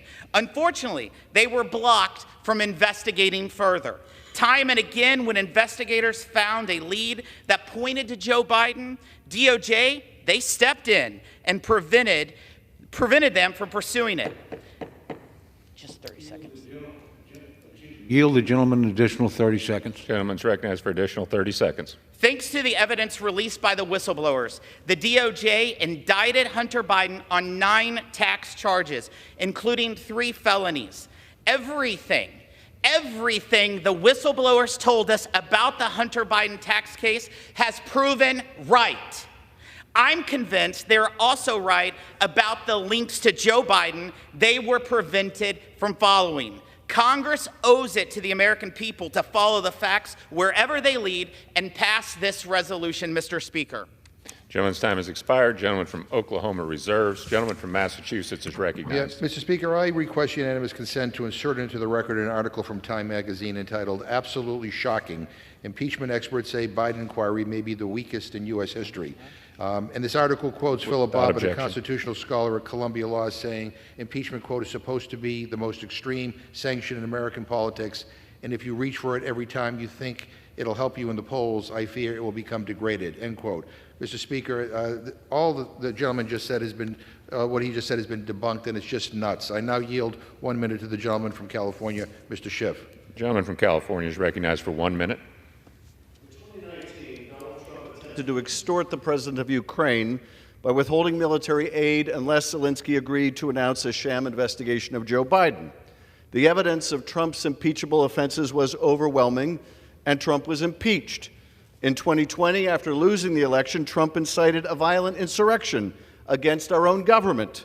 The evidence of that high crime was witnessed by everyone in this chamber. He was impeached again. And in 2023, Donald Trump is once again seeking illicit help in his campaign, this time by badgering Republicans to impeach Joe Biden. Even with no evidence of wrongdoing by President Biden, Republicans are all too willing to do it. There is a through line to all of this. Donald Trump will violate the law and Constitution to gain power and to keep it, and Republicans will enable him every step of the way, no matter how destructive the consequences to our institutions or to the country. I yield back. Gentleman yields back. Gentleman from Massachusetts reserves. Gentleman from Oklahoma is recognized. Thank you, Mr. Speaker. Mr. Speaker, I yield 1 minute to my very good friend, distinguished member from California, Mr. McClintock. Gentleman from California is recognized for 1 minute. Mr. Speaker, short of declaring war, impeachment is the most serious act that Congress can take. It must be confined to the narrow grounds established by the Constitution and never used to settle political differences. But the Democrats would have us simply turn a blind eye to mounting evidence of a family influence peddling scheme that implicates the president. This we cannot do. We owe it to the country to get to the bottom of these allegations, and that requires the House to objectively invoke its full investigatory powers, respect the due process rights of all involved, and lay all of the facts before the American people. Last session, the Democrats made a mockery of impeachment, and we cannot allow them to become our teachers. Shrill voices should be kept far from this inquiry, lest they undermine its legitimacy and credibility. Congress has an obligation to approach serious accusations seriously. And with this vote, we do so. I yield back. Yields back. Gentleman from Oklahoma reserves. Gentleman from Massachusetts is recognized. I'll tell the gentleman what is a mockery. This is a mockery. And we hear the same tired old conspiracy theories being recycled over and over and over again that have all been debunked. And to further debunk them, I yield 1.5 minutes to the gentleman from New York, Mr. Goldman. Gentleman from New York is recognized for 1.5 minutes. Thank you, Mr. Speaker. I rise today in staunch opposition to this resolution. The Republicans have already spent 12 months on this exact investigation. They have obtained more than 100,000 documents, pages of documents, and dozens of hours of witness testimony. But there is simply not a shred of evidence proving any wrongdoing by President Biden related to his son or otherwise. So whatever complaints that my colleagues on the other side of the aisle have about how the Department of Justice investigated a private citizen, Hunter Biden, you should ask Donald Trump and Bill Barr, who were in power at the time that this investigation was going on. So because there's no evidence, now we're going to move the goalposts, claiming an impeachment inquiry is necessary to gather more evidence. But Chairman Comer himself said earlier this year that he had received 100% compliance from the administration. And they can only cite to 2 low-level career officials at the Department of Justice who have not testified, even though their supervisors have. Just this morning, Hunter Biden showed up to the Capitol ready to provide evidence. The Republicans refused to take his testimony. So how can you sit there saying you need more evidence when you prevent the central witness in the investigation from giving you evidence? What are you afraid of? I yield back. Members are reminded to direct their remarks to the chair. Gentleman from Massachusetts reserves. Gentleman from Oklahoma is recognized. Thank you very much, Mr. Speaker. Mr. Speaker, I yield 1 minute to my good friend, distinguished gentleman from South Carolina, Mr. Timmon. Gentleman from South Carolina is recognized for 1 minute. Thank you, Mr. Speaker. Americans have lost faith in the impartiality of the Biden administration. We have ample evidence that the DOJ, FBI, and IRS have refused to do their jobs. Americans deserve to know the truth, and Congress has a duty to investigate. The question is simple. What did President Biden know about his family's criminal enterprises and when? That is the question. That is why this inquiry is necessary. We've already uncovered that the Biden family received $25 million in payouts from foreign adversaries. Their scheme was simple. Foreign client has a problem. Client pays a Biden. Vice President Biden travels to the foreign country. Vice President Biden leverages U.S. influence to force favorable outcomes for the client. The Biden family earns their fee. That's the scheme. The proof of concept was Burisma in 2014, and they replicated it again and again. If President Biden was complicit, then our national security is vulnerable. His administration keeps stonewalling while the president repeatedly lies about his involvement. As a member of the Oversight Committee, I believe the evidence we have uncovered thus far demands further investigation. This vote is the only logical next step. I urge a yes vote. Yield back. Gentleman yields back. Gentleman from Oklahoma reserves. Gentleman from Massachusetts is recognized. Mr. Speaker, you 1 minute to the gentlewoman from Florida, Ms. Wasserman Schultz. Gentlelady from Florida is recognized for 1 minute. Thank you, Mr. Speaker. I rise to oppose this perverse, illegitimate effort to do Donald Trump's political dirty work. This resolution is nothing more than an extreme political stunt built on absolutely zero evidence of wrongdoing. The one thing it does prove is that Republicans are focused on the wrong priorities. This resolution clearly has nothing to do with protecting the Constitution from high crimes and misdemeanors. How do we know? Because a year of investigation, piles of documents, and a herd of the Republicans' own witnesses confirmed there is zero evidence of wrongdoing. Instead, the Republicans' wasteful witch hunt just confirms that President Biden is a good and honorable man. What this resolution really does is cover up a full year of do-nothing Republican policies that ignored our families' needs and neglected an array of global threats to democracy. Worse, this resolution tries to obscure the corrupt and criminal acts of the former president and wannabe dictator Donald Trump. This extreme political stunt is built upon the sick, twisted extremism of House Republicans and totally unmasks their complete absence of an agenda that helps the American people. I urge a no vote on this resolution, and I yield back the balance of my time. Gentlelady's time has expired. Gentleman from Massachusetts reserves. Gentleman from Oklahoma is recognized. Thank you, Mr. Speaker. Mr. Speaker, I yield 2 minutes to my very good friend, distinguished gentleman from South Carolina, Mr. Fry.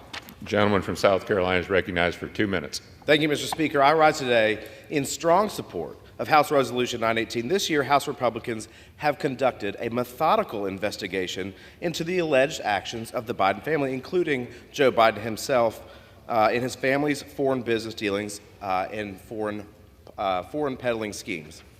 As a member of both the House Judiciary and Oversight Committees, I can say that our investigation has peeled back layer upon layer of Biden family scandals and has exposed the safety nets designed to insulate the Biden family and Joe Biden from impending accountability. You know, there's an old legal saying, Mr. Speaker, that if you don't have the facts, you argue the law. If you don't have the law, you argue the facts. And if you have neither, you pound the table. What we are seeing from the other side today is that they want to talk about Donald Trump. They want to talk about January 6th. They want to talk about a perceived lack of transparency. They want to talk about how nothing is happening out in the open. Well, let me assure you that we have done this for months. We have done more in 10 months than law enforcement agencies have done in 5 years.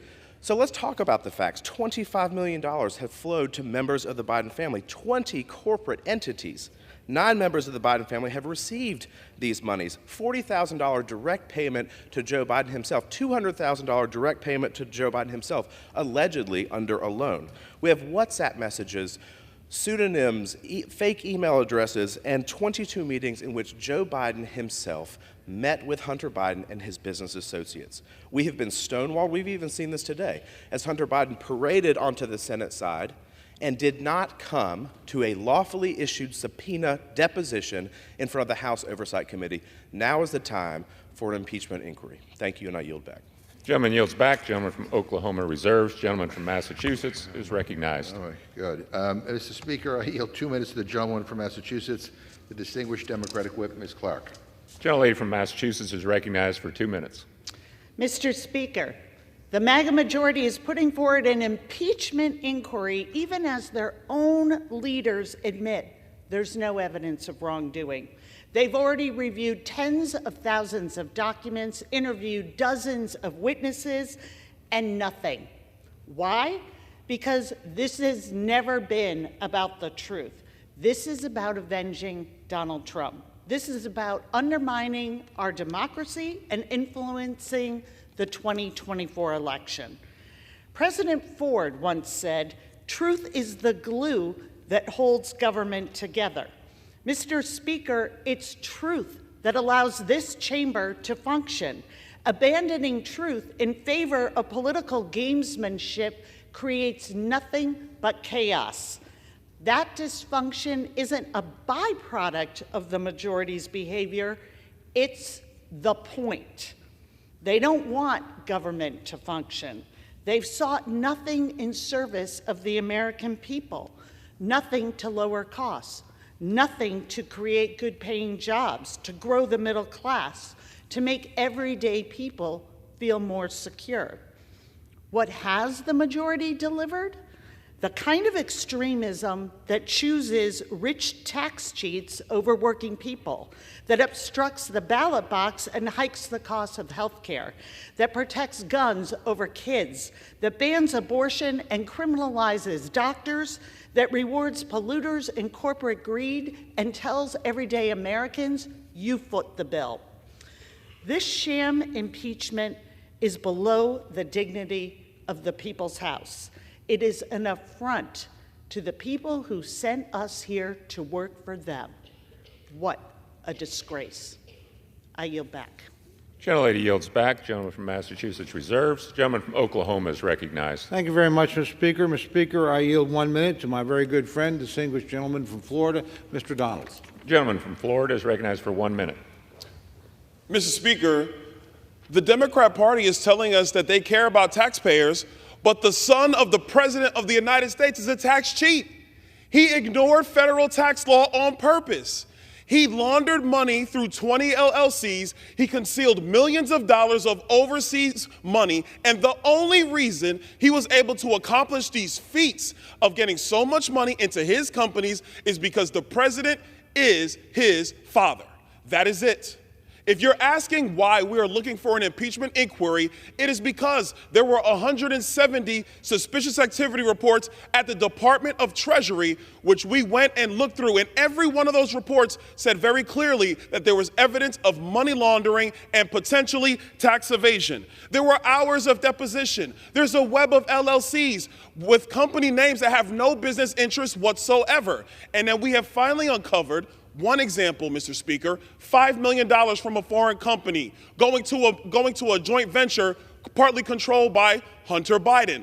Next day, $400,000 goes from Hunter Biden to... Gentleman's time has expired. I yield the gentleman an additional 30 seconds. Thank you. Gentleman's recognized. $400,000 goes to an account controlled by Jim and Sarah Biden. Sarah Biden writes a check to herself, and then $40,000 is in a check to Joseph Robinette Biden, the President of the United States. That's your evidence. If you want to talk crime, bribery, co-conspirator to being to FARA violations, and we can go on and on. Vote for the resolution. Congress must investigate these crimes. I yield back. Gentleman yields back. Gentleman from Oklahoma reserves. Gentleman from Massachusetts is recognized. Yeah, it's amazing, Mr. Speaker, a pattern is developing. If you'll notice, my Republican friends never talk about Joe Biden. It's all Hunter Biden. They seem to be obsessed with him. I don't know. They need to get some help. Anyway, Mr. Speaker, I yield 1 minute to the gentleman from California, Mr. Swalwell. Gentleman from California is recognized for 1 minute. This impeachment is a continuation of the insurrection that came here on January 6th. This gang has never accepted Joe Biden as the president. And the architect of the idea that you could overturn the election is the current Speaker of the House. And then Donald Trump sent that violent mob here. It didn't work, and so now we're here, where they're going to try and use this House to overturn the election through this inquiry. The problem is they have zero evidence. The only crime is that Joe Biden blew out Donald Trump in the 2020 election. And that's a problem because this place is the largest law firm in D.C. with these lawyers working on behalf of just one client, Donald Trump, at the expense of everything else that matters. But I want to give James Comer some credit because after 50,000 pages of depositions and secret hearings and closed hearings, I think if we give him enough time, he's going to prove that Hunter Biden is Joe Biden's son. And I yield back. Yields back. Gentleman from Massachusetts reserved. Gentleman from Oklahoma is recognized. Mr. Speaker, I reserve. Gentleman reserved. Gentleman from Massachusetts is recognized.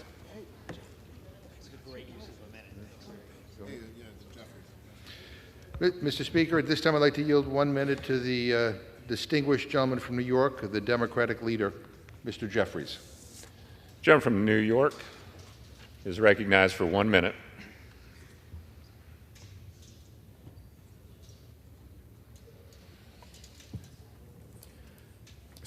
Mr. Speaker, I rise today in strong opposition to this fake, fraudulent, and fictitious impeachment inquiry effort. We are here today on the House floor wasting time and taxpayer dollars on an illegitimate impeachment inquiry because Donald Trump, the puppet master, has directed extreme MAGA Republicans to launch a political hit job against President Joe Biden. There is no evidence that President Biden has engaged in an impeachable offense. There is no evidence that President Joe Biden has engaged in wrongdoing. There is no evidence that President Biden has broken the law. We know that President Joe Biden is a good, honorable, and decent man, dedicated his life to public service, to making a difference for the American people. But the puppet master in chief, Donald Trump, has directed the sycophants to target Joe Biden as part of an effort to undermine President Biden's reelection. That's the pattern, that's the process, and it reveals that our extreme MAGA Republican colleagues have done nothing whatsoever when it comes to making a difference in the lives of everyday Americans. From the very beginning of this Congress, House Democrats have made clear that we are ready, willing, and able to find common ground with our Republican colleagues in a bipartisan way on any issue. But Republicans, this do-nothing Republican Congress has chosen to do nothing to solve problems for hard-working American taxpayers. Nothing on the economy, nothing on inflation, nothing on affordability, nothing on gun safety, nothing on trying to improve the quality of life of the American people. But what we have seen from the very beginning of this do-nothing Republican Congress is chaos and dysfunction and extremism being inflicted on the American people. When it comes to this fraudulent impeachment inquiry, more than 100,000 pages of documents have been produced and reviewed. Not a scintilla of evidence exists that President Biden has broken the law. It's interesting to me. I wonder how my colleagues in New York and California, who were sent here to make life better for the American people, explain this vote, which is not designed to improve the lives of the folks that we are privileged to serve, but is a political hit job, a political stunt, political gamesmanship. The American people are tired of the partisanship, tired of the brinksmanship, tired of this effort to score political points on a partisan basis as opposed to actually making a difference. House Democrats will continue to put people over politics. We will continue to fight for lower costs, to grow the middle class, for safer communities, fight for reproductive freedom, defend democracy, and build an economy from the middle out and the bottom up as opposed to the top down. House Democrats remain committed to joining President Biden and advancing the ball for the American people, for the middle class, for low-income families, for working families, for all those folks who aspire to be a part of the middle class, for young people, for older Americans, for our veterans. We plan to continue to build upon the progress that we've made under the leadership of President Biden on behalf of the American people. And it's time for the extreme MAGA Republicans to join us or get out of the way. I yield back. Gentleman yields back. Gentleman from Massachusetts reserves. Gentleman from Oklahoma is recognized. Mr. Speaker, I continue to reserve my time. Gentleman continues to reserve. Gentleman from Massachusetts is recognized. Mr. Speaker, I'm happy to yield 1 minute to the gentleman from California, Mr. Garcia. Gentleman from California is recognized for 1 minute. Thank you, Mr. Speaker. This impeachment inquiry is a political stunt with zero evidence. We're here today not because of any wrongdoing by President Biden, but because Donald Trump wants revenge. Welcome to the Donald Trump Revenge Show. He's running a campaign promising to destroy democracy and the rule of law and will soon be found guilty of serious crimes. The American people will reject this toxic and disgusting agenda. That's why Trump's allies here in Congress are trying to rescue him. They're throwing everything they can at President Biden, from misleading leaks to outright fabrications and lies. They're even trying to sell debunked Rudy Giuliani conspiracy theories. And let's be clear, the White House has provided thousands of pages of bank records, statements from personal bank accounts, and testimony from the president's family. But none of this is enough for the extreme MAGA GOP. This is all to appease the con man and the criminal, Donald Trump. But make no mistake, the American people will see through this entire impeachment sham. Mr. Speaker, I yield back. Gentleman yields back. Gentleman from Massachusetts reserves. Gentleman from Oklahoma is recognized. Mr. Speaker, I continue to reserve my time. Gentleman reserved. Gentleman from Massachusetts is recognized. Mr. Speaker, I'm happy to yield 1 1/2 minutes to the gentleman from Colorado, a distinguished member of the Rules Committee, Mr. Neguse. Gentleman from Colorado is recognized for 90 seconds. I thank the Speaker. I thank the ranking member. Republicans have had a majority in this House for 11 months. And what do they have to show for it? Nothing. No efforts to grow the middle class, no efforts to lower costs, no efforts to build safer communities. Instead, an effort to default on our nation's debt, 2 attempts to shut down the government, vacating their own speaker, and now a baseless impeachment that they are pursuing for one reason and one reason alone, because former President Trump ordered them to do so. You ask them to articulate what crime they are investigating, they can't give you an answer. You ask them to identify any evidence of wrongdoing by President Biden, crickets. Mr. Speaker, the American people, I can assure you, are deeply disappointed in the actions that House Republicans have taken for the better part of the last year. And this action is no different. I urge my colleagues, reject this farce of a process, and let's get back to doing the important work that the American people expect us to do. And with that, Mr. Speaker, I yield back.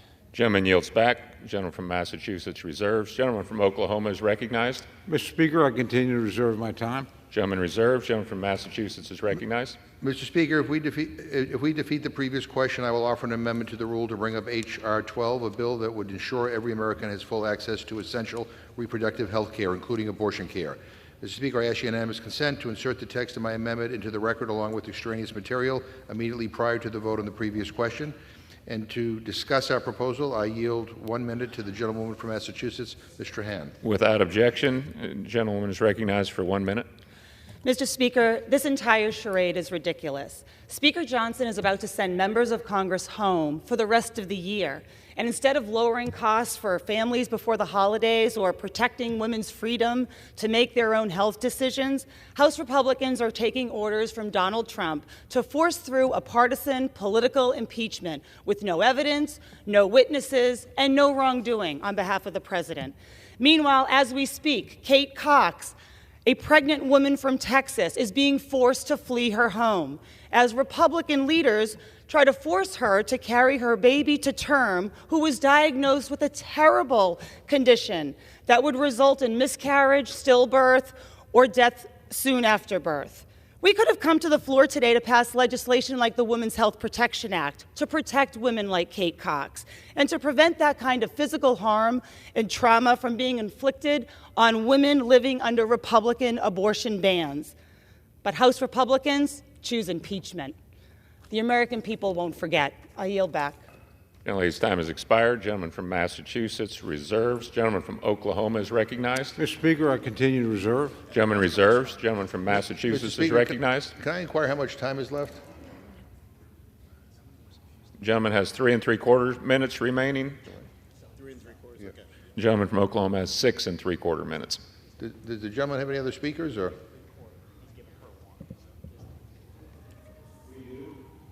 All right. I'm happy to yield now 1 minute to the gentlewoman from Washington, Ms. Jayapal.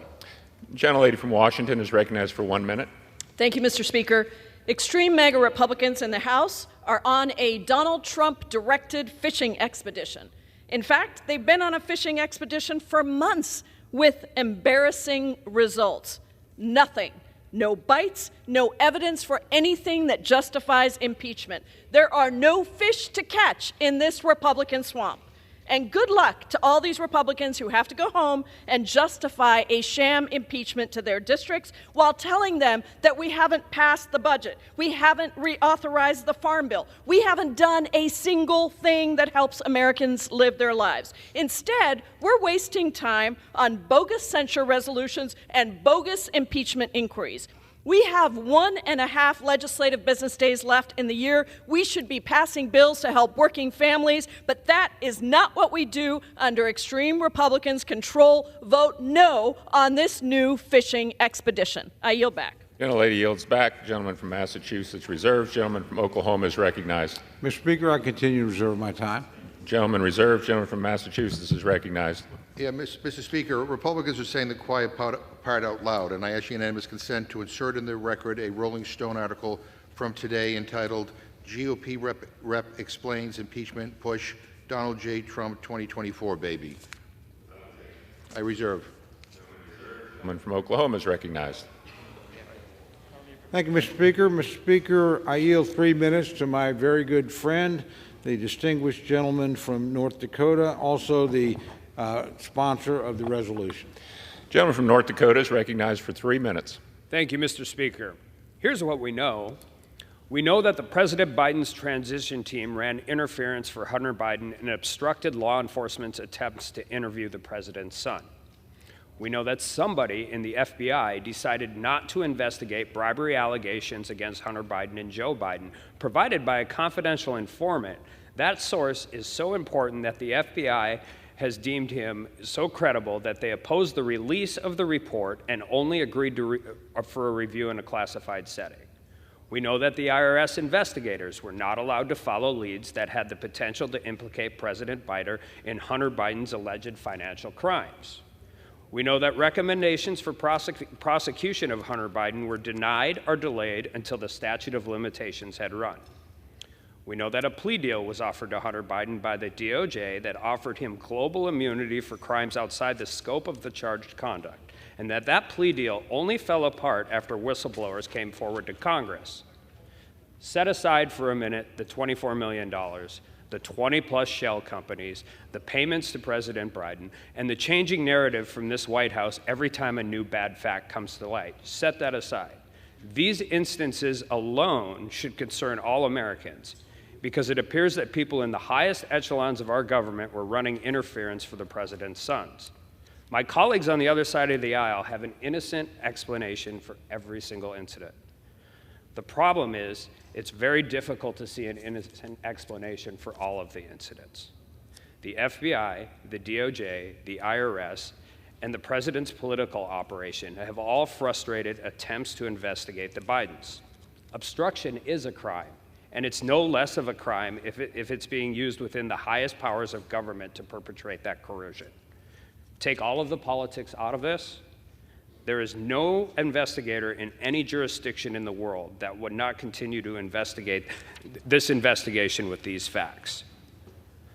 The purpose of the impeachment inquiry is for the House to authorize impeachment and strengthen its ability to compel testimony and document production in response to congressional subpoenas. This will allow the House to continue its investigation into whether President Biden changed U.S. policy due to payments received by the Biden family members from hostile foreign powers, or whether he knowingly allowed foreign powers to believe that the payments were being made and to employ the Biden family members would result in access and the ability to alter U.S. policy, or whether the president and the president's administration were using government agencies to obstruct investigations into Hunter and Joe Biden. This inquiry is warranted. It will put the House of Representatives in the best legal position possible to uncover the facts, and the American people deserve nothing less. I yield back. It's back. Gentleman from Oklahoma reserves. Gentleman from Massachusetts is recognized. Mr. Speaker, I'm the last speaker on our side. Are you prepared to close? I am prepared to close. Okay. Gentleman is recognized. Mr. Speaker, I yield myself the remaining time. Gentleman's recognized. Mr. Speaker, this inquiry has nothing to do with Joe Biden. It's about the Republican Party and how radicalized and extreme they've become. They are allergic to truth and transparency. Republicans say this is not about a preordained outcome. It is. They are going to try to impeach President Biden despite the fact that there's no evidence against him at all. Trump sent a violent MAGA mob here to the Capitol to reverse the election results and certify that he won even though he lost. What they couldn't do on January 6th, they want to do with this extreme political stunt. They have contempt for our democracy. They want to finish the job. Republicans say this is all about process, about how the House will proceed. It is not. The truth is this process has already proceeded for 10 months. They have been investigating all year, obtaining tens of thousands of documents, hours and hours of witness testimony. All of it says no wrongdoing by President Biden. Republicans say the White House is stonewalling their inquiry. Again, not true. The White House has provided over 35,000 pages of financial records, dozens of hours of testimony and interviews. Hunter Biden is here to testify today, and Republicans won't let him because they want to do it in secret so they can cherry pick and distort his testimony. This whole inquiry has nothing to do with the integrity of President Biden and everything to do with the lack of integrity in the House and the Republican Party. No amount of evidence could convince Republicans that Joe Biden did nothing wrong because they aren't looking for the truth. They're looking for revenge.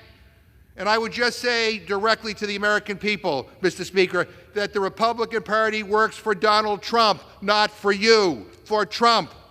That's why they are pursuing this extreme political stunt. That's why they are doing everything in secret. They want to hide the truth from you because they know their whole impeachment inquiry is a sham. And it will evaporate into thin air when people realize what a pathetic joke it is. This shameful process has no credibility, it has no legitimacy, and no integrity. I urge my colleagues to vote no, and I yield back the balance of my time. The gentleman yields back. Members are reminded to direct their comments to the chair and not to perceive the viewing audience. The gentleman from Oklahoma is recognized. Thank you very much, Mr. Speaker. Mr. Speaker, I yield myself the balance of my time. And in closing, I urge all my colleagues to support the resolution. We've heard a lot today, heard a lot about Donald Trump. We've had ad infinitum insults to the majority. We've had pejorative language. We've had pounding on the table. And why? Simply because we want to empower 3 committees of Congress to do what the White House asked us to do, that is, have a formal vote on the floor before we fully cooperate. That's all we're doing. If my friends are so confident, again, as one of my colleagues mentioned from the Rules Committee, what are you worried about? It's an investigation. It's open. We hardly talked about what the resolution's about, which is how we're going to proceed. And how are we going to proceed? Almost exactly as my friends proceeded in 2019. Their playbook, their play, their approach. So there's nothing unfair that we're asking to be done. Since September, the House has been engaged in an impeachment inquiry examining whether sufficient grounds exist for the House to exercise constitutional power to impeach the President of the United States. Today's resolution simply formalizes that inquiry and grants the House full authority to enforce its subpoenas. Subpoenas that have been denied as recently as today. You know, my friends have some pretty experienced lawyers on their side. Most of them would tell you it's better to have a deposition before you have a hearing, let alone a trial. All we're trying to do is get the needed people who have been blocked or refused to cooperate to come in and testify under oath before Congress. The resolution follows closely, again, as I said, the procedures established in 2019 and empowers the three committees to continue their existing inquiries. At the end of the inquiry, it provides for the Judiciary Committee, the Traditional Impeachment Committee, to report to the House resolutions, articles of impeachment, or other recommendations. It's deeply unfortunate that we're here, Mr. Speaker, but today's resolution will ensure that the House can fulfill its obligations under the Constitution. And so it is with respect for the Constitution, for this institution, and for this great nation that we proceed. That's all we're trying to do today. We had very little discussion of that, but we ought to entertain that. In closing, Mr. Speaker, I want to remind everybody of a few facts. We have millions of dollars from foreign entities that have flowed towards shell companies that we didn't know even existed until the investigations uncovered that. We have whistleblowers, public servants of long standing that have come in and told us their efforts to investigate the either Hunter Biden or the wider schemes have been obstructed. We have lots of things to be concerned about.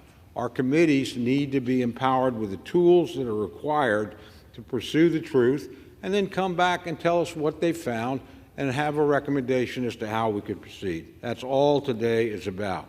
So, Mr. Speaker, I yield back the balance of my time, and I move the previous question on the resolution. The gentleman yields back. The question is on ordering the previous question on the resolution. Those in favor say aye. Those opposed, no. In the opinion of the chair, the ayes have it. Mr. Speaker, I ask for the yeas and nays. The yeas and nays have been requested. Those favoring a vote by the yeas and nays will rise. A sufficient number having risen, the yeas and nays are ordered. Pursuant to Clause 8 of Rule 20, further proceedings on this question are postponed.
For what purposes the gentlelady from North Carolina seek recognition? Mr. Speaker, I ask unanimous consent that all members may have 5 legislative days in which to revise and extend their remarks and to insert extraneous material on H.R. 1147. Without objection. Pursuant to House Resolution 922 and Rule 18, the Chair declares the House and the Committee of the Whole on the State of the Union for the consideration of H.R. 1147. The Chair appoints the gentleman from Tennessee, Mr. Desjardins, to preside over the Committee of the Whole.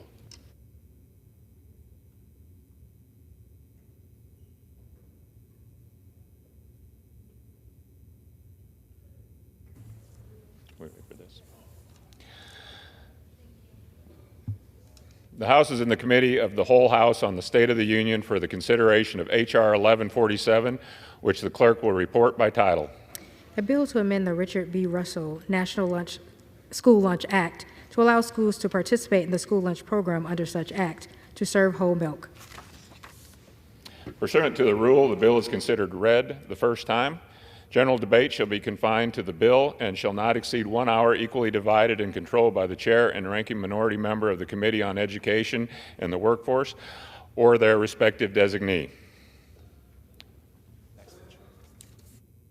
The gentlewoman from North Carolina, Ms. Fox, and the gentleman from Virginia, Mr. Scott, each control 30 minutes. The chair recognizes the gentlewoman from North Carolina.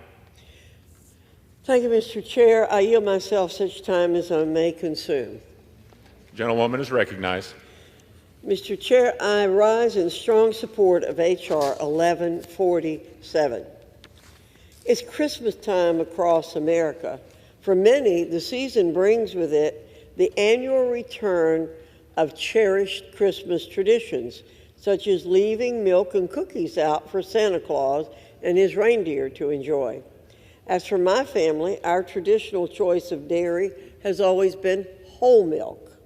We want only the most nutritional option for Santa.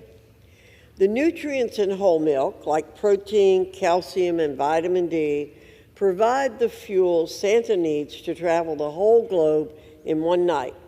Whole milk is the unsung hero of his Christmas journey. Protein helps build and repair Santa's muscles.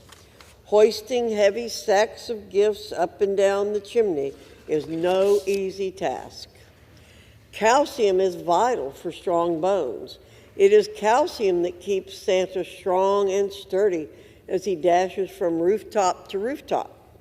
And vitamin D is essential to a strong immune system. Santa absolutely needs one as he braves the cold, wintry night. You see, it's not just the magic of the season that helps Santa deliver presents worldwide. It's also the fortifying nutrients of whole milk. Reflecting on Christmas traditions this year begs the question, if whole milk is a good option to fuel Santa's extraordinary Christmas Eve journey, then why isn't it an option for American school children in their lunchrooms? That's why I support Representative G.T. Thompson's Whole Milk for Healthy Kids Act, a bill allowing unflavored and flavored whole milk to be offered in school cafeterias. Since 2012, the National School Lunch and Breakfast Program has allowed only low-fat and fat-free milk options for American school children. This means 2% and whole milk have been excluded from the daily diets of an entire generation of kids. The USDA intends to finalize another rule which will further limit milk options. Anti-milk advocates advance one main argument against whole milk, that whole milk is bad for kids. Rather, milk has 13 essential nutrients that are needed for children to live healthy lives and succeed in school. It's an essential ingredient to growth and development. Research shows that whole milk is associated with a neutral or lower risk of heart disease and obesity. Moreover, the USDA contradicts itself by limiting milk options for young children. On one hand, it recognizes that children are at risk of under-consuming dairy. Yet on the other, it creates policies that will only exacerbate the problem. If Americans have learned anything from these past 3 years, it's that scientific authorities tend to contradict themselves. The truth is that whole milk is a significant source of vital nutrients for children's growth and development. The federal bureaucracy should never stand in between your children and a nutritious lunch. The Whole Milk for Healthy Kids Act isn't about advocating for one type of milk over another. It's about providing parents, schools, and food service providers with the option to choose what's best for our children's nutrition. This act does not aim to diminish the importance of other milk varieties. Rather, it seeks to restore the availability of a wholesome, natural option that has been a staple for generations. This bill is about choice. It's a chance to empower parents and schools to make informed choices about what goes into our children's diets. Whether it's the nutritional foundation for Santa's journey or your child's math homework, let's not discount the benefits of whole milk. With that, I reserve the balance of my time. Gentlelady from North Carolina reserves. Gentleman from Virginia is recognized. Thank you, Mr. Chairman. I yield myself such time as I may consume. Gentleman is recognized. Mr. Chairman, I rise in opposition to H.R. 1147, the Whole Milk for Healthy Kids Act. School meals are critical in reducing child hunger and providing children with the healthy foods they need. Milk, offered as part of these meals, can help deliver essential nutrients that are vital to a child's development. That is why it is so important that we provide students with the most nutritious milk options. Child nutrition standards for school meals, including milk options, are guided by the Science-Based Dietary Guidelines for Americans, or the DGAs, which are periodically updated based on recommendations from child nutrition experts and input from the public. The latest DGAs, along with the American Heart Association, American Academy of Pediatrics, the Physicians Committee for Responsible Medicine, the Academy of Nutrition and Dietetics, and over a dozen other public health advocates agree that fat-free and low-fat milk are the healthiest options for children. Regrettably, H.R. 1147 attempts to legislate nutrition standards and disregard the evidence-based recommendations made by the DGAs. Furthermore, the bill would undermine the Biden administration's ongoing rulemaking to better align school nutrition standards with the latest science. This bill would allow schools participating in the National School Lunch Program to offer whole milk and reduced fat milk, violating the current science-based standards that protect children's health. Whole milk contains far more saturated fat, cholesterol, and calories than fat-free and low-fat milk. Conversely, fat-free and low-fat milk offer the same vital nutrients, including calcium, vitamin D, vitamin A, protein, and potassium, as whole milk. Nutrition standards must be guided by scientists, not politicians. If someone wants to offer one study or another to be considered, use the DGA process, not the political process. This bill needlessly inserts politics into a science-based process. Lastly, I'm disappointed by the majority's decision to depart from precedent by moving a child nutrition bill outside of a comprehensive child nutrition reauthorization. Rather than improve our nation's child nutrition programs holistically, the majority has decided to prioritize interfering with evidence-based nutrition standards for our children's school meals. For that reason, Mr. Chairman, I oppose the bill and reserve the balance of my time. Gentlelady from North Carolina is recognized. Thank you, Mr. Chair. I'd just like to tell my colleague something that I think will be easy to remember about why we're doing this. Scientists/experts designed the Titanic. Amateurs designed, scientists, experts built the Titanic, and amateurs built the Ark. I now yield 2 minutes to the gentleman from Wisconsin, Mr. Grothman. Gentleman's recognized. Well, thank you. Well, we're making biblical allusions. I think just last week we were at this microphone talking about National Bible Week, and I think one of the phrases that you run across again and again as you read the Bible is that God promised Abraham a land flowing of milk and honey. I'll let the body decide what type of milk Abraham or the Lord was promising Abraham. I think I know. In any event, for some reason, as somebody who's been drinking milk my whole life, I can tell you a better tasting milk and a milk that I think is more likely to be consumed is whole milk. For some reason, the current administration is waging war on milk. The USDA's current restrictions on school lunches are limiting nutritious options for kids. This comes at a time when it's found that 90% of Americans do not eat enough dairy to meet dietary recommendations. Drinking milk leads to better bone health and lower risk for type 2 diabetes and cardiovascular disease. Additionally, milk stands as a leading and accessible source of 9 essential nutrients that children often fall short of. Proposed guidelines such as limiting milk options by age group and counting milk fat against weekly saturated allowance threaten to deprive students of essential nutrients.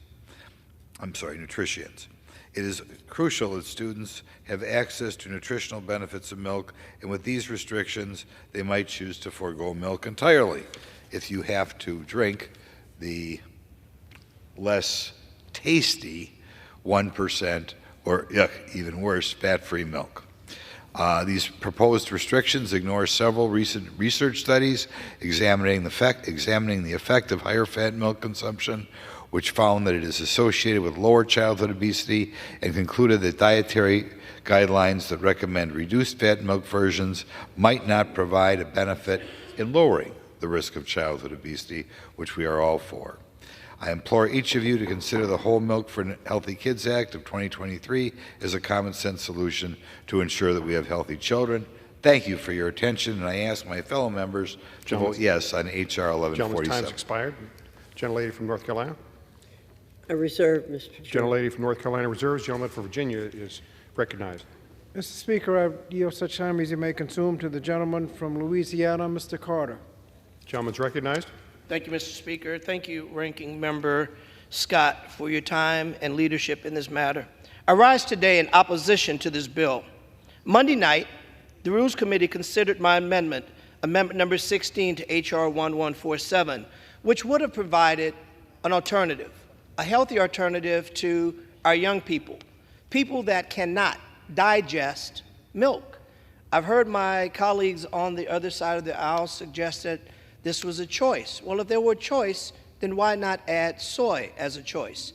Soy gives the equivalent of the nutritional values as whole milk, but it does not have the negative impact that whole milk has on a large swath of people in our community. I will tell you those numbers. 95% of Native Americans have lactose intolerance. 90% of African Americans lactose intolerant. 65% of Latino Americans, 65% are in fact lactose intolerant. Asian Americans, 90%. These are real numbers. This is not about taste. This is not about profit. This is not about bottom line. This is not about a powerful lobby. This is about the safety, nutrition, and well-being of our young people. We cannot ignore the impacts that ingesting or attempting to digest things that your body cannot, and what impacts it has on one's ability to concentrate or do well in the classroom. My colleagues and I formed a diverse group represented by chairs of the Congressional Hispanic and Asian and Pacific Islander caucuses and as vice chair of the CBC respectfully, we all firmly believe that the full House should be allowed to debate this important measure, making sure that we were given the opportunity on the floor to debate this amendment, which I believe, if given the opportunity to be heard, even the other side could have and would have been able to support. What's most perplexing is the denial of this amendment aligns with the purposes of the underlying bill to expand choice and to deliver healthy beverages to the school counter. Our amendment is based on the text of my bill, H.R. 1619, the Add Soy Act. It amends the Richard B. Russell National School Lunch Program to strike the onerous milk note requirement to stipulate that USDA reimburse school districts to make a plant-based dietary alternative that is nutritionally equivalent to cow's milk available in school. Yes, a choice, a real choice. When Congress enacted the milk mandate 80 years ago, the United States was less diverse, and we did not understand the exact science surrounding lactose intolerant. Yet 70 to 90% of African Americans today are lactose intolerant. 90% of Asians, 95% of Native Americans, and 65% of Latinos are in fact lactose intolerant. The National Institute of Health reports the majority of all people have reduced ability to digest lactose after infancy. And it adds to its also very common in people in West Africa, Arab, Jewish, and Greek and Italian descent. Currently, if a student wants a nutritionally equivalent alternative to milk, they need to get a doctor's note or a parent's note to obtain plant-based beverage. Oftentimes, parents are working 2 jobs. Oftentimes, unfortunately, parents don't pay as much attention or as in tune and have the opportunity to get to the school or even have health care to go to a doctor to get a note. Should that child still be punished and forced to drink something that their body simply cannot digest? How do you concentrate in the classroom when you are drinking and attempting to digest something that your body cannot? What happens to that child when they belly up to the desk and have to study or pay attention, but their body is telling them that they've eaten something that does not agree with them? It causes problem, it causes ridicule, it causes the ability or inability to concentrate and perform at their highest level. Because of this high barrier to entry, kids often don't, and many skip school or don't do well in school as an alternative. If 75% of African Americans are lactose intolerant, which is true in my family, why should 3/4 of kids have to get a note if it's not a medical disability to be African American, it's not a medical disability to be Vietnamese American, it's not a disability to be Native American, it's not a disability to be Latino? Lactose intolerance is genetic. This isn't complicated. Kids should be given a healthy fluid beverage option that doesn't make them sick. Our amendment would have provided a sensible solution. Allow the USDA to reimburse school districts for soy milk, which so far is the only plant-based milk that has been recognized under the latest formulation of the 2020 American Dietary Guidelines to be healthy and nutritionally equivalent to cow's milk. Moreover, there's a primary reason that more than half of all children given milk is thrown into a cafeteria trash can, unused. Carton after carton after carton of discarded cartons of milk that have never been opened. Because at some point, kids realize this isn't good for me, and they don't drink it. So whatever nutritional value that you thought you were affording by giving milk doesn't happen if young people can't consume or digest it. Many kids don't want milk because it makes them sick. According to the USDA, 29% of cartons of cow milk served in our schools are thrown into the garbage unopened. This comes out to be somewhere around $300 million in annual waste of the taxpayers' funds for milk cartons. It's clear, not only is it a food waste issue, but a failure on the NSLP to supply food to kids that are consumed and meet their daily nutritional requirement. The present rate of food waste and taxpayer losses is unacceptable. I ask my Republican colleagues, do you think it is a good policy Is it good stewardship of our tax dollars in delivering good, healthy outcomes for all kids? And if you believe it is, then you should agree and recognize that adding a true alternative is a good thing. I remind you, it's not a medical condition to be Black, Latino, Asian, or Jewish, or other ethnicities. This is an issue of racial equity and inclusion, as well as tightening government spending and waste. It's both a matter of squandering tax dollars and a matter of fairness. The kids who have the least and who have the most difficulty raising their voices are being denied a food staple that they simply cannot stand. We must fix this. Let us strive to do better for the next generation and equip them with the nutritional sustenance at a lunch counter that can give them an opportunity to not just survive, but to thrive. I implore you, think about the children. Don't think about the profit. Don't think about the lobby. Don't think about the efforts of a winner or a loser. Let's put children first and make sure that we as a Congress recognize the value of fighting for those who have not been given the opportunity to fight for themselves. Add soy, create true alternatives. Do not force people to digest things that their bodies simply cannot. It is for this reason, and this reason solely, that I cannot support this measure without true alternatives. Mr. Speaker, I yield back. Gentleman from Virginia reserves. Gentlelady from North Carolina is recognized.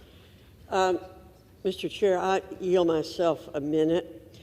Mr. Chairman, we're very concerned about waste, and one of the reasons there is so much waste is because whole milk is not allowed, and children don't like the taste of skim milk.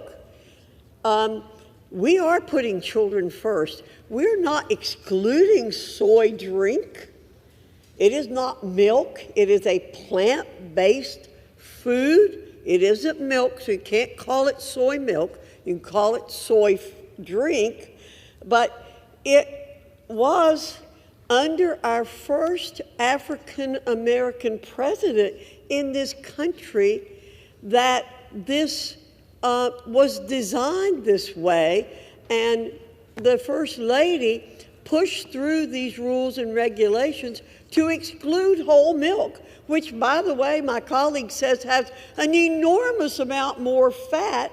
Well, the fat content of whole milk is about 3.5%, and we're foisting on children 1.5% milk, which doesn't have a very good taste to many of them, and excluding them from 3.5%, and we do not exclude soy drink. This is about inclusion, and it's about equity. We want people to be able to drink the kind of milk they want to drink. I yield 2 minutes to Mr. Smucker from Pennsylvania. Gentleman's recognized.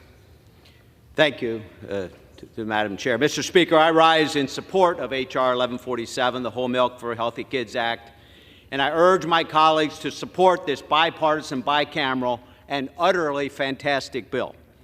I proudly represent 11th District, which is one of the largest dairy producers in the Northeast. In 2022, 1,300 Lancaster County farms produced 2.1 billion pounds of milk. I've visited many of those farms, and I've had many discussions with local school administrators about the importance of child nutrition, and we all agree that milk is a key vehicle for delivering protein, potassium, calcium, phosphorus, and vitamins A and D, especially for children.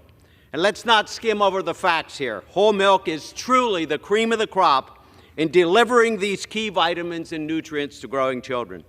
Sadly, our nation's kids are not consuming enough dairy. We've seen a decline since we banned whole milk in our schools to receive those essential vitamins and nutrients. And we can only begin to calculate the impact that has on their long-term health. So let's not curdle away the opportunity to expand dairy consumption in our nation's schools and ensure our children are getting the nutrients necessary to grow strong bones and teeth. Mr. Speaker, all milk puns aside, I urge my colleagues to support this legislation. Expanding the universe of options for children to consume vital nutrients and vitamins is important for their long-term health, but also helps these kids be prepared for school, develop into adulthood, and cultivate a 21st century workforce. Mr. Speaker, healthy kids and supporting our dairy farmers are mutually important. Thank you, and I yield the balance of my time. Gentlelady from North Carolina Reserves. Gentleman from Virginia is recognized. Mr. Speaker, I yield myself such time as I may consume. Gentleman's recognized. Mr. Speaker, we received a letter from the National Alliance for Nutrition and Activity, which says in part that passing of H.R. 1147 would be a departure from the long-standing tradition of establishing food and nutrition standards for federal child nutrition programs based upon the findings of independent reviewers and the scientific community. These are evidence-based strategies to increase school meal consumption and, by extension, potentially school milk consumption that do not involve weakening nutrition standards. Changes to school nutrition standards should be guided by the dietary guidelines, not special interests, and as such, we strongly urge you to put children's interests first and uphold the science-based process and oppose the Whole Milk for Healthy Kids Act of 2023. Our children deserve no less. It is signed by the Academy of Nutrition and Dietetics, the Advocates for Better Children Diets, the American Academy of Pediatrics, the American Heart Association, the American Public Health Association, Ann and Robert H. Lurie Children's Hospital of Chicago, Balanced, Center for Biological Diversity, the Center for Science and Public Interest, Chef Ann Foundation, Friends of the Earth, Healthy Food of America, Healthy Schools Campaign, Lifetime Foundation, the National WIC Association, and the Public Health Institute. I ask that the whole letter be entered into the record by unanimous consent. The gentleman's request is covered by general leave. I reserve the balance of my time. Gentleman reserves. Gentlelady from North Carolina is recognized. Thank you, Mr. Chair. I now yield 5 minutes to the gentleman from Pennsylvania, Mr. Thompson, the author of this legislation. Gentleman's recognized. Mr. Speaker, thank you. Madam Chair, thank you for your leadership and your support. I rise today in strong support of my legislation, the Whole Milk for Healthy Kids Act, which supports students and dairy farmers across America.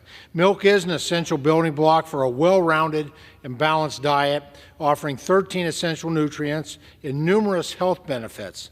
However, out-of-touch federal regulations have imposed dietary restrictions on the types of milk students have access to in school meals.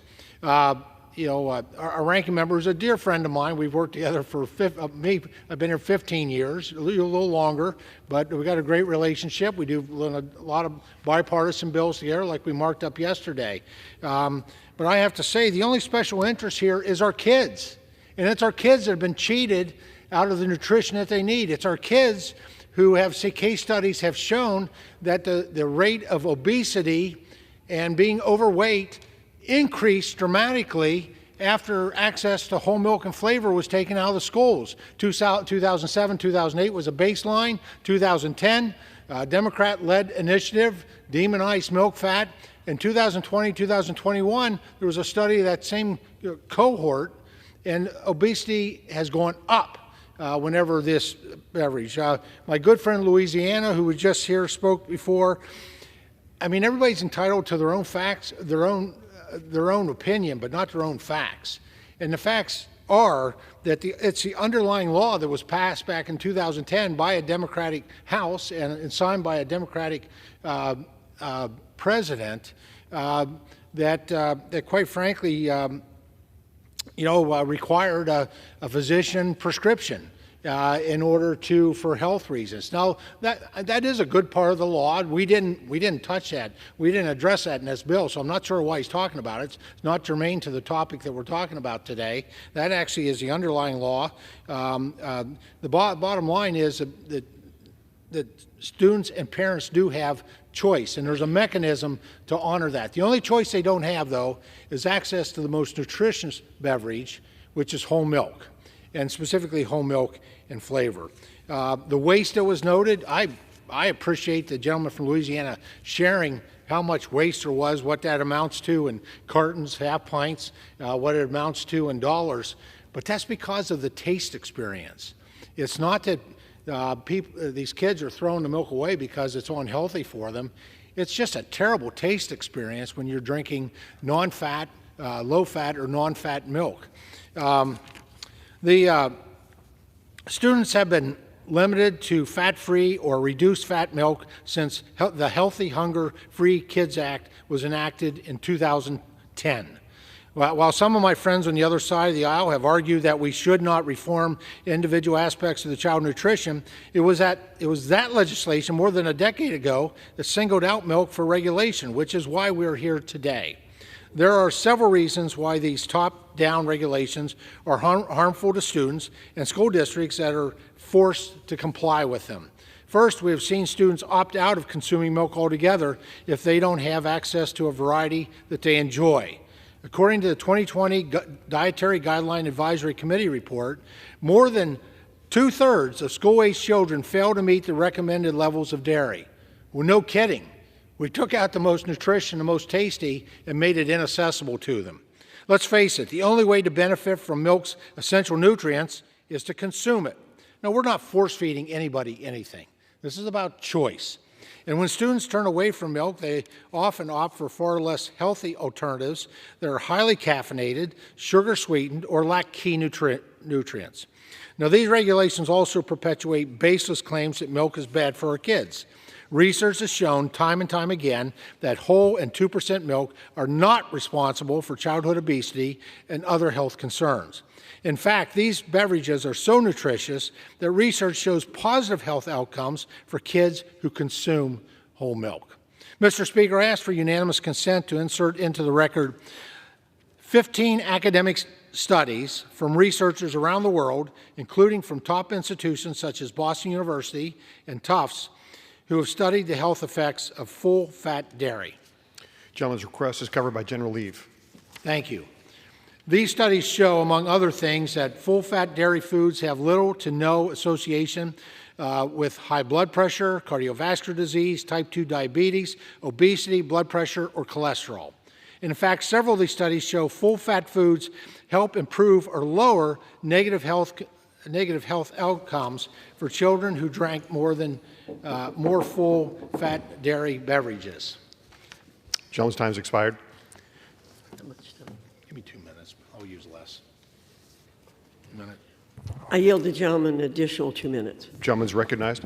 Whole milk, and additionally, since whole milk was removed from the school lunchrooms, the childhood obesity rate has increased according to the CDC and several case studies. Whole milk is not the problem.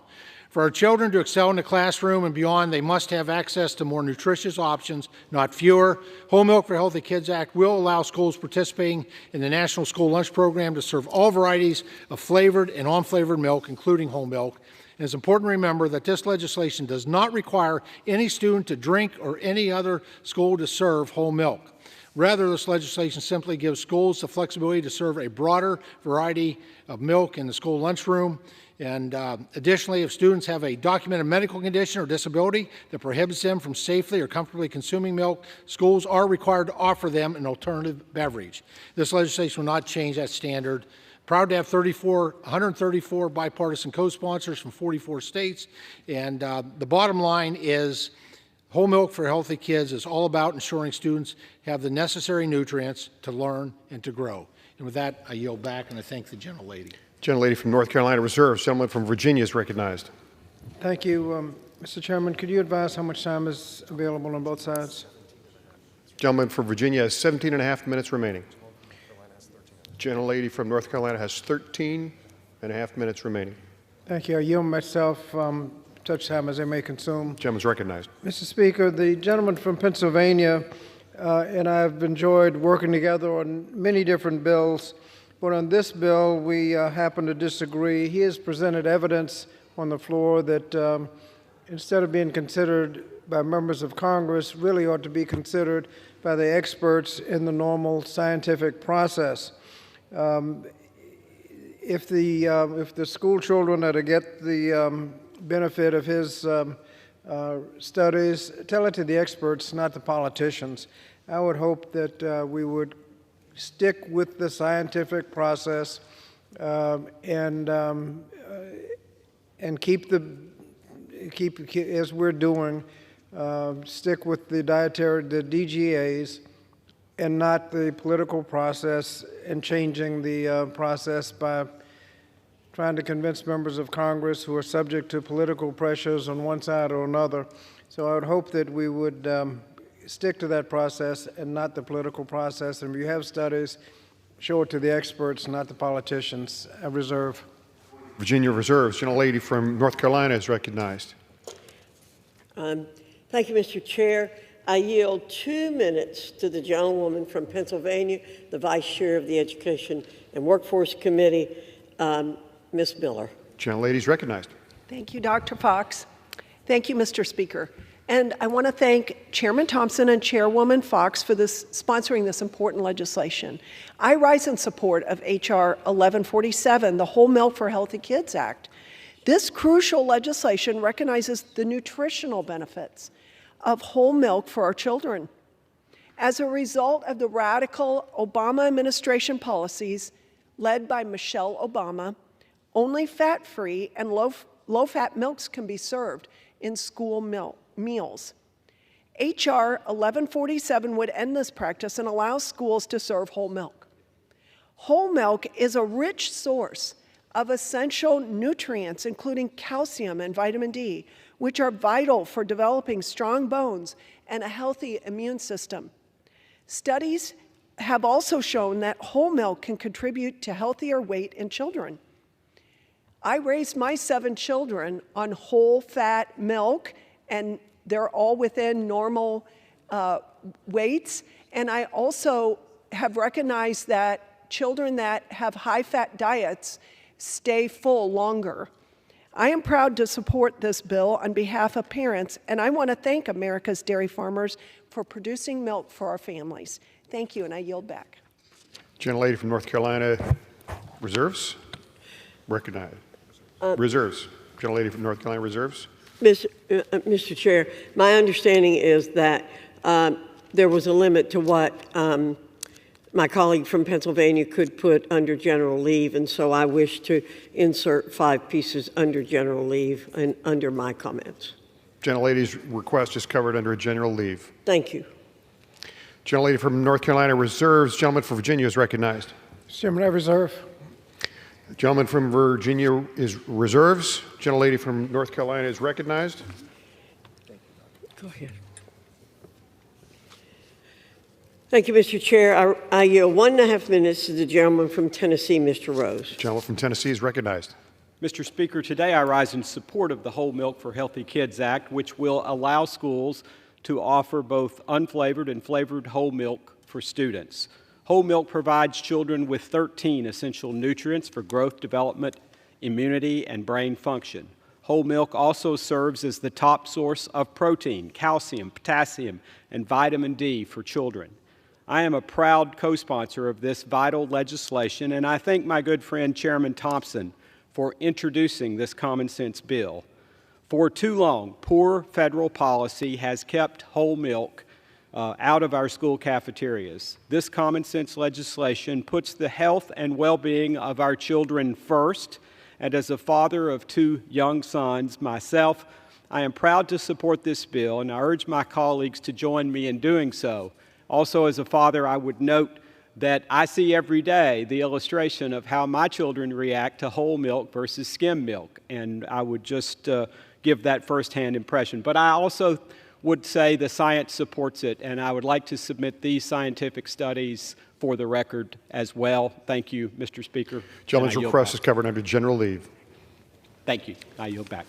Gentlelady from North Carolina reserves. Gentleman from Virginia is recognized. Mr. Chairman, I reserve.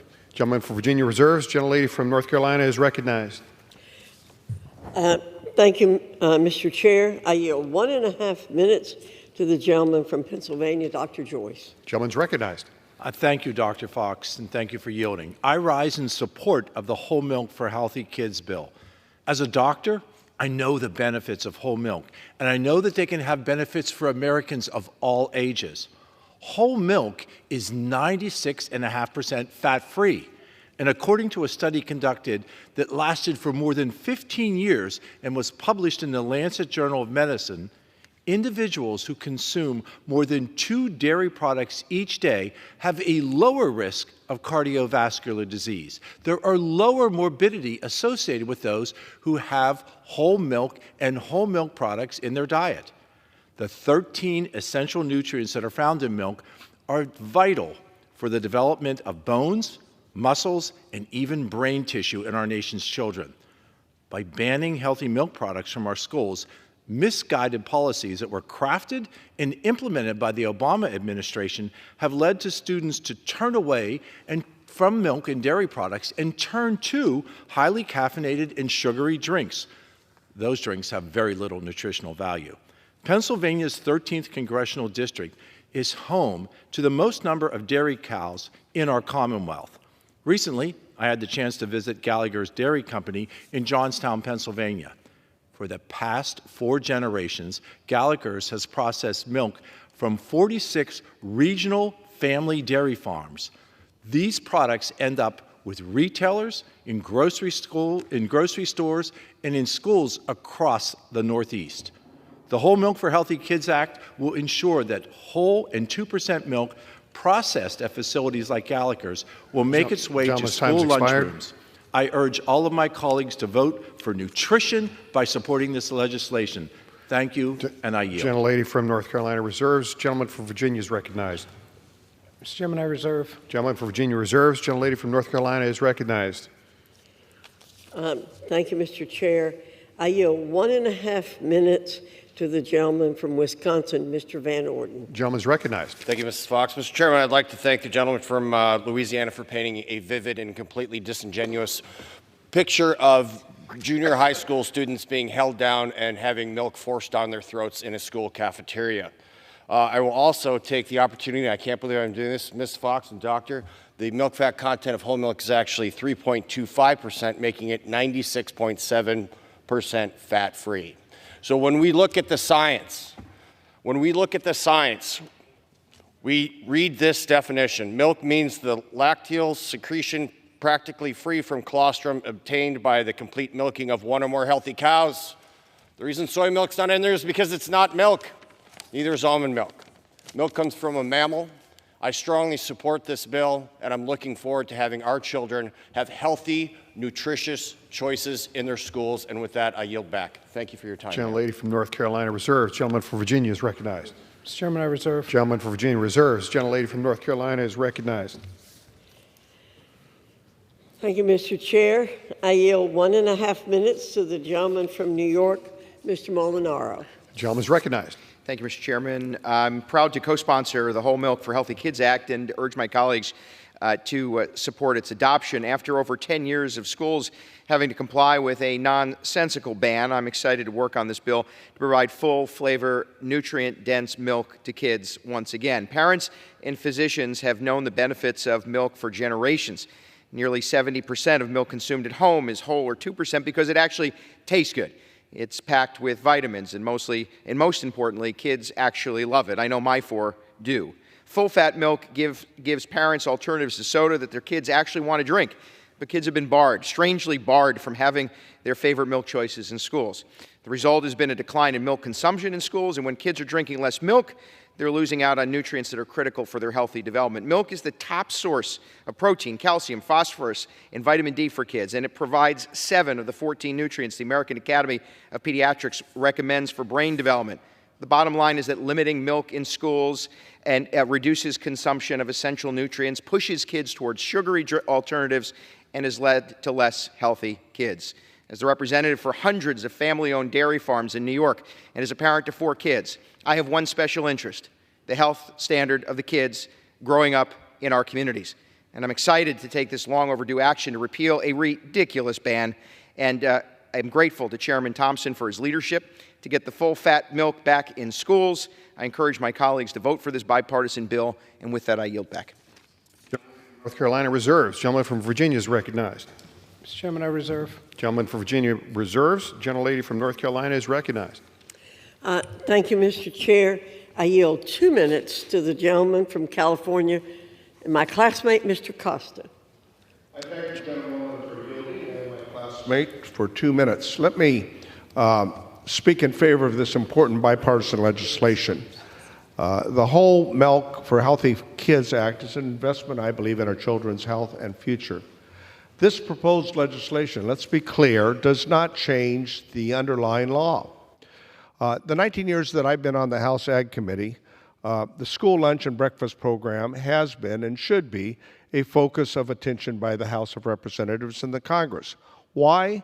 Because we provide the support for the school lunch and breakfast programs. And why else? Because we want our children to have the most nutrition possible from lunch and breakfast. In addition, we want to deal with issues of obesity and issues of allergies. It's important for a healthy future. Now, let me say that I know a little bit about this. My family and I have been involved in the dairy business in California for 3 generations since the early 1920s. Dairy plays a critical role in the nutritional diet of children as a leading food source with nutrients that are critical for the development of growth. We must provide healthy, nutrient-packed options that children will actually choose to consume, ranging from non-fat to whole. Milk provides 13 essential nutrients, as has been mentioned, including 3 of the 4 nutrients of public health concern that involve calcium, potassium, and vitamin D. A few months ago, I visited the Fresno Unified Nutrition Center. Fresno Unified is the 3rd largest school district in California, 73,000 students. They prepare 45,000 lunches a day and 15,000 breakfasts at 85 school sites. It's a big undertaking for this nutritional program.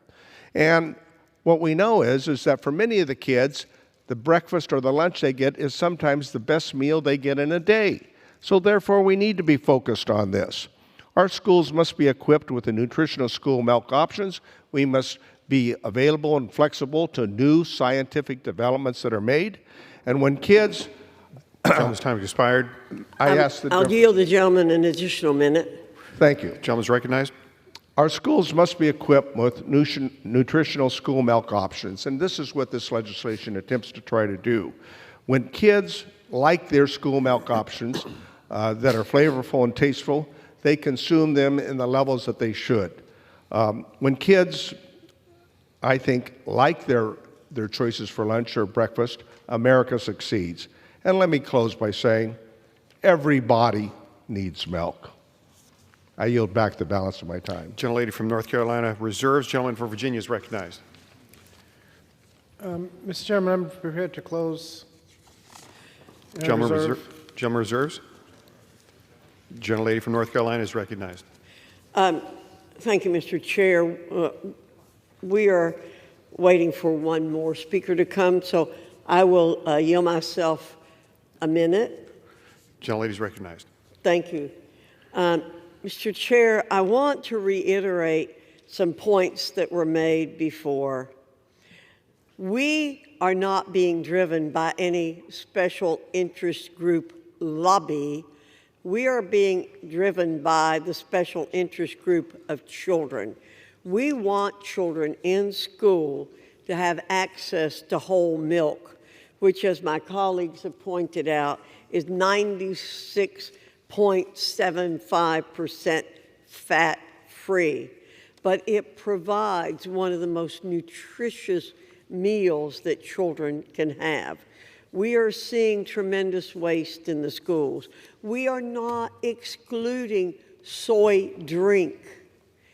The policy that we are trying to overcome here by providing whole milk to children was a policy passed under the Obama administration. We're not trying to harm minorities in any way whatsoever.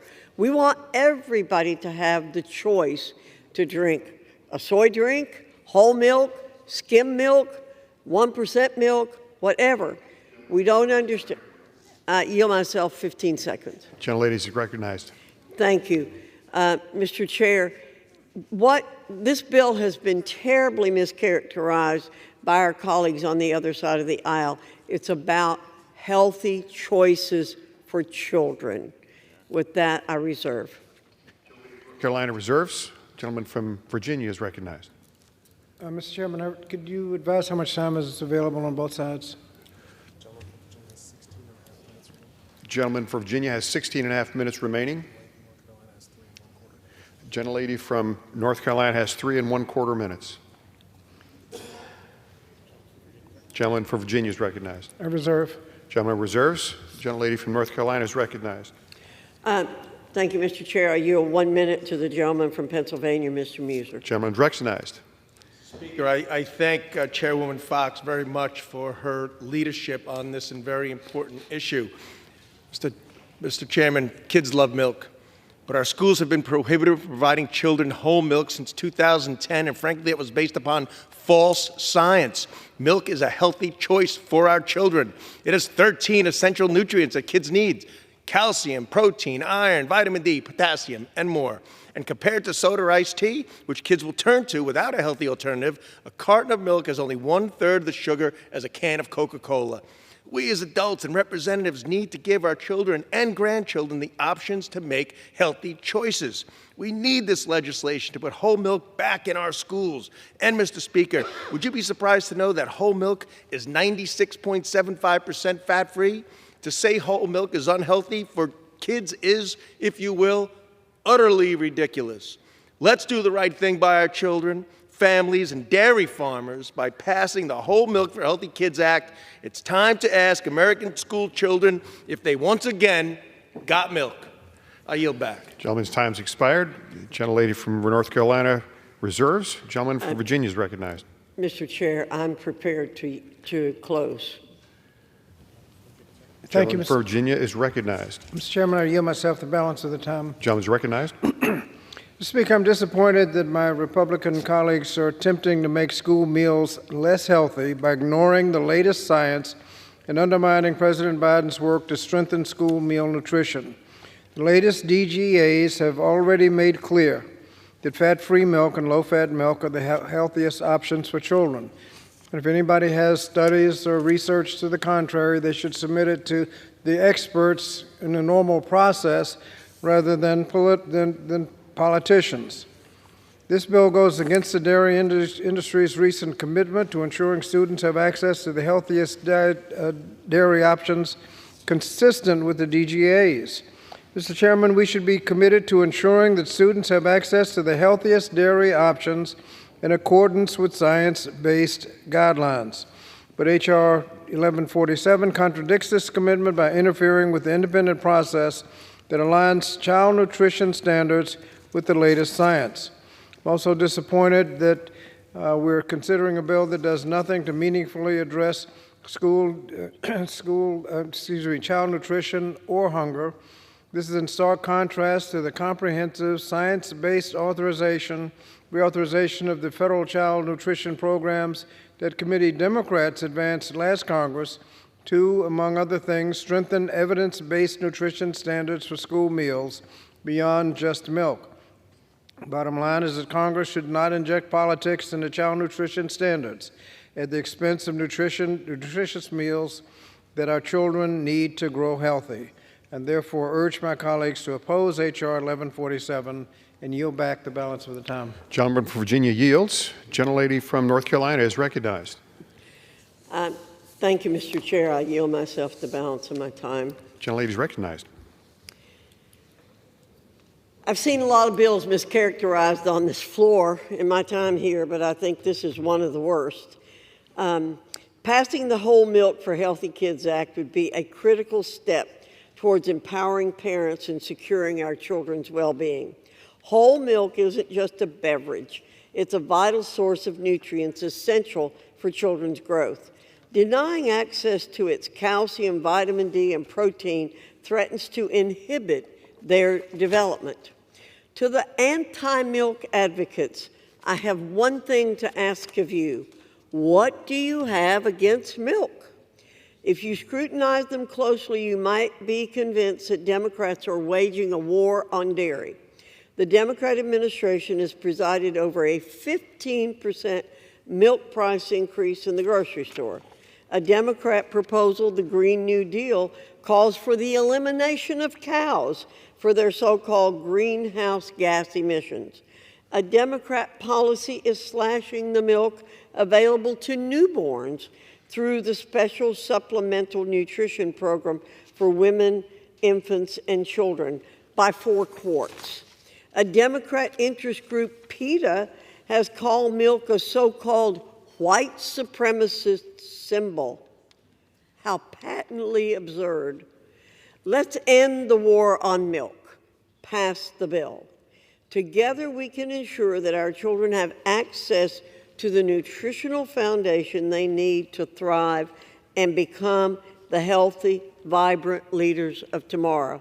I urge all my colleagues to vote yes on this bill, and I yield back the balance of my time. Gentlelady yields. All time for general debate has expired. Pursuant to the rule, the bill shall be considered for amendment under the 5-minute rule. The amendment, in the nature of a substitute recommended by the Committee on Education and the Workforce, printed in the bill, shall be considered as adopted. The bill as amended shall be considered as an original bill for purpose of further amendment under the 5-minute rule and shall be considered as read. No further amendment to the bill as amended shall be in order except those printed in House Report 118-308. Each such further amendment may be offered only in the order printed in the report by a member designated in the report, shall be considered as read, shall be debatable for the time specified in the report, equally divided and controlled by the proponent and an opponent, shall not be subject to amendment, and shall not be subject to a demand for division of the question. It is now in order to consider Amendment Number 1, printed in House Report 118-308. For what purpose does the gentlewoman from Florida seek recognition? Mr. Speaker, I have an amendment at the desk. The clerk will designate the amendment. Amendment Number 1, printed in House Report Number 118-308, offered by Mrs. Luna of Florida. Pursuant to House Resolution 922, the gentlewoman from Florida, Ms. Luna, and a member opposed will each control 5 minutes. The chair recognizes the gentlewoman from Florida. I yield as much time as I may consume. I'm happy to be here today to draw attention to something that is important to our children's health, parental choice, and the many farmers across our nation. For years, American schools' lunches have lagged behind other countries' programs in terms of health and nutrition.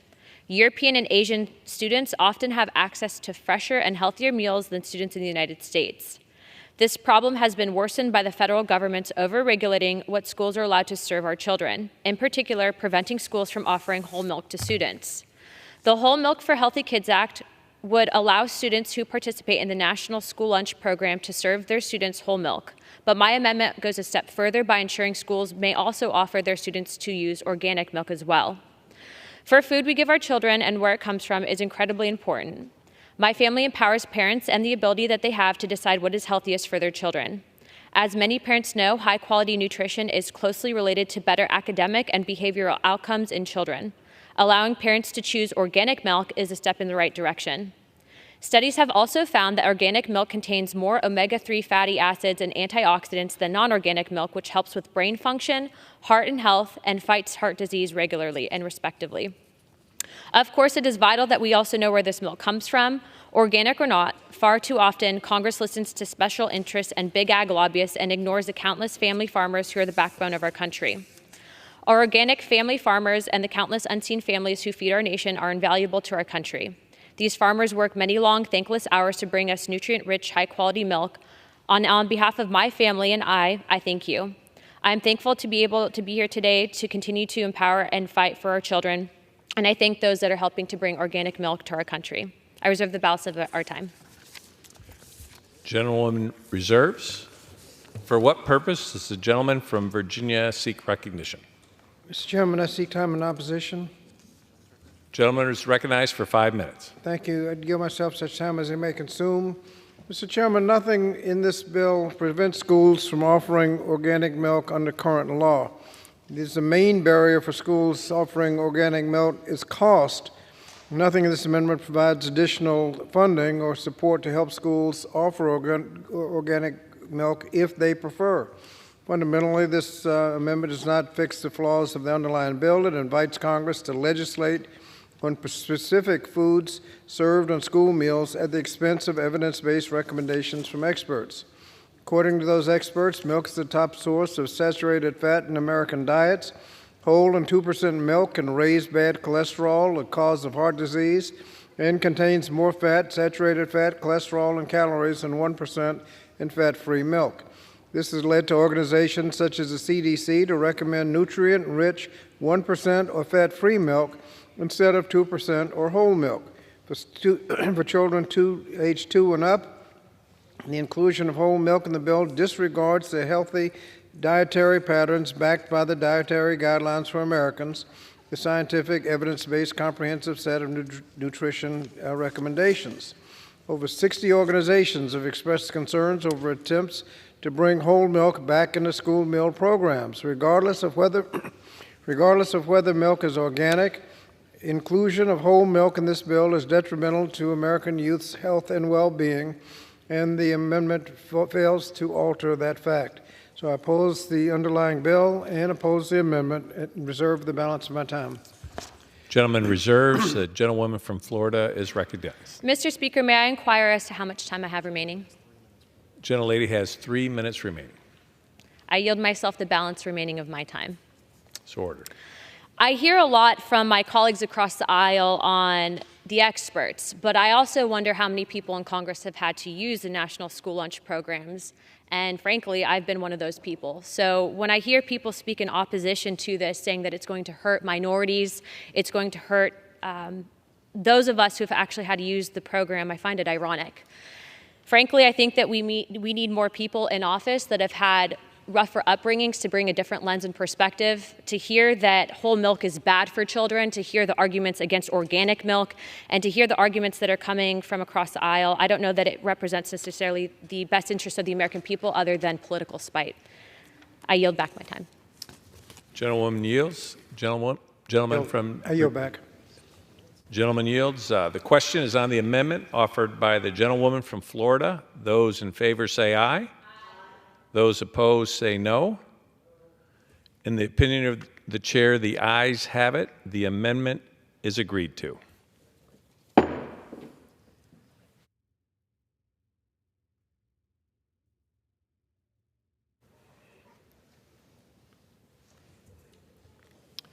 It is now in order to consider Amendment Number 2, printed in House Report 118-308. For what purpose does the gentleman from Florida seek recognition? Mr. Chair, I have an amendment at the desk. The clerk will designate the amendment. Amendment number 2, printed in House Report number 118-308, offered by Mr. Mills of Florida.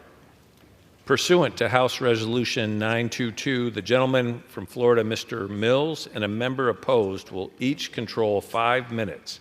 The chair recognizes the gentleman from Florida. Thank you, Mr. Chair. This amendment prohibits schools from participating in the school lunch program under the Act from purchasing or offering milk produced by Chinese state-owned enterprises that may be operating here within the United States or elsewhere. As many of us know, in 2008, melamine scandal exposed systemic corruption and disregard for the safety standards within China's own dairy industry. This scandal resulted in the death of 6 infants and sickened thousands more, highlighting the devastating consequences of lax regulations and unethical practices. The evidence is clear. These enterprises pose a serious threat to our consumers' health, our economic security, and our national interests. We can't allow CCP enterprises to export their dangerous practices to our school lunches. This is an issue maintaining American control of critical supply chains that the Chinese state-owned enterprises have no business being in our schools. Florida is one of the largest cattle producers in America, and there's no way I will allow producers in my state to be compromised by the CCP or the PRC. If we fail to act, we risk losing our family farms and jeopardizing the livelihoods of thousands of Americans. This is not about trade isolationism. It's about protecting our children in schools from unsafe products, ensuring fair competition for American producers, and safeguarding our national security. The potential consequences of inaction are simply too great for me to ignore. And the quality and safety of food that we provide to our children is paramount, and we cannot compromise on these standards. We must be vigilant about our source and production practices of the product that we are present in our educational institutions and safeguard them from adversaries who do not share our same interests. By prohibiting schools from purchasing or offering milk produced by China's state-owned enterprises operating in the United States and elsewhere, we aim to send a clear message about our commitment to health and the safety of our children. Last year, over 30 million school children relied on school lunches for their nutrition. We've seen how the CCP has approached other industries, and we cannot allow such an important sector to become vulnerable at a time of crisis. Therefore, I urge you to join me in preventing the CCP-supported entities from infiltrating school lunches and a key American supply chain. This is a necessary step to protect the health and well-being of our citizens, safeguard our economy, and defend our national interests. Let us send a clear message that we will prioritize the safety and security of our nation's school children above all else. I reserve. Gentleman reserves. For what purpose does the gentleman for Virginia seek recognition? Mr. Chairman, I claim the time in opposition. Gentleman is recognized for 5 minutes. I yield myself such time as it may consume. Mr. Chairman, nobody disputes that the dairy industry is a crucial part of domestic supply chains and provides an important economic benefit to the tune of over $753 billion to the U.S. economy. In 2022, just 5 states, California, Wisconsin, Idaho, Texas, and New York, collectively produced more than 50% of the U.S. annual milk supply. School breakfast and school lunch programs are already required to purchase domestic agricultural commodities and food products. Although exemptions exist, milk is produced in sufficient quantities in the U.S. and at competitive prices to severely restrict the ability of any school to purchase foreign-produced milk. To this end, the amendment does not fix the flaws of the underlying bill and makes no meaningful improvements to Buy American policies. We can make sure that Chinese milk is not breaching our supply chain with continued monitoring and enforcement of present law. The recent report found that Chinese seafood has been served in schools, highlighting the need for additional diligence in enforcing present law. I don't support the underlying legislation, and I oppose the amendment as being unnecessary and reserve the balance of my time. Gentleman reserves. The gentleman is recognized from Florida. Well, it's interesting, and I understand that facts, for whatever reason, seem to sink in a lot slower on the left than they do in America's party. So I'll say this once more. In 2008, melamine scandal exposed systemic corruption and disregard for complete safety by milk that was produced by the dairy products of China. So it's interesting that you say that they aren't actually weakening anything when they had infants and children to the thousands who had died and were sick by their actual produce capabilities or incapabilities and capacity. So again, facts are a very finical thing. They are oftentimes slowly leaked in on the left. But you can't dispute that China's production of dairy has been less safe and less put under the regulations and rigorous streams that they do in American production under the FDA. With that, I go ahead and yield. Gentleman yields.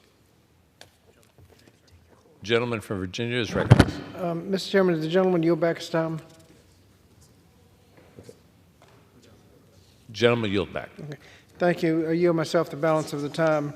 Just to reiterate that present law requires domestic purchase, and so this is unnecessary. And if Chinese milk has gotten into the supply, we need to monitor that. It violates present law. And to suggest that we're ignoring science, the underlying bill is ignore science. That's the purpose of the underlying bill. So I would hope that we would reject the amendment and reject the underlying bill, and I yield back. Gentleman yields. The question is on the amendment offered by the gentleman from Florida. Those in favor say aye. Those opposed say no. In the opinion of the chair, the ayes have it. The amendment is agreed to.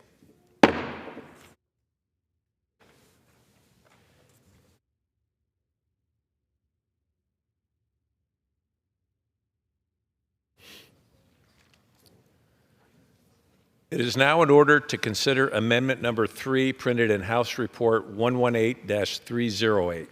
For what purpose does the gentleman from Wisconsin seek recognition? Mr. Speaker, I have an amendment at the desk. The clerk will designate the amendment.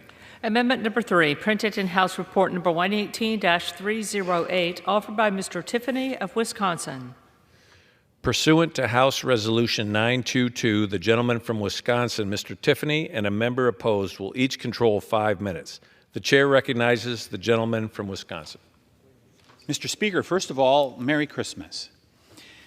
My bipartisan amendment prevents the USDA from issuing any rule that bans any of the milk covered in this bill, including chocolate milk.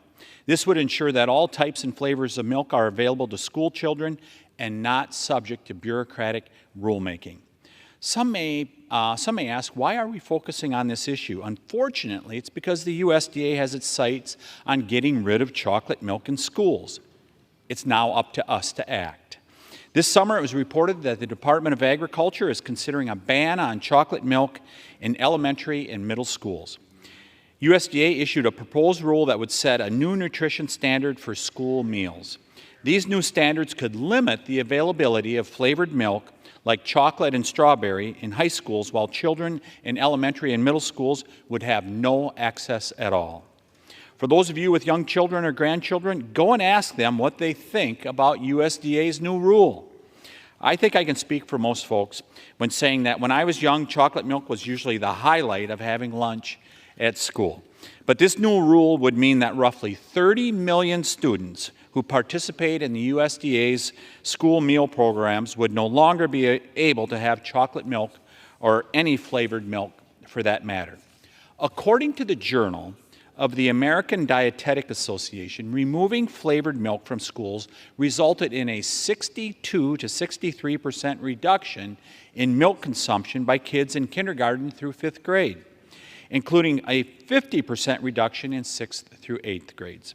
Milk is full of rich nutrients that support bone growth and development, and millions of children enjoy drinking it.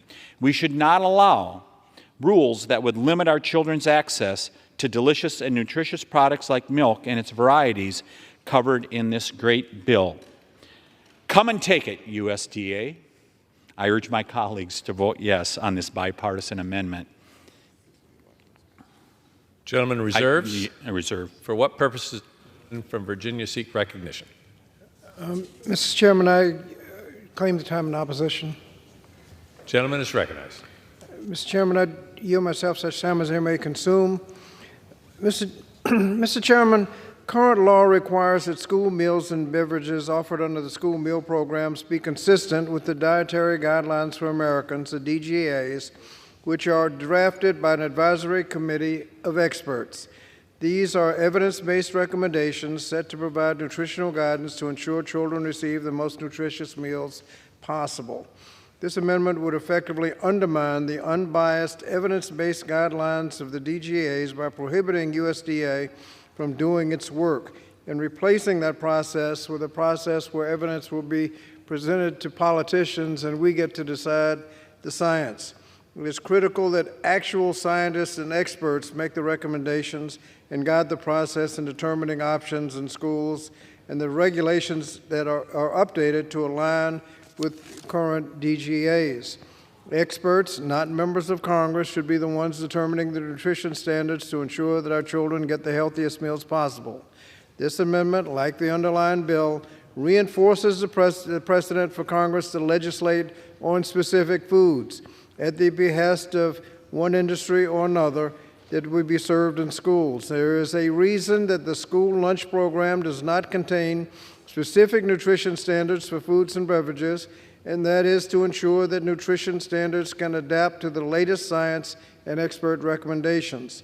Both this amendment and the underlying bill upset this policy and opened the program to politicization in favor of district interests and single food lobbies over the health and well-being of our children. The dozens of organizations, including the American Nutrition, the Academy of Nutrition and Dietetics, the American Academy of Pediatrics, the American Heart Association, and a lot of others have urged Congress not to interfere with that process and to respect this science-based process. For these reasons, I urge a no vote on the amendment and reserve the balance of my time. Gentleman reserves. The gentleman from Wisconsin is recognized. Thank you, Mr. Speaker. Oh, those experts, they've done us so well in the United States of America. Why are we $33 trillion in debt? Why do we have childhood obesity that is off the charts at this point? Oh, those experts serve us so well. Those experts that told us that butter is not good for us. Remember that a number of decades ago? Growing up on a dairy farm in western Wisconsin, I couldn't believe that they were telling us, the experts, that butter is not good for us. Well, all of a sudden, they're changing their tune on that. They told us that whole milk, we shouldn't possibly drink that. They're beginning to turn on that also and saying maybe that is good for our children. Yeah, the experts, they have done us so well. The reason I bring this before the House of Representatives is I did listen to experts. Those people that run the school lunch programs. I will never forget a day about a decade ago when I stopped at a local gas station in northern Wisconsin, and a school lunch director came up to me. I didn't even know her. She said, at that time, Senator Tiffany, she said, would you tell the federal government to get out of our school lunch program? We are throwing away so much food. That was, remember, Michelle Obama's school lunch dictates that she put in place, and the school lunch director said, don't do that to us.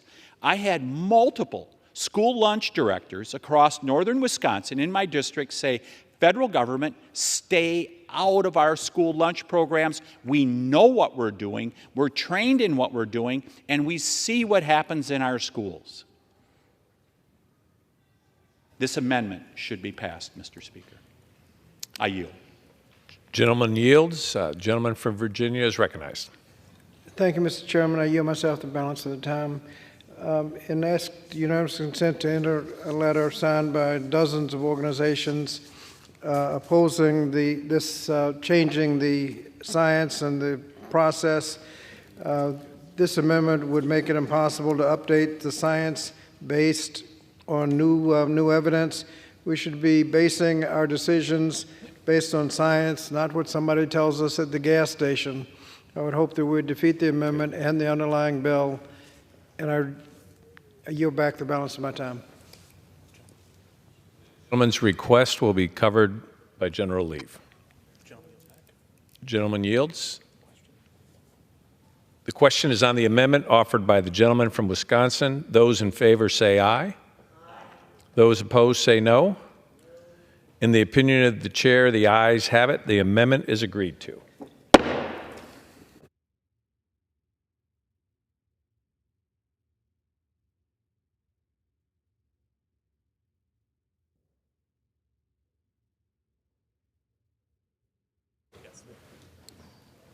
There being no further amendments under the rule, the committee rises.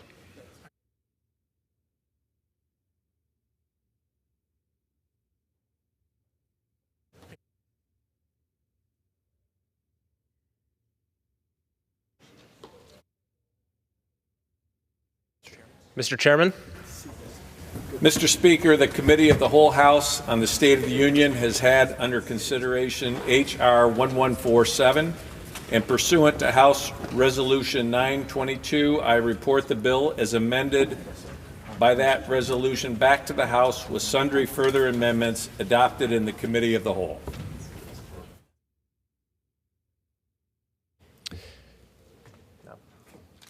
The chair of the Committee of the Whole House on the State of the Union reports that the committee has had under consideration the bill H.R. 1147 and pursuant to House Resolution 922, reports the bill as amended by that resolution back to the House with sundry further amendments adopted in the Committee of the Whole. Under the rule, the previous question is ordered. In a separate vote demanded on any amendment reported from the committee is a separate vote demanded on any amendment reported from the Committee of the Whole. If not, the chair will put them in gross. The question is on the adoption of the amendments. Those in favor, please say aye. Those opposed, please say no. The ayes have it. The amendments are agreed to. The question is on engrossment and third reading of the bill. Those in favor, please say aye. Those opposed, please say no. The ayes have it. Third reading. A bill to amend the Richard B. Russell National School Lunch Act to allow schools that participate in the school lunch program under such act to serve whole milk. The question is on passage of the bill. Those in favor say aye. Those opposed, no. The ayes have it. The ayes still have it.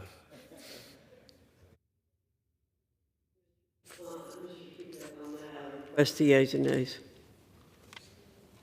The yeas and nays are requested. Those favoring a vote by the yeas and nays will rise.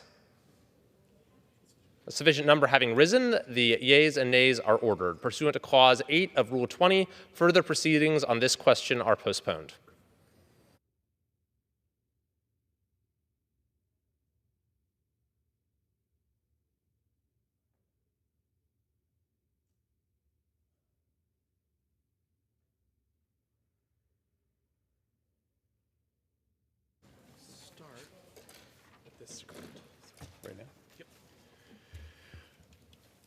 Pursuant to Clause 8 of Rule 20, the chair will postpone further proceedings today on motions to suspend the rules on which a recorded vote or the yeas and nays are ordered, or votes objected to under Clause 6 of Rule 20.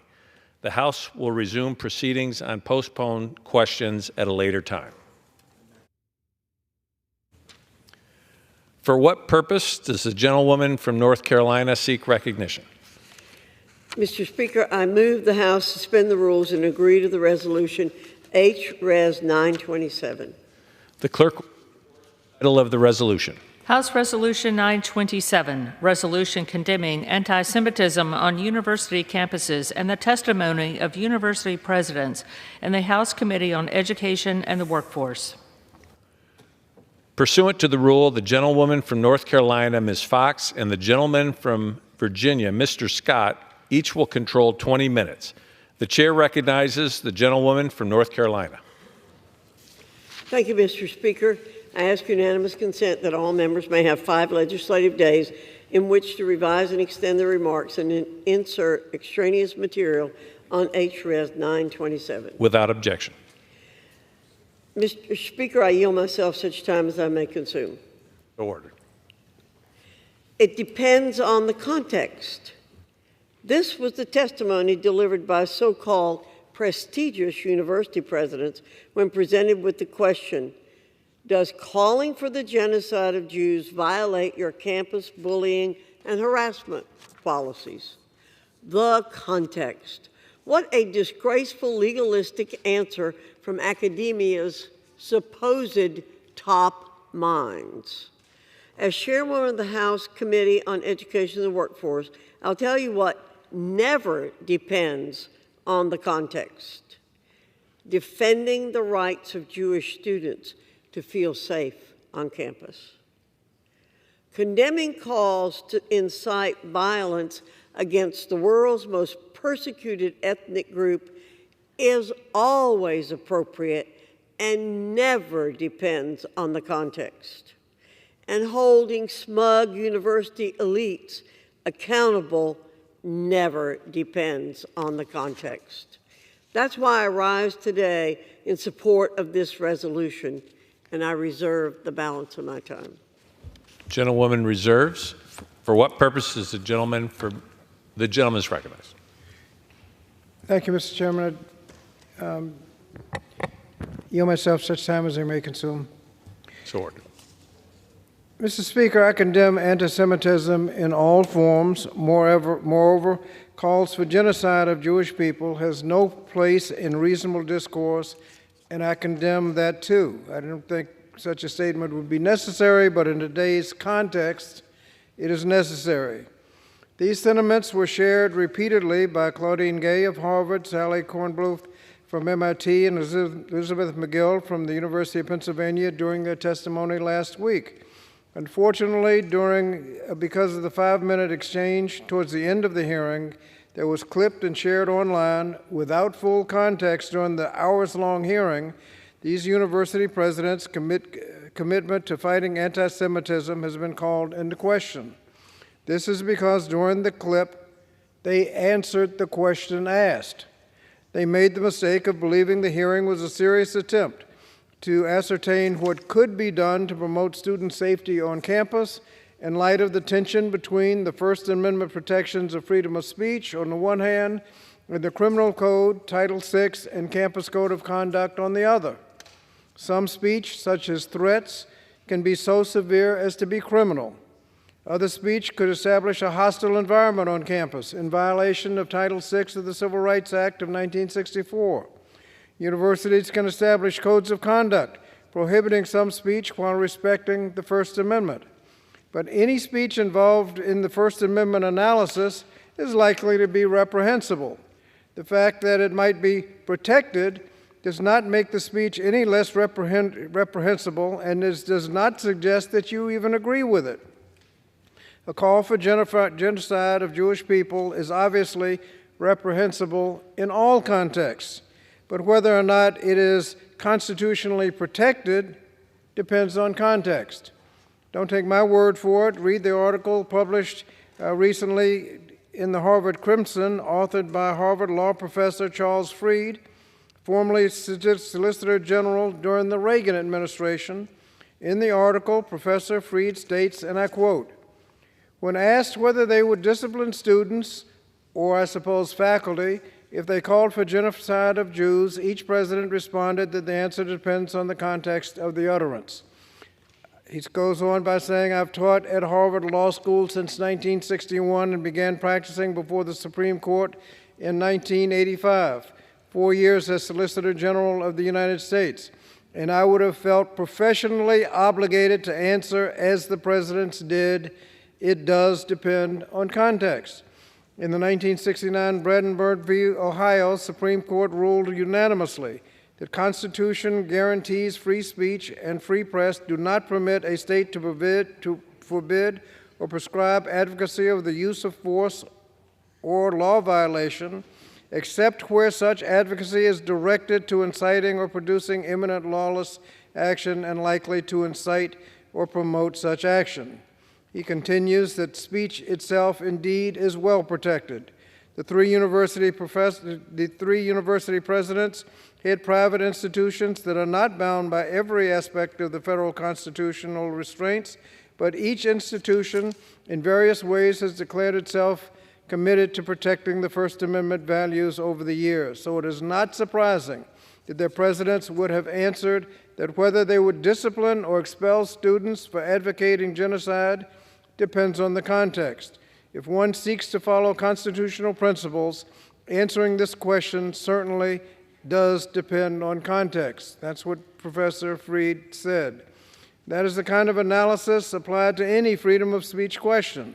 It's even being applied to former President Trump today.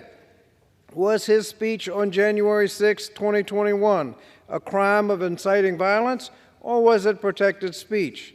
Incredibly, the university presidents were directed to give a one-word answer, yes or no, and they responded, as Professor Freed said he would have been professionally obligated to do, it depends on context. Regrettably, they took the question as an opportunity to seriously discuss the constitutional implications of a complex question. That was a big mistake. And for that mistake, we are considering a resolution to condemn them and ask them to resign. I also think it's important to put this resolution in context, because in 2017, after white supremacists walked through the campus of University of Virginia shouting, "Jews will not replace us," Democrats on the committee requested a hearing on that incident, and nothing happened. Meanwhile, the one who declared there were good people on both sides has been enthusiastically endorsed. We need to do everything the law allows to address anti-Semitism, Islamophobia, racism, homophobia, and other forms of discrimination on college campuses. This resolution is not a serious effort to advance that cause. I therefore oppose this resolution and reserve the balance of my time. Gentleman reserves. Gentlelady from North Carolina is recognized. Thank you, Mr. Speaker. I yield 2 minutes to the gentlewoman from New York, Conference Chairwoman, Ms. Stefanik. Gentlewoman from New York is recognized. Thank you, Mr. Speaker, and thank you to Chairwoman Fox for chairing last week's important hearing. There is a reason that last week's hearing, the university presidents of Harvard, Penn, and MIT made history as the most watched congressional testimony in history with over 1 billion views. And that's because their testimony was the most morally bankrupt testimony in the history of the United States Congress. When asked the very specific question, does calling for the genocide of Jews violate your code of conduct on bullying and harassment? The world watched and the world heard their answers in horror. As the president of Harvard, the president, now former of Penn, and the president of MIT equivocated, dehumanized, and failed to answer yes. Anyone with a sliver of decency, humanity, and morality knows that the answer to that question is yes. President Kornbluth of MIT said that such depravity would only be considered harassment depending on the, quote, context. When pressed during her questioning, Penn's president, now former President McGill's response was shocking to the extreme. Quote, if the speech becomes conduct, it can be harassment. Finally, Harvard President Gay, whose answer was the same, quote, it depends on the context. It was pathetic, amoral, and inhumane, and by God, the world heard it. And as I said in the hearing, it does not depend on the context. As attacks against Jewish students have skyrocketed on campuses across America, we clearly have tremendous work ahead of us, Mr. Speaker, to address this rot of anti-Semitism that is now rooted in our once premier higher education institutions. And we will not be deterred by this important work. This is why I rise today in support of my bipartisan resolution condemning the rise of anti-Semitism on university campuses around the country and the morally bankrupt testimony of those university presidents. Gentlewoman's time has expired. I give the gentlewoman another 30 seconds.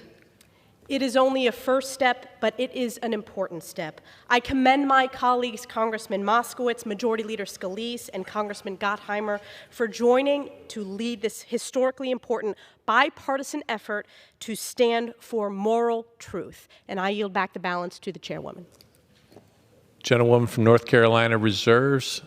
Gentleman from Virginia is recognized. Thank you, Mr. Speaker. Mr. Speaker, I yield 5 minutes to the gentlewoman from North Carolina, Ms. Manning. Gentlewoman from North Carolina is recognized. Thank you, Mr. Speaker. And I want to thank my friend, the gentleman from Virginia, Ranking Member Scott, for recognizing me.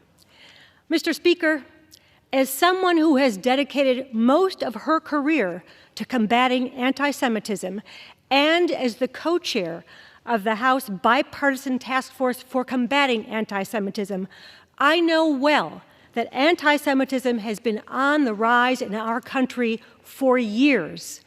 It was a growing problem before the October 7th Hamas terrorist attack, and sadly, immediately after that savage attack, anti-Semitism has skyrocketed, particularly on college campuses. What we have seen happening on college campuses is outrageous, and too many college and university leaders have totally failed in their moral responsibility to condemn anti-Semitism. They have failed to keep Jewish students and faculty members safe. That is shameful. And yes, I was appalled by the failure of the 3 college presidents to simply say yes. A call for the genocide of Jews is wrong, period. But I have no interest in meaningless resolutions that do nothing to address the underlying issue of anti-Semitism. That's why my colleagues should join us in crafting serious bipartisan legislation that will make a real difference. We don't need throwaway resolutions. We need effective solutions. If we're serious about fighting anti-Semitism, we need legislation to implement and codify the U.S. national strategy to counter anti-Semitism. We need to pass the President's request for $200 million in emergency supplemental funding for the Nonprofit Security Grant Program. We need to fully fund the Office for Civil Rights at the U.S. Department of Education, not to cut that funding.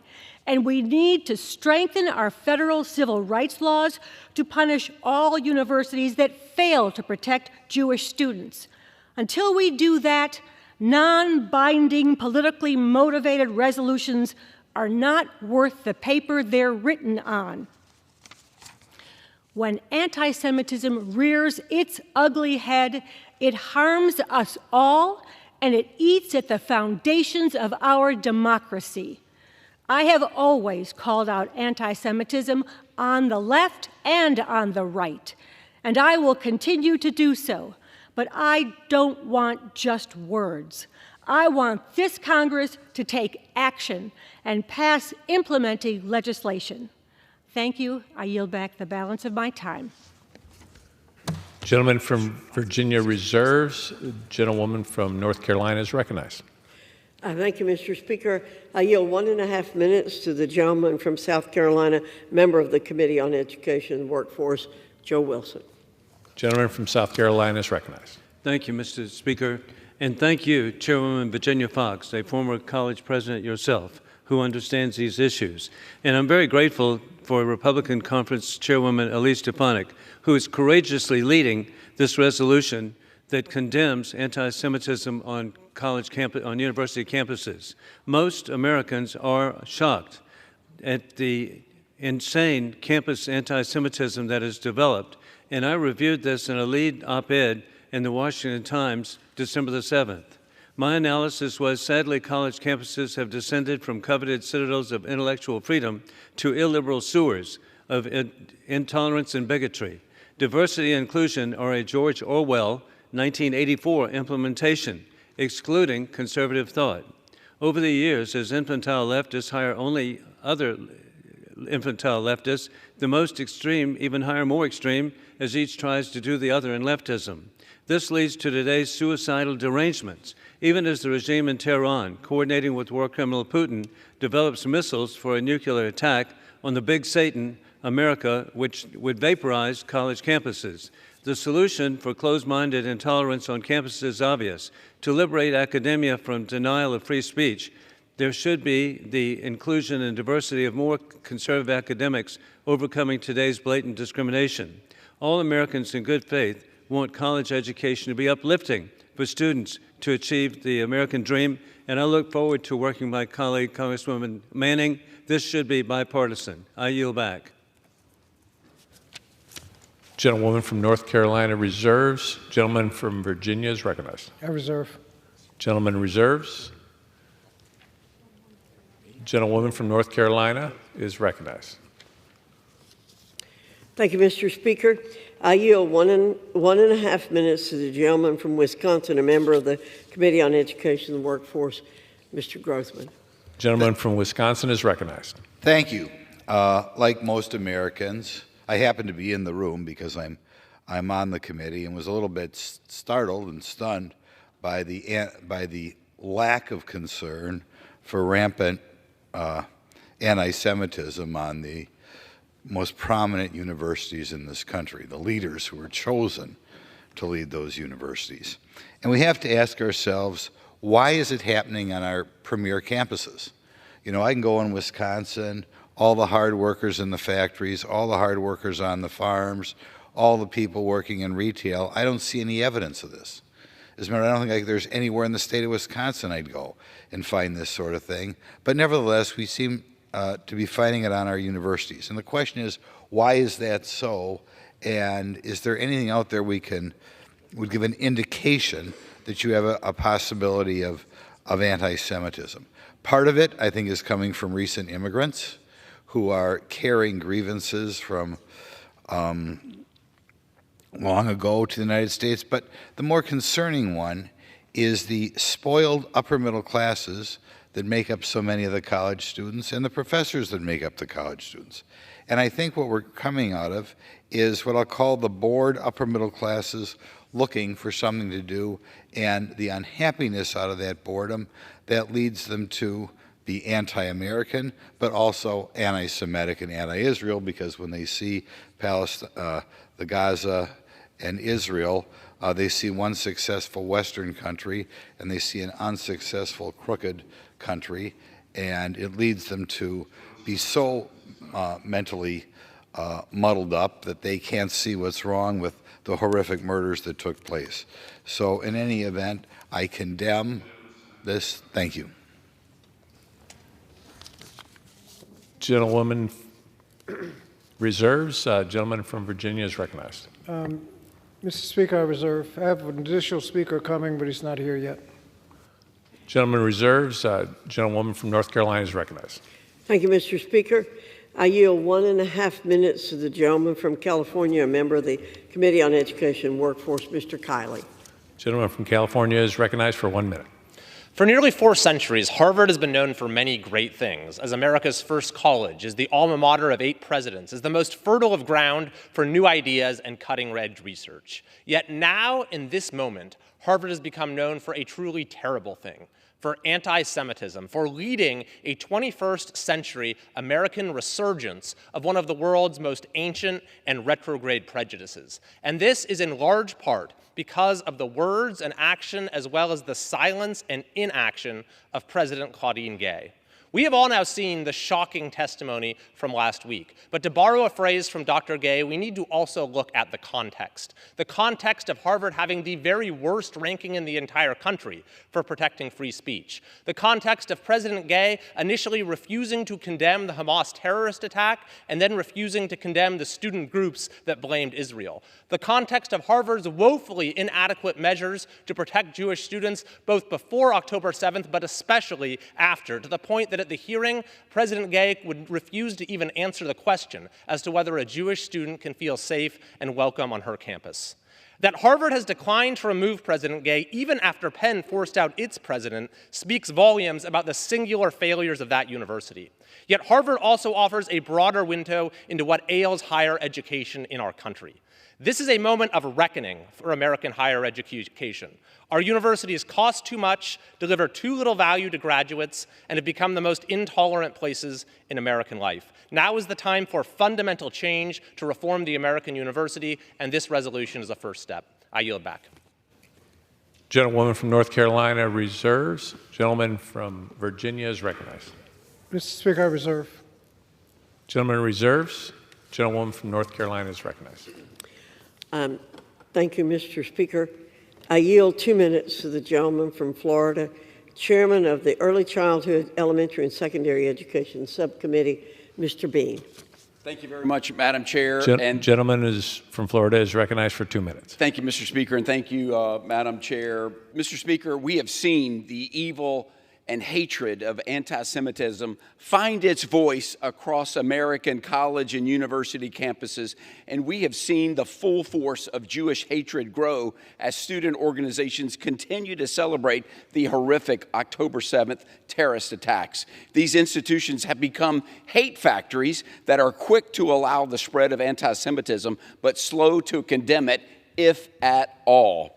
Harvard President Claudine Gay even said calling for the genocide of Jewish students depends on the context when it comes to violating the university's code of conduct. Let me be clear. Today, the faces of modern anti-Semitism in American education are Harvard, UPenn, MIT. These institutions have gone from elite to elitist. At Harvard, if you use the wrong pronouns, that's a violation of their code of conduct. But violently targeting Jewish students and calling for the genocide of the Jewish people, that's acceptable Harvard conduct. The history of the Holocaust reminds us what will happen when hatred is met by silence. We cannot stand by while students feel threatened. It's more than a discussion, Mr. Speaker. It's a call to action, and that's why I'm proud to support Representative Stefanik's resolution condemning anti-Semitism in institutions of higher learning and specifically condemning Presidents McGill, Gay, and Kornbluth for failing to denounce the calls for genocide on their campuses. 17 times it was asked, 17 times they failed the question. Mr. Speaker, it bears repeating, anti-Semitism is not activism. I yield back. Gentleman yields. Gentlewoman from North Carolina reserves. Gentleman from Virginia is recognized. I reserve. Gentleman reserves. Gentlewoman from North Carolina is recognized. Thank you, Mr. Speaker. I yield 1.5 minutes to the gentleman from Michigan, a member of the Committee on Education and Workforce, Mr. Wahlberg. Gentleman from Michigan is recognized. I thank the gentlelady. Mr. Speaker, I rise today in support of HRES 927. Last week, America watched in bewilderment as the presidents of Harvard, MIT, and Penn were unable to say if calls for a genocide of Jews violated their harassment and bullying policy. Let's not forget campus leaders go after microaggressions, but suddenly, when it comes to anti-Semitism, they chose to remain silent. At that same hearing, I asked Harvard's president how she could rectify cracking down on faculty for saying there are biologically two genders, but maintain that calling for genocide is protected speech. The reality is, at these universities, free speech only applies to certain people at certain times, which is why these schools rank at the bottom of scorecards that judge freedom of speech. The inability of these presidents to condemn anti-Semitic rhetoric only encourages further harassment and jeopardizes the safety of Jewish students and ultimately all. They need to be held to account. I encourage adoption of the resolution, and I yield back. Gentleman yields. Gentlewoman from North Carolina reserves. Gentleman for Virginia is recognized. Mr. Speaker, I reserve. Gentleman reserves. Gentlewoman from North Carolina is recognized. Mr. Speaker, could I inquire as to how much time is remaining? Gentlewoman has 8.5 minutes remaining. And Mr. Scott? Gentleman for Virginia has 11.5 minutes. Mr. Speaker, I yield myself 1 minute. Gentlewoman is recognized. Mr. Speaker, anti-Semitism on college campuses incident tracking from 2019 to 2023. 659 total reported anti-Semitic incidents on college campuses since October 7, a 700% increase compared to last year. This was updated on December 13th, 2023. Since the terrorist attack on Israel by Hamas on October 7th, anti-Semitic incidents against Jewish students on college campuses have reached alarmingly high rates, increasing by 700% over the same period last year. Hillel International has been working around the clock with our partners to report with their partners to address these incidents and to ensure that all Jewish students feel safe on campus. This is coming from a report from Hillel, which I would like to enter into the record, Mr. Speaker. Without objection, the gentlewoman's time is expired. Thank you, Mr. Speaker. I reserve. Gentlewoman reserves. Gentleman from Virginia is recognized. Speaker, I reserve. Gentleman reserves. Gentlewoman from North Carolina is recognized. Thank you, Mr. Speaker. I yield 1.5 minutes to the gentleman from New York, a member of the Committee on Education and the Workforce, Mr. Williams. Gentleman from New York is recognized for 1.5 minutes. Thank you, Mr. Speaker. Thank you, Madam Chairwoman. I thank Representative Stefanik, my colleague from New York, for introducing this much-needed resolution. With issues as critical as mitigating anti-Semitism and protecting our Jewish community, it is vital that we speak today with moral clarity. Just days ago, in a hearing in the House Education and Workforce Committee, we heard shocking testimony from the presidents of what were once our most esteemed educational institutions. Each one of these institutions have more than 100 years of history educating our youth. One, Harvard University, is closing in on 400 years of history. These schools have an embarrassment of riches, billions of dollars in annual revenue, much of it from federal funds, billions more in endowments, no, tens of billions of dollars in endowments. They have the resources to reach any educational goal. When pressed on the solution to the problem of anti-Semitism, each of them testified that education was, in fact, the solution. Education is supposed to be the solution to anti-Semitism. Yet with all of that history, with all of those resources, with the esteem of our society and the world, these universities are ground zero for rampant, virulent, obscene, and inhuman anti-Semitism. The hearings last week exposed not only the lack of moral leadership at these schools, it exposed a sickness in the culture of our elite universities. If calling for the murder and genocide of fellow students for the crime of being Jewish is not immediately and completely repugnant, then there is no moral compass at the heart of these institutions. I yield back. Gentlewoman from North Carolina reserves. Gentleman from Virginia is recognized. Mr. Speaker, I yield 4 minutes to the gentleman from Maryland, Mr. Raskin. Gentleman from Maryland is recognized for 4 minutes. Thank you, Mr. Chairman, and thank you, Mr. Speaker. I rise to oppose this resolution, which, to my knowledge, would mark the first time in American history that the House of Representatives would vote to tell private college and university presidents to resign. I want all of my colleagues to think very seriously about what this means for us today and in the future. We're all profoundly disturbed by the resurgence of anti-Semitism and racism in campus towns, including death threats, serious death threats against Jewish students at Cornell, and actual shootings and attempted murder of 3 Palestinian American students in Burlington, Vermont.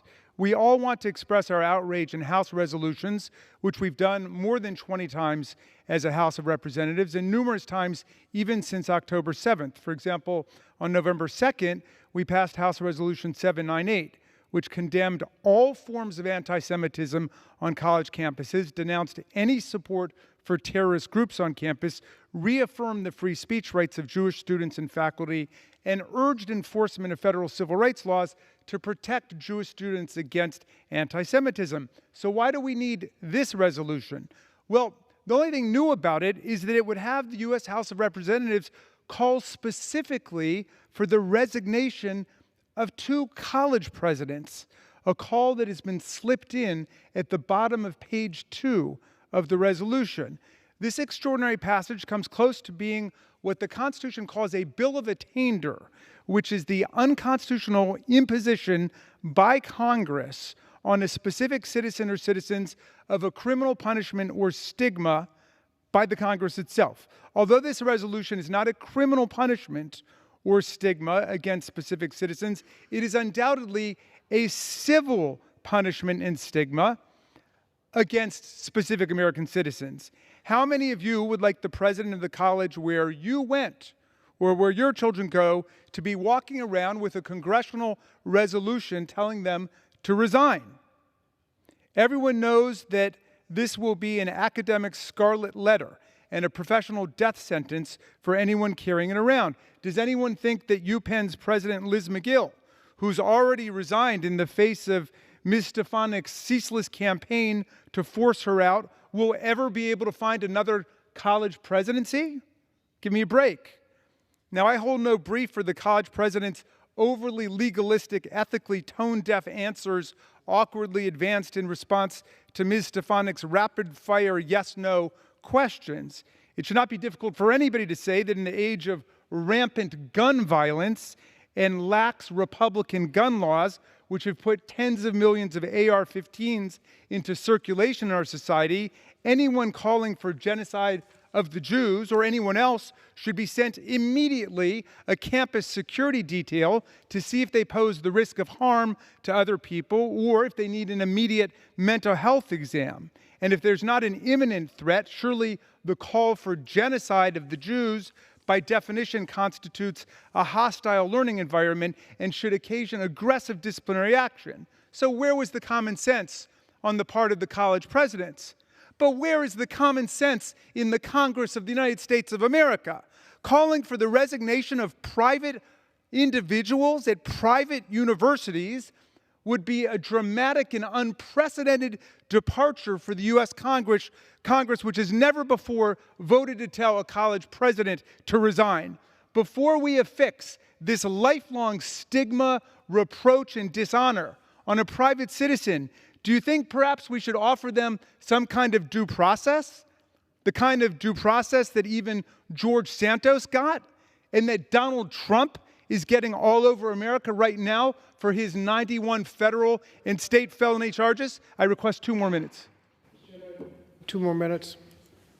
Gentleman's recognized. Should Harvard President Claudine Gay, who is the first Haitian American ever to serve in that position, and Sally Kornbluth, who is Jewish, get the chance to explain what they are actually doing to combat racism and anti-Semitism at their schools, and what they have done in their lives and in their careers to oppose anti-Semitism and racism, which are the gateway to destruction of liberal democracy?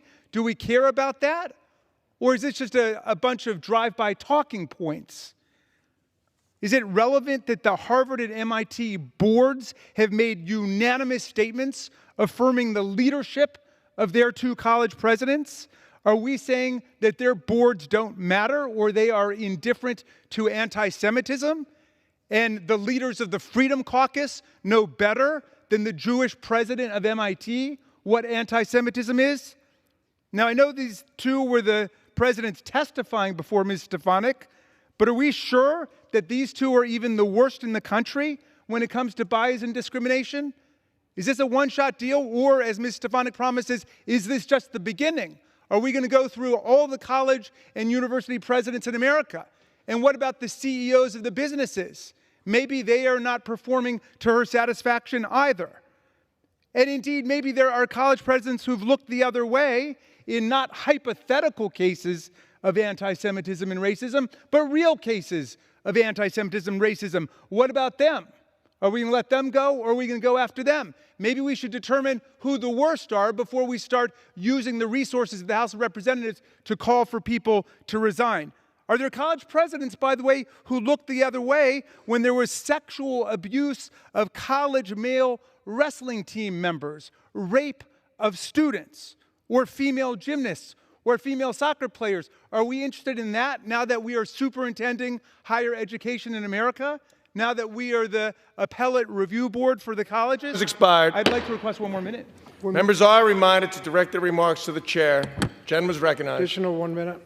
Mr. Speaker, are we prepared to become the National Academic Appeals Panel for college presidents, coaches, and professors? Or is that perhaps best left to the universities themselves? Maybe it's that we just don't have a positive legislative agenda of our own to lower drug prices in America, to get aid to our democratic allies in Ukraine against fascist imperialist thug Vladimir Putin. Maybe we don't have anything real to do, so we decide instead to go around and start lecturing the college presidents and college boards all over America. In the absence of a real program for America, the majority is filling our hours with censures, expulsions, motions to vacate the speakership, overthrow their own leaders, and of course impeachment of President Biden. For what? For doing nothing wrong. Nothing wrong. That's all that they give us. And this cannibalistic instinct they've unleashed now turns on private citizens, academic leaders who will wear the scarlet letter A so they can have some more press conferences. I'm voting no on this resolution. I yield back and thank the chair.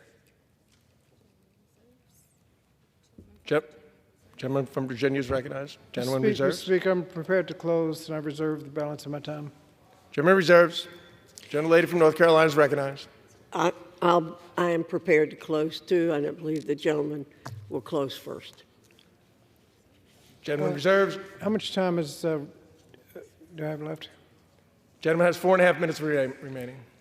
Thank you, Mr. Speaker. I ask unanimous Gentlelady from North Carolina has 6 minutes remaining. Mr. Speaker, I ask unanimous consent to enter into the record a statement from the Foundation for Individual Rights and Expression, a group invited by the majority in 2018 to testify at a hearing examining the First Amendment rights on campus, and a group that authors the free speech ranking the majority cited several times at the committee hearing. I want to enter into the record a statement from December 8th entitled, "University Presidents Were Right to Condemn Hate Speech and Defend Free Speech." Without objection.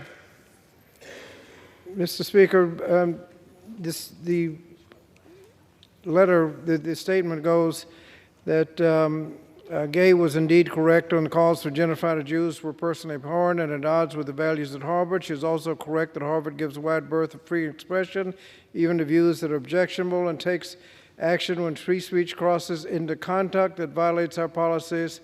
Apparently, her sin was trying to explain freedom of speech to Congress and the American people. Supreme Court and federal law makes clear that speech in educational settings constitute harassment sufficient to result in expulsion or other discipline. It must be so severe, pervasive, and objectively offensive that it effectively bars the victim's access to the educational opportunity. Had Stefanik and her colleagues taken time to familiarize themselves with the current law on free speech and frame their questions in terms of legal definition of harassment, they would have found common agreement with all three presidents. Mr. President, I condemn anti-Semitism. I condemn calls for genocide of Jewish people. I guess in this context that has to be repeated over and over again. I'm also concerned about the polarization of college campuses and the disturbing rise of discrimination and incidents on college campuses. And as I've noted, I'm skeptical of the majority's newfound concerns about anti-Semitism on college campuses because, as I said in 2017, after white supremacists marched through the University of Virginia grounds shouting, "Jews will not replace us," I do not recall the same level of outrage. In fact, I note that the endorsement of the one who declared that there were good people on both sides. I wrote a letter to the majority requesting a congressional hearing at that time, and our calls went unanswered. Mr. Speaker, I concede that the university president's testimony last week, when taken out of context, fell into the First Amendment trap that when you suggest that that speech is protected, therefore you must agree with it. No, you can believe that speech is protected, but also believe that it is reprehensible. And calling for genocide of Jews is reprehensible in all contexts, but it could also be protected. Mr. Speaker, they answered the question the way Professor Fried said that he would have been professionally obligated to respond, but answering the question as posed should not warrant calls for his resignation. We need to do everything we can do under the law to address anti-Semitism, Islamophobia, racism, homophobia, and other forms of discrimination. This resolution fails to do anything to establish standards that can address reprehensible divisions in our society and on college campuses. So I oppose this resolution and urge my colleagues to also vote no. Thank you, Mr. Chair, Mr. Speaker, and I yield back the balance of my time. Gentleman yields. Gentlelady from North Carolina is recognized. Thank you, Mr. Speaker. I yield myself the balance of my time. Gentlewoman is recognized. Thank you, Mr. Speaker. I'm disappointed that our colleagues on the other side of the aisle think that Republicans need a lecture on free speech or freedom of religion. We do not need such a lecture on that, and we understand those concepts. Those are our first freedoms, and we are very keenly aware of those. Mr. Speaker, there are massive problems in post-secondary education in our country, and our committee is doing its best to address some of those problems and to do something about them. What we know, what we knew before the hearing, and what we know even more strongly after the hearing that we held last week is that Jewish students are facing a massive rise in violence on our college and university campuses. According to the Anti-Defamation League and Hillel International, 73% of Jewish students surveyed said they experienced anti-Semitism on campus this year. That number is up from 32% in 2021. Yes, yet college administrators, like the ones who testified before the committee last week, are not acting to protect students. Now's not the time for campus leaders to sit on their hands. The only way to salvage American academia and restore a safe learning environment for its students is by rooting out anti-Semitism and standing up against hate. I thank God that the Committee on Education and the Workforce is up to the task. I yield back the balance of my time. Gentlelady yields. The question is, will the House suspend the rules and agree to House Resolution 927? Those in favor say aye. Aye. Those opposed, no. In the opinion of the chair, the ayes have it, 2/3 being the affirmative. The rules are suspended. The resolution is agreed to. Without objection, the motion to reconsider is laid on the table. Mr. Speaker, on that, I requested yeas and nays. Yeas and nays are requested. Those favoring a vote by the yeas and nays will rise. A sufficient number having risen, the yeas and nays are ordered. Pursuant to Clause 8 of Rule 20, further proceedings on this question are postponed.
For what purpose does the gentleman from Florida seek recognition?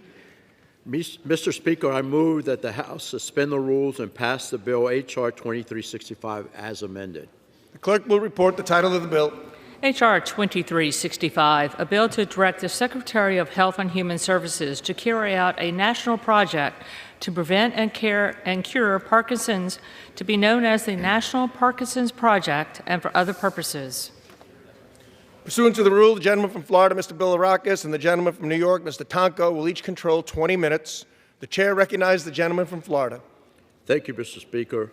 Mr. Speaker, I ask unanimous consent that all members have 5 legislative days in which to revise and extend their remarks and insert extraneous materials in the record on the bill. Without objection. Mr. Speaker, I yield myself as much time as I may consume. Gentleman is recognized. Thank you, Mr. Speaker. Appreciate it. Mr. Speaker, I rise today in support of my bill, H.R. 2365, the newly titled Dr. Emmanuel Bilirakis and Honorable Jennifer Wexton National Plan to End Parkinson's Act. And I urge my colleagues to support this legislation.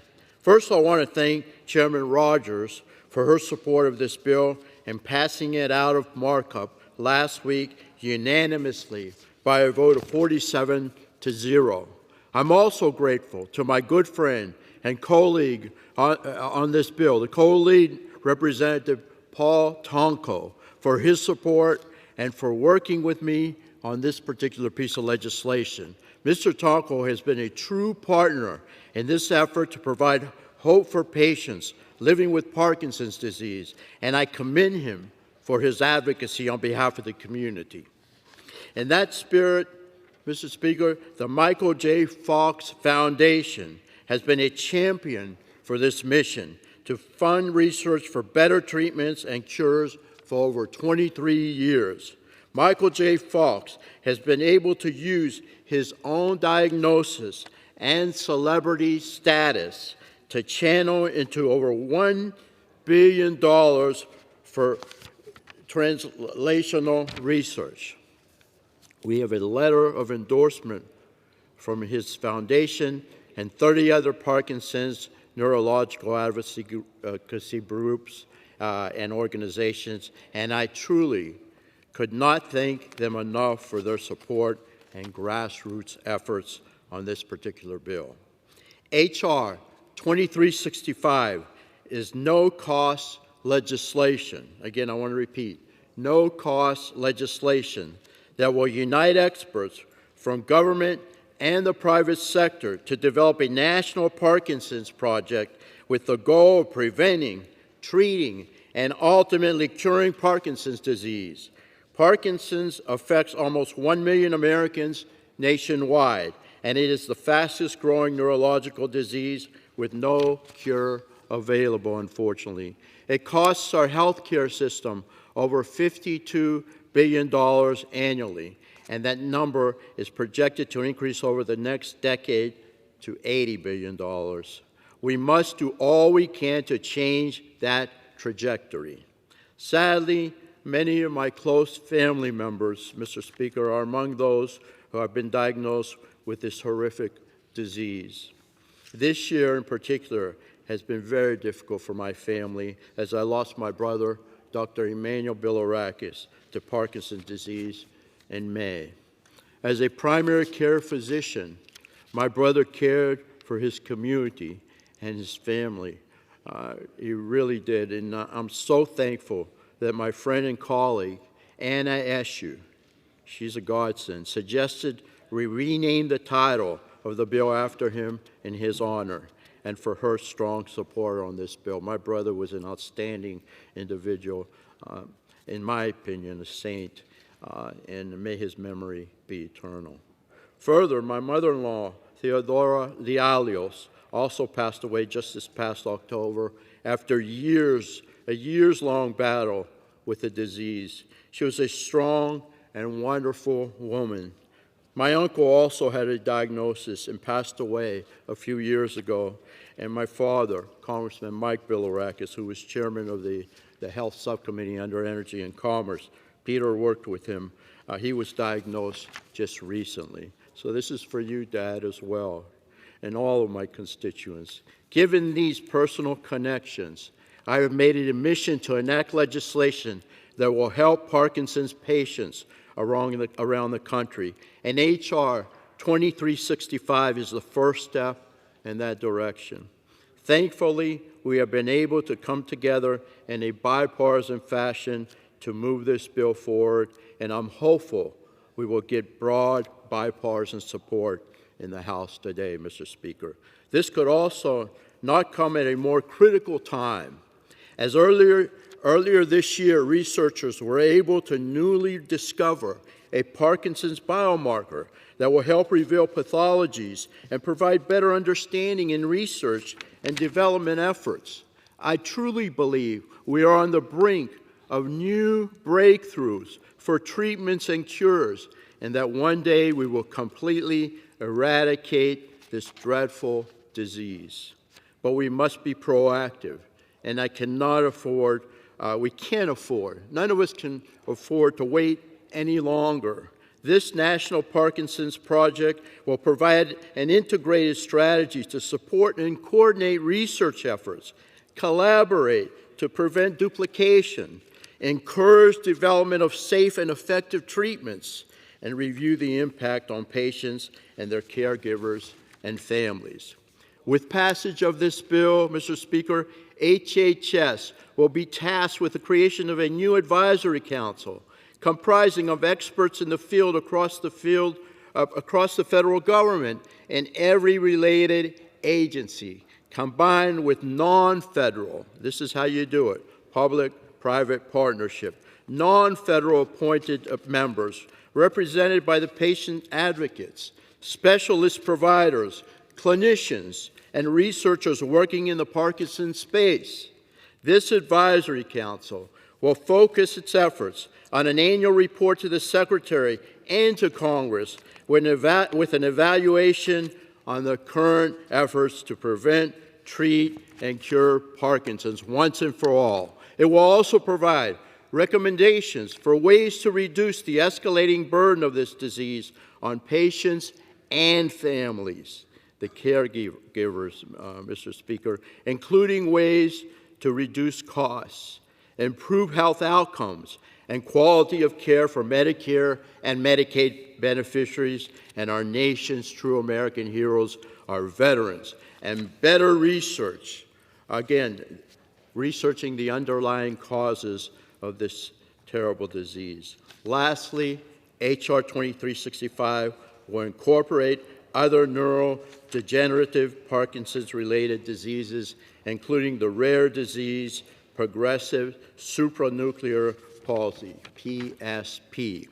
PSP is an extremely aggressive disease that progresses rapidly with life expectancy of 6 to 9 years after diagnosis and has no known cure or cause. But like Parkinson's, we can change that if we act now. I was so saddened to learn that our friend and House colleague, Jennifer Wexton, was diagnosed with PSP. Our thoughts and prayers are with her and her family, and her bravery is to be commended for continuing in Congress on behalf of her constituents by battling this horrific disease. She did so much. Again, Mr. Speaker, I thank her, Representative Wexton, for her support. I couldn't do it without her. Bipartisan support. Again, Representative Wexton for her support on this effort, and we are absolutely honored to be able to add her name to the title of this legislation as well. In the end, there has never been a better time to move forward with H.R. 2365, the Dr. Emmanuel Bilirakis and Honorable Jennifer Wexton National Plan to End Parkinson's Act. I want to thank my good friend and Majority Leader Steve Scalise for helping put this bill on the suspension calendar this week. We really appreciate it. Accelerating the process. It's a no-brainer. We've got to cure this disease as soon as possible, save lives, and again, quality of life is so very important as well. Let's do the right thing for the Parkinson's community by getting this bill through the House floor to the Senate and enacted into law as soon as possible. Thank you so very much. I urge my colleagues to support H.R. 2365, and I reserve the balance of my time. Gentleman reserves. The gentleman from New York is recognized. Thank you, Mr. Speaker. I yield myself such time as I may consume. Gentleman is recognized. Thank you. I rise today in support of the Dr. Emmanuel Bilirakis and Honorable Jennifer Wexton National Plan to End Parkinson's Act. These past few years, I have been honored to champion this legislation on behalf of the more than 1 million Americans living with Parkinson's. I first learned more in depth about Parkinson's from a friend who suffered with the disease. So when the opportunity arose to partner with Congressman Bilirakis on this meaningful effort, I jumped right in and made it my personal mission to get this done on behalf of the millions of people living with Parkinson's. As you may know, currently there are no treatments to cure, prevent, or significantly slow down its progression. Parkinson's is the second most common neurological disease and is unfortunately growing, and growing fast. I do want to highlight that there is hope on the horizon. Earlier this year, researchers discovered a new biomarker for Parkinson's disease. This is an exciting step forward, but much more research and coordination is needed. Our bipartisan, no-cost legislation will, for the first time, unite our federal government in a mission to cure and prevent Parkinson's, alleviate financial and health burdens on American families, and reduce government spending over time. This pioneering legislation is greatly needed. This bill will bring federal stakeholders and non-federal experts together to implement a national plan to prevent and cure the disease, improve diagnoses and treatment options, and lessen the burden for caregivers and their families. The bill text is modeled off the successful National Alzheimer's Project model, which brought together many parts of our federal government to improve the federal response. Once signed into law, this bill will do for Parkinson's what the national plan did for Alzheimer's, and bring together coordination, care, and research, all to help those with Parkinson's as well as their loved ones. This would help bring a strong focus to a cure, a treatment, and also prevention. It will shine a needed light on the suffering related to Parkinson's. Sadly, we recognize that environmental triggers are likely a part of Parkinson's, but so much still is unknown. More research and more coordination are critical to getting answers to these questions. I thank the Michael J. Fox Foundation for everything that it does, but especially all of the work that they provided on behalf of this bill. And thank you to the New York-based groups and advocates who stood by my side demanding action on this bill and giving a face to Parkinson's, and that mission and their journey was over a series of years. Together with patients, with families, and with medical professionals, we learned about the challenges of Parkinson's and why this bill is so desperately, urgently needed. Thank you to my good friend, Gus Bilirakis. Thank you, Gus, for working on the National Plan to End Parkinson's Act with me. It's an honor to work with you on this, and I know how much this means to you personally, and I thank you for your relentless work to push this forward. The loss of your brother and mother-in-law in the past year indeed have been a devastating blow for your family. I admire how you have channeled that pain and committed to making a difference so that we can bring hope to those with Parkinson's. I thank Chair Rogers and Ranking Member Pallone for staying with us and finding a resolution to move this meaningful bill forward. Thank you to Congressman Guthrie and Congresswoman Eshoo for your support as well. And I thank our committee staff for their hard work on bringing this together. Special thanks to Tiffany Gerasho, Una Lee, Waverly Gordon, Shayna Bevan, and Jacqueline Boland for all of your efforts. And in a special way from my personal office, Emily Silverberg, our legislative director, thank you for the resolve to continue till we pass that finish line. And thank you to Congressman Bilirakis' team, especially Chris Jones, for your hard work on this effort. I also want to thank our good friend, Congresswoman Jennifer Wexton. Jennifer, we love you. Thank you. You have been there. You have faced a devastating diagnosis. And you not only joined this fight, but became one of the most vocal advocates fighting for the Parkinson's community. As many of you know, Congresswoman Wexton was first diagnosed with PSP this year, which she describes as a kind of Parkinson's on steroids. Jennifer, today and every day, you give a face to Parkinson's, and you are changing the future for those who have not yet received the diagnosis and those who will benefit from the national plan to end Parkinson's. We thank you. I thank you for your advocacy and for bravely sharing publicly about your journey. I value your friendship and am in awe of your determination and your journey. I understand that receiving a Parkinson's diagnosis has got to be truly devastating for individuals and their loved ones. It is indeed incumbent on Congress to ensure Americans know they will be supported during this frightening and life-altering time. Our legislation does just that and offers a dose of hope. This is a common-sense, compassionate bill that will establish a robust response to address Parkinson's and ensure that patients and their families receive the care that they need and deserve. By moving this forward, we will make a positive difference, improve lives, and even save lives. And for the millions of Americans living with Parkinson's, as well as their loved ones, I hope this brings much-needed hope. Hope has finally arrived, hope is on the way, and that's been the message of this whole effort. To all of my colleagues, thank you for your strong support and commitment to the Parkinson's community. I urge my colleagues to support this meaningful bill. It will make a difference, totally, to those who are impacted and to the nation. And with that, I thank you, Mr. Speaker, and reserve the balance of my time. The gentleman reserves. Gentleman from Florida is recognized. Thank you, Mr. Speaker. I yield 2 minutes to my good friend, the gentleman from Georgia, Mr. Carter. Gentleman from Georgia is recognized. I thank the gentleman for yielding. Mr. Speaker, I rise today in strong support of H.R. 2365, the Dr. Emmanuel Bilirakis and Honorable Jennifer Wexton National Plan to End Parkinson's Act. Mr. Speaker, I'd like to congratulate my dear friend from Florida, Representative Gus Bilirakis, for his leadership and his excellent work on this bipartisan piece of legislation. We all admire you, my friend, and we thank you for your courage.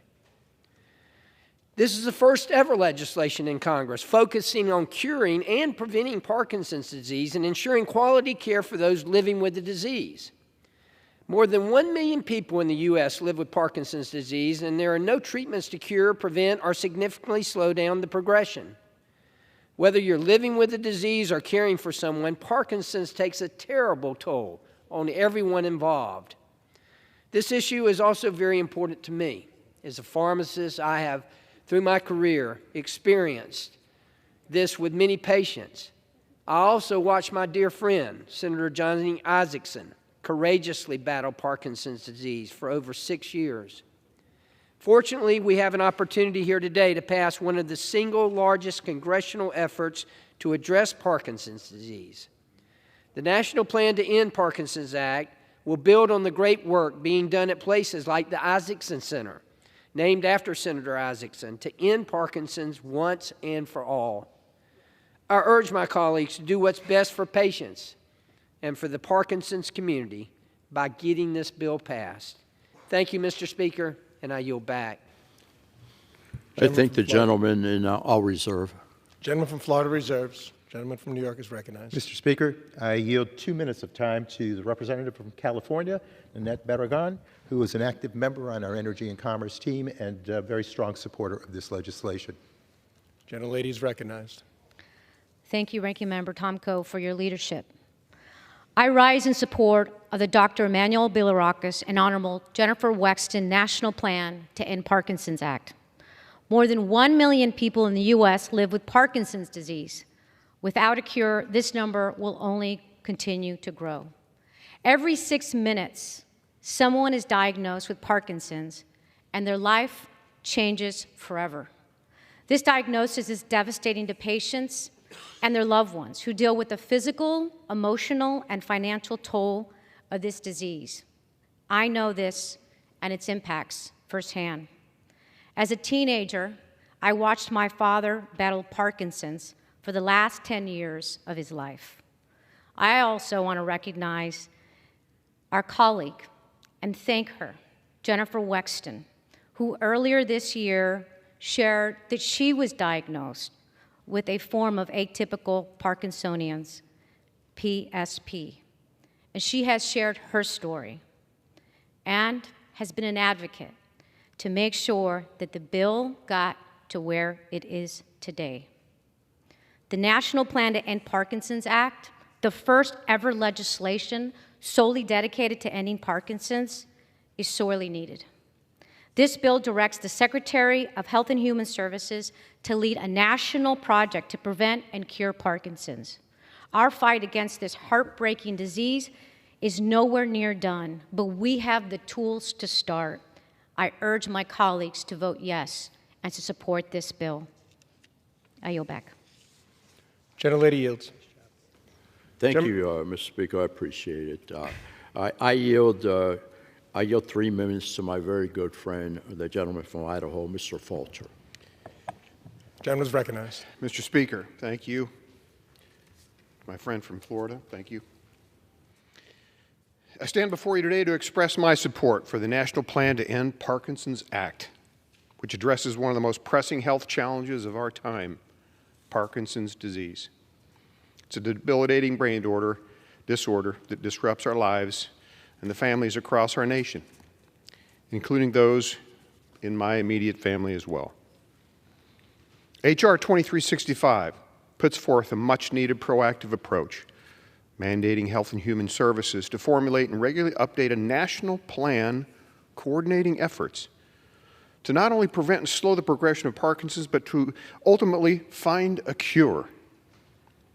This bill will help lift up hope for loved ones and caregivers impacted by the disease by enhancing the diagnosis, treatment, and care provided to those affected with Parkinson's. As previously mentioned, this includes supporting research for a new biomarker researchers recently discovered that can provide intelligence on the presence of an abnormal protein in the brain and body that's a known indicator of Parkinson's disease. If researchers can find these types of biomarkers in the brain and body, then doctors can better detect who has the disease or may be at high risk of developing it, and that can lead to earlier diagnosis and more effective treatment. Many people across the nation have had to deal with the emotional and financial challenges that come with taking care of a loved one stricken with this cruel disease. This legislation comes at an imperative time. According to the Parkinson's Foundation, nearly 90,000 people in the U.S. are diagnosed with Parkinson's disease every year. That's nearly a 50% increase over previous years. Today, nearly 1 million people in the U.S. are living with the dreaded disease, and that's projected to grow to 1.2 million by the end of the decade. The cost to families is devastating when it comes to medications, surgeries, and other treatments. There's nearly $52 billion per year in costs and lost income in the U.S. My friends, this is a cruel disease. My grandfather, Finley, my father, Gail, and my brother, Scott, have fallen prey to this disease. But there's hope.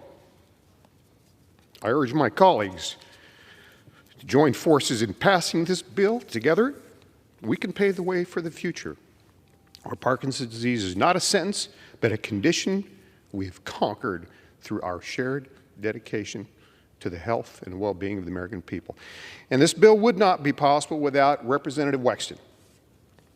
So I'll close by saying to you, my friend and colleague, there is hope. This disease may touch you physically, but it can never touch your soul. God bless. I yield back. Gentleman from Florida is recognized. And we will find a cure, sir. We will find a cure. And I reserve the balance of my time. Right now. Not the balance, but I reserve. Gentleman from Florida reserved. Gentleman from New York is recognized. Thank you, Mr. Speaker. I now yield as much time as she requires to Representative Jennifer McClellan of the Commonwealth of Virginia, a great supporter of this legislation, and to do a special bit here. So thank you so much. Gentlelady is recognized. Thank you, Mr. Speaker. I rise today on behalf of my friend and colleague, Congresswoman Jennifer Wexton, to share her strong support and statement regarding this important legislation. These are her words. I rise today in strong support of the National Plan to End Parkinson's Act. As many of you know, earlier this year, I share that I have been diagnosed with progressive supranuclear palsy, or PSP for short, which is an atypical Parkinson's, a kind of Parkinson's on steroids. Even those of you with whom I have never interacted one-on-one have witnessed my physical deterioration from my striding confidently through the chamber earlier this year to walking more haltingly and depending on my walking sticks this summer to leaning heavily on my walker now. In all likelihood, sometime in 2024, I will come to the floor in a wheelchair. Eventually, those of us who have these diseases will be unable to walk, talk, or even feed ourselves. We will require extensive and expensive institutional or in-home care, the cost of which will likely be borne primarily by U.S. taxpayers. Since my diagnosis, I've seen firsthand how Parkinson's disease or atypical Parkinson's can change everything, not only for those of us who suffer from the disease itself, but for all of the many people in our lives who love us and want us to be well again. The physical challenges are tough. In just 2016, I ran the Marine Corps Olympic Distance Triathlon, and as recently as last year, got up every morning during session to go to the gym with Chair Rogers and a small group of dedicated women members. My family has felt the impacts as well. My husband Andrew and I were supposed to be getting to the good part, and we're looking forward to enjoying our empty nest as our younger son went off to join his brother in college. Instead, he will be a caregiver, and we are looking for ways to convert the first floor study and half bath to a bedroom and en-suite, so that I will be able to remain in our home when I am no longer able to make it up or down the stairs. Instead of scuba diving together in the morning and sitting under a palm tree playing Scrabble in the afternoon, we will not enjoy a leisurely retirement a decade plus from now. I know it's been difficult for my sons to watch as their vivacious, cool, for a mom, confident Congresswoman mom goes through these changes and challenges as well. This is my family's story, but we unfortunately are not alone. There are over 1 million people in the United States who have these diseases and countless loved ones surrounding them. We did not expect this to happen to us, but it could happen to anyone. That is why this legislation is so critical. Today marks a historic step forward towards a world where no family has to endure what ours has. To my colleagues, friends, and those from across the country from whom I have heard an outpouring of support, I have been touched by your kindness and the desire for action from both sides of the aisle. If there's one thing we can all agree on, it's that we can and must do better to fight these terrible diseases. The past year has been a difficult road and an emotional journey for me, not only facing the great health challenges that come with this diagnosis, but also coming to terms with the fact that I have to give up doing what I love. I have spent my career uplifting the stories of those in need and fighting to serve my community, and I am proud to continue that fight on behalf of the broader Parkinson's community for as long as I am able. I am grateful to have a platform to be a voice for those struggling with this disease and to fight and help bring greater resources to the search for a cure. And the National Plan to End Parkinson's Act will do just that. This is not the end of the road, but a vital and necessary first step on a journey that will lead to a cure, or even better, eradicate Parkinson's and atypical Parkinson's altogether. I urge my colleagues to support this important legislation and reaffirm Congress's commitment to finding treatments and cures for millions of families across the country. Mr. Speaker, I would only add to the words of Congresswoman Jennifer Wexton, she is a fighter. Having served with her in the Virginia General Assembly, I saw her fight on behalf of others and turn their pain into progress. And now I am honored to serve with her as she does that with her own pain, turns it into progress to fight for those who cannot fight for themselves. And I join her in supporting this bill and asking our colleagues to vote yes. I yield back. Thank you. The gentlelady yields. Gentleman from New York is recognized. No, I yield back, sir. Oh, I reserve. I'm sorry. Gentleman from New York reserves. Gentleman from Florida is recognized. Speaker, so I'm prepared to close, but if the gentleman would like to any additional comments, he's certainly welcome to. Oh, you have one more speak. Okay. I reserve. Gentleman from Florida reserves. Gentleman from New York is recognized. Thank you, Mr. Speaker. I now recognize Representative Fletcher from the state of Texas and yield her 2 minutes. 2 minutes. Thank you. The gentlelady is recognized. Thank you, Mr. Speaker. I rise today in support of the Dr. Emmanuel Bilirakis and Honorable Jennifer Wexton National Plan to End Parkinson's Act, H.R. 2365. This bill takes a major step toward preventing and curing Parkinson's and diseases like it, diseases that impact millions of Americans, including more than 67,000 people in my home state of Texas. I'd like to thank Congressman Tonko and Congressman Bilirakis for introducing this transformative legislation, which I'm proud to co-sponsor. And I would also like to thank the Houston Area Parkinson's Society for the advocacy and the important and meaningful work that they do for those living with Parkinson's in Texas's 7th Congressional District and throughout the greater Houston area. And I would like to thank my friend and colleague, Congresswoman Jennifer Wexton of Virginia, for her leadership, for her grace, and for her inspiring example. As her classmate in the Congress in the class of 2018 and fellow William & Mary Law School alum, I have admired Jennifer since the day that I met her. Today, we honor her by naming this legislation for her in recognition of the work that she has done to advance this landmark legislation that will change the lives of millions of individuals and families affected by Parkinson's and diseases like it for decades to come. But it is Jennifer who honors all of us, who honors our Constitution and our country and our fellow citizens by her service and by her example of courage and commitment and citizenship. Thank you. I yield back. Gentlelady yields.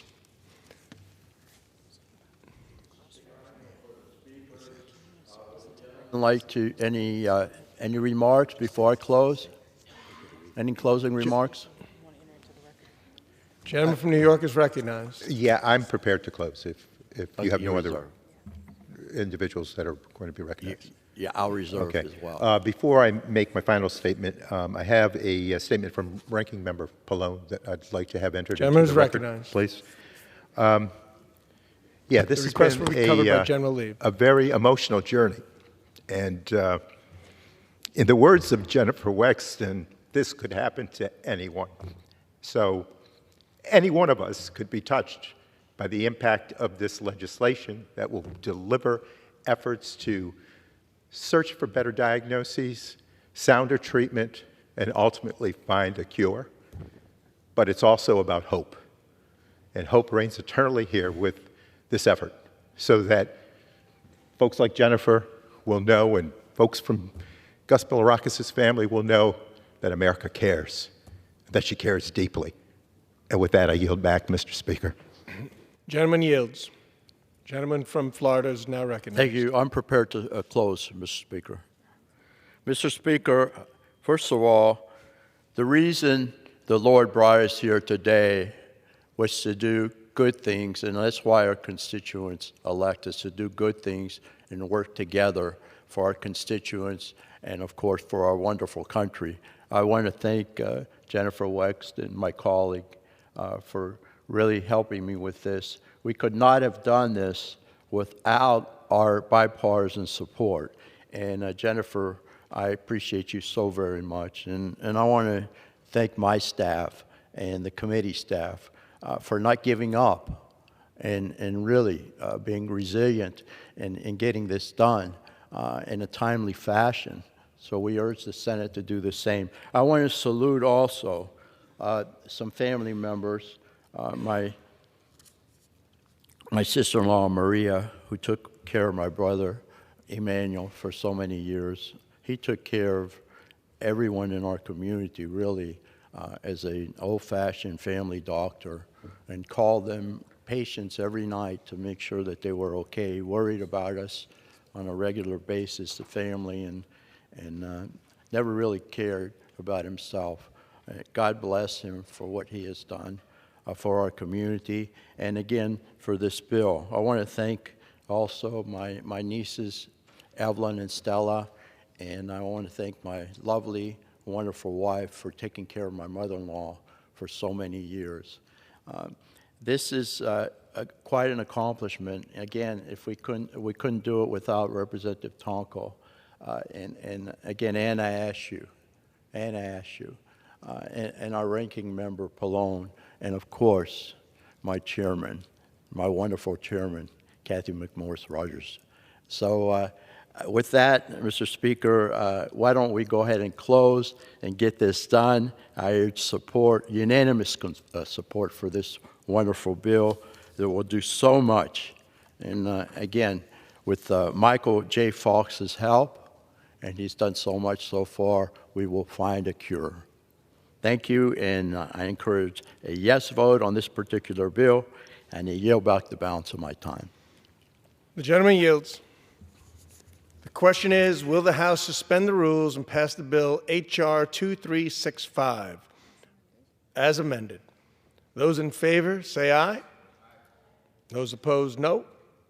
In the opinion of the chair, 2/3 being the affirmative, the rules are suspended. Mr. Speaker, I request the yeas and nays. Chairman requests the yeas and nays. Those favoring a vote by the yeas and nays will rise. A sufficient number having risen, the yeas and nays are ordered. Pursuant to Clause 8 of Rule 20, further proceedings on this question are postponed. Pursuant to Clause 12A of Rule 1, the Chair declares the House in recess subject to the call of the Chair.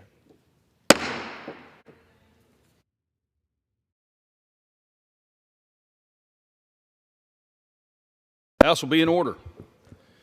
Proceedings will resume on questions previously postponed. Votes will be taken in the following order. Passage of H.R. 1147, ordering the previous question on House Resolution 918.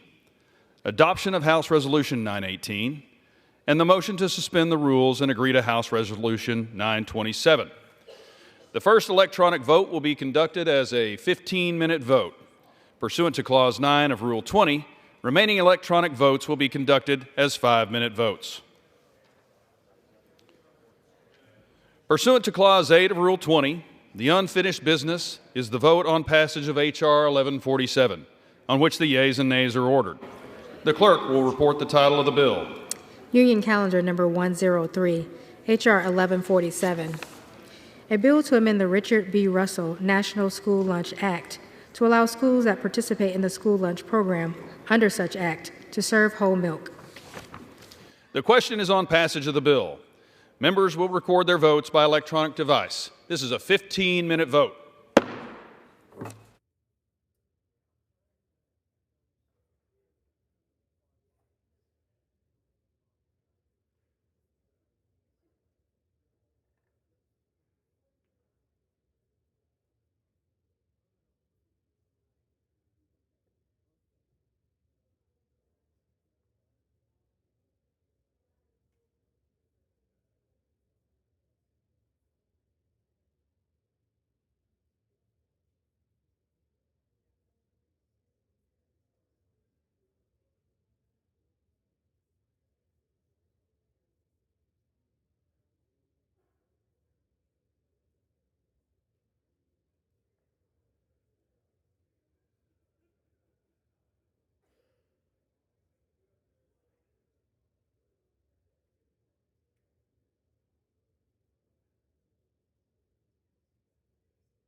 On this vote, the yeas are 330, the nays are 99. The bill is passed.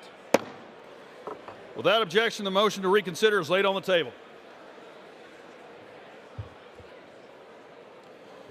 Pursuant to Clause 8 of Rule 20, the unfinished business is the question on ordering the previous question on House Resolution 918, on which the yeas and nays were ordered. The clerk will report the title of the resolution. House Resolution 918, resolution directing certain committees to continue their ongoing investigations as part of the existing House of Representatives inquiry into whether sufficient grounds exist for the House of Representatives to exercise its constitutional power to impeach Joseph Biden, President of the United States of America, and for other purposes. The question is on ordering the previous question. Members will record their votes by electronic device. This is a 5-minute vote.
On this vote, the yeas are 220 and the nays are 212. The previous question is ordered.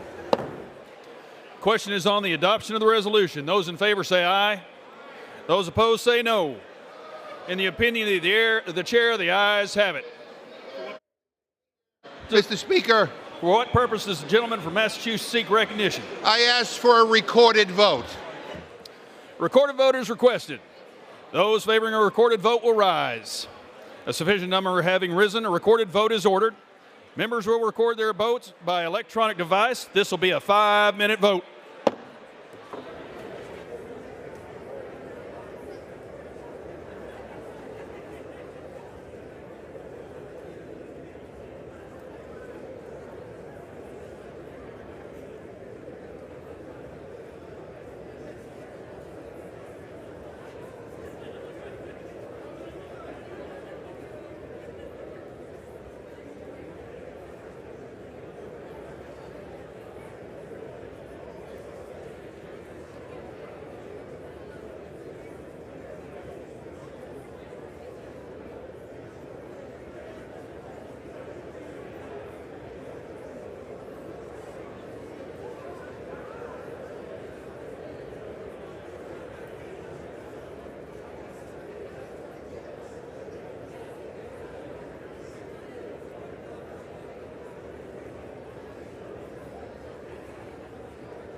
On this vote, the yeas are 221 and the nays are 212. The resolution is adopted.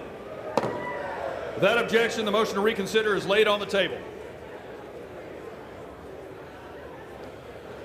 Pursuant to Clause 8 of Rule 20, the unfinished business is the vote on the motion of the gentlewoman from North Carolina, Ms. Fox, to suspend the rules and agree to House Resolution 927, on which the yeas and nays are ordered. The clerk will report the title. House Resolution 927, resolution condemning anti-Semitism on university campuses and the testimony of university presidents in the House Committee on Education and the Workforce. The question is, will the House suspend the rules and agree to the resolution? Members will record their votes by electronic device. This is a 5-minute vote.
votes to change their vote.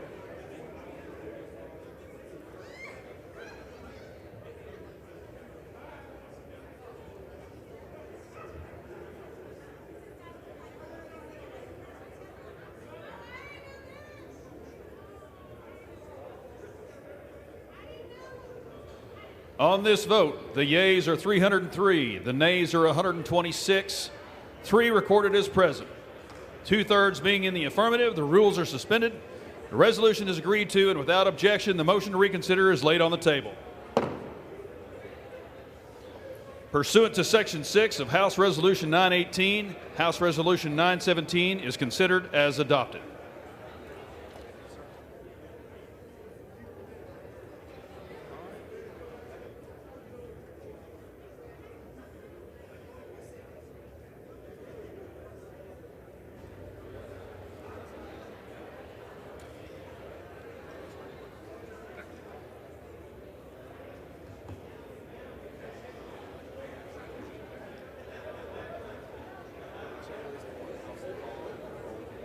Okay.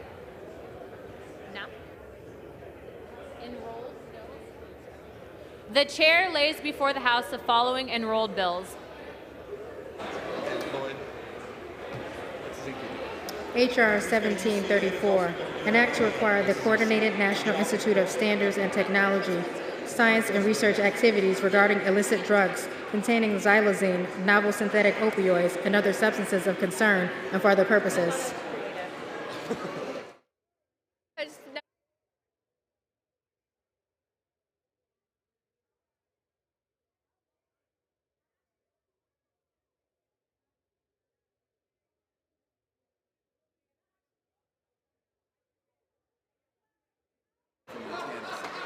For what purpose does the gentleman from Montana seek recognition? Madam Speaker, The House will be in order. Madam Speaker, I hereby remove my name as co-sponsor of H.R. 3721. Request is granted. For what purpose does the gentleman from Montana seek recognition? Madam Speaker, I ask unanimous consent that when the House adjourns today, it adjourn to meet at 9 a.m. tomorrow Eastern Standard Time for those people listening in Montana. Without objection.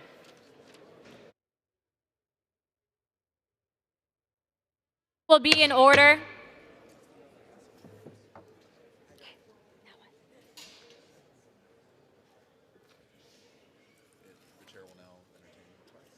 The chair will now entertain requests for 1-minute speeches. For what purpose does a gentleman from Georgia seek recognition? Unanimous consent to address the House for 1 minute to revise and extend my remarks. Without objection.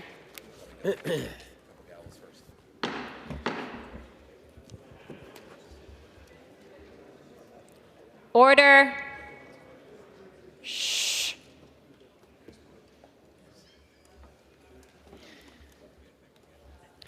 Madam Speaker, I rise today to celebrate the hard workers of a Georgia establishment that was named among the best new restaurants of 2023.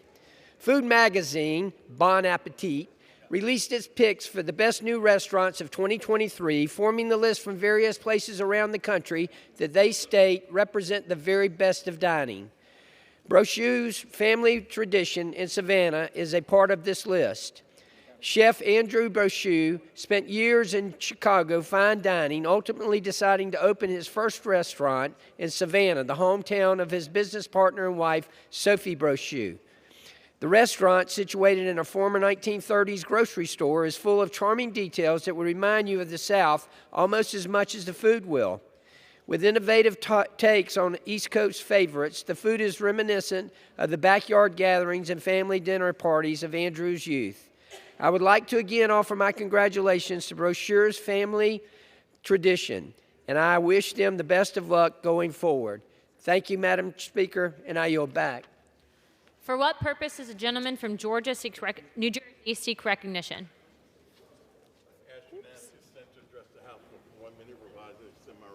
Without objection.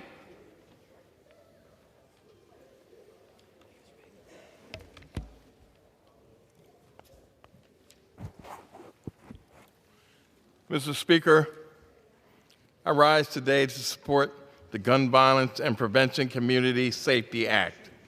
This bill would take important steps towards ending the epidemic of gun violence in our country.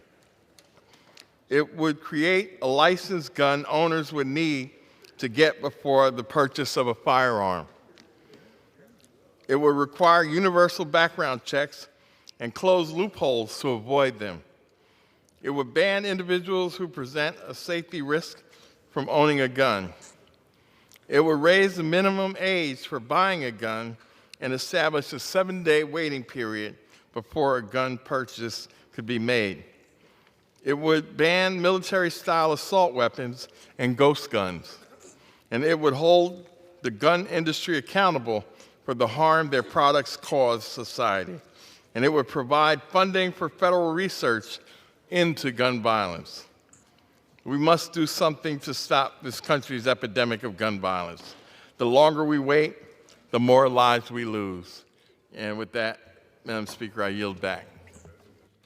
For what purpose does the gentleman from Tennessee seek recognition?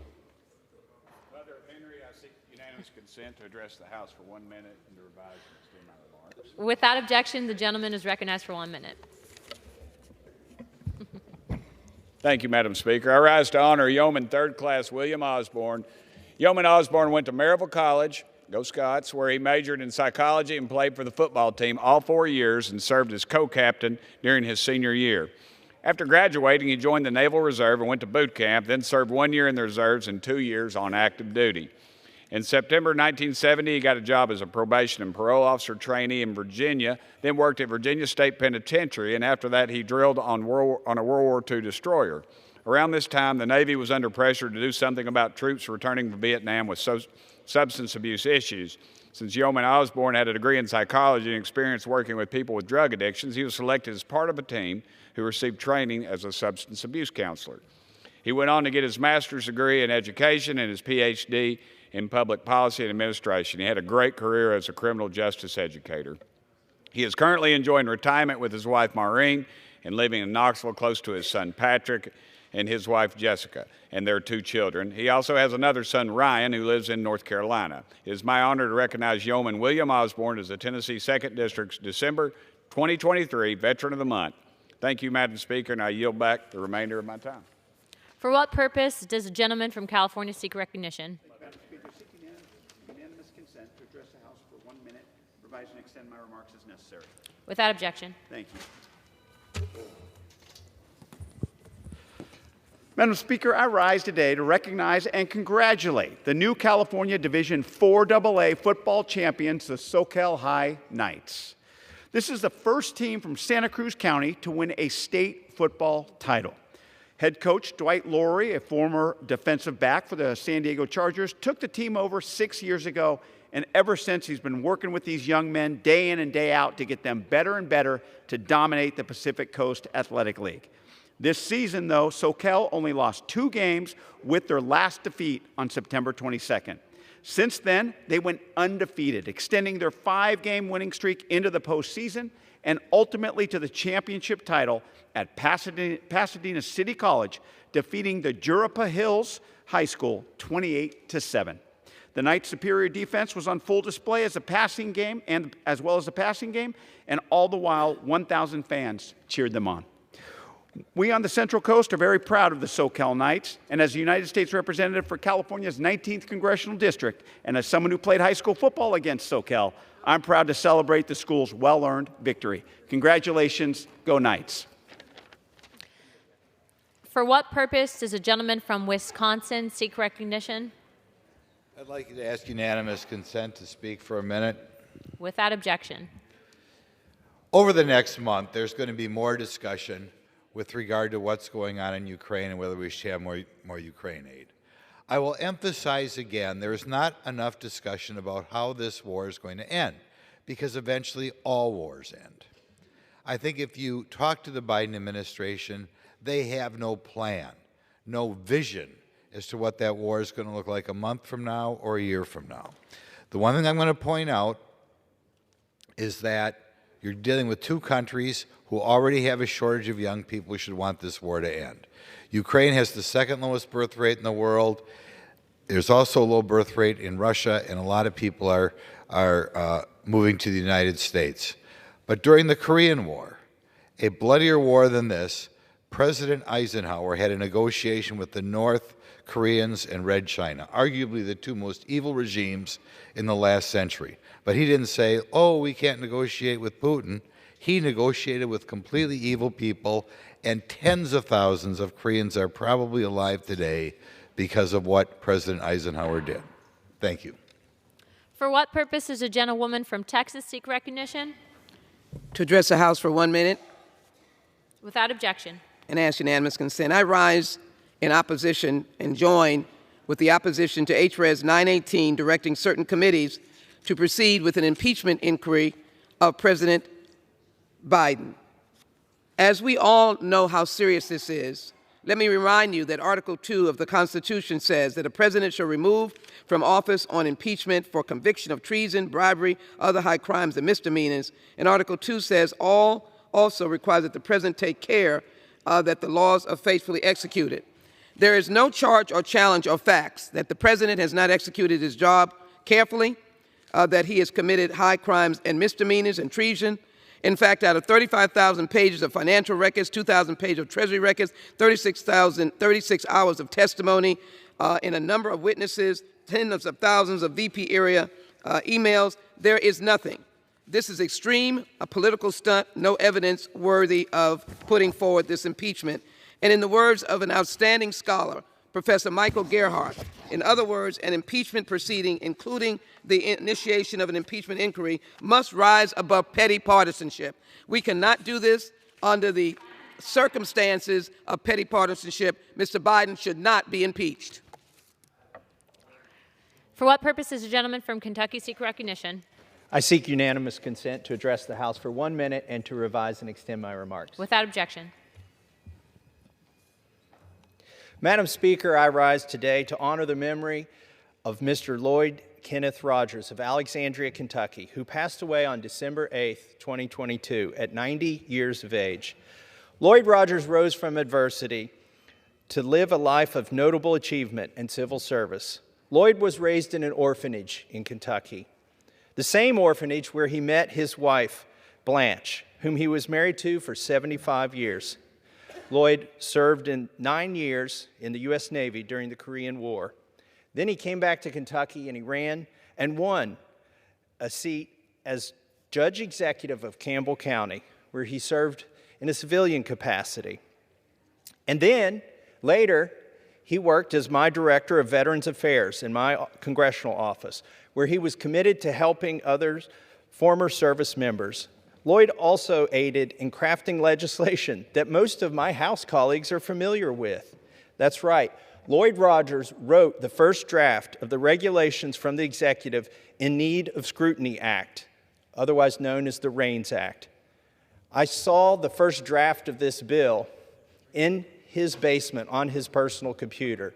He wrote it himself because he was concerned about overreach of the executive, having served his country in the military, having served as an executive himself, and he gave it to the congressman before me who introduced the bill. I pay tribute today to a mentor and a friend and send his family, especially his son Dennis, my deepest condolences. I commend Lloyd for his unwavering commitment to his country and to his community. Madam Speaker, I yield back. For what purpose does the gentleman from Illinois seek recognition? Seek unanimous consent to address the House for 1 minute. Without objection. Madam Speaker, I am incredibly proud today to introduce the Clean Electricity and Transmission Acceleration Act with my friend Congressman Mike Levin to remove the financial and regulatory barriers that are delaying the clean and cheap energy transition. See, for too long, U.S. energy policy has been focused on putting the interests of energy producers and exporters first, which is good for a small minority of Americans, but is actually opposed to the interest of the majority of us who are energy consumers. Because here's the thing. Every new wind turbine, every solar panel, every geothermal plant, every hydro plant is a threat to oil, gas, and coal producers who cannot compete against free. And every EV charger, every heat pump, every LED light is a threat to people who make money off inefficiency.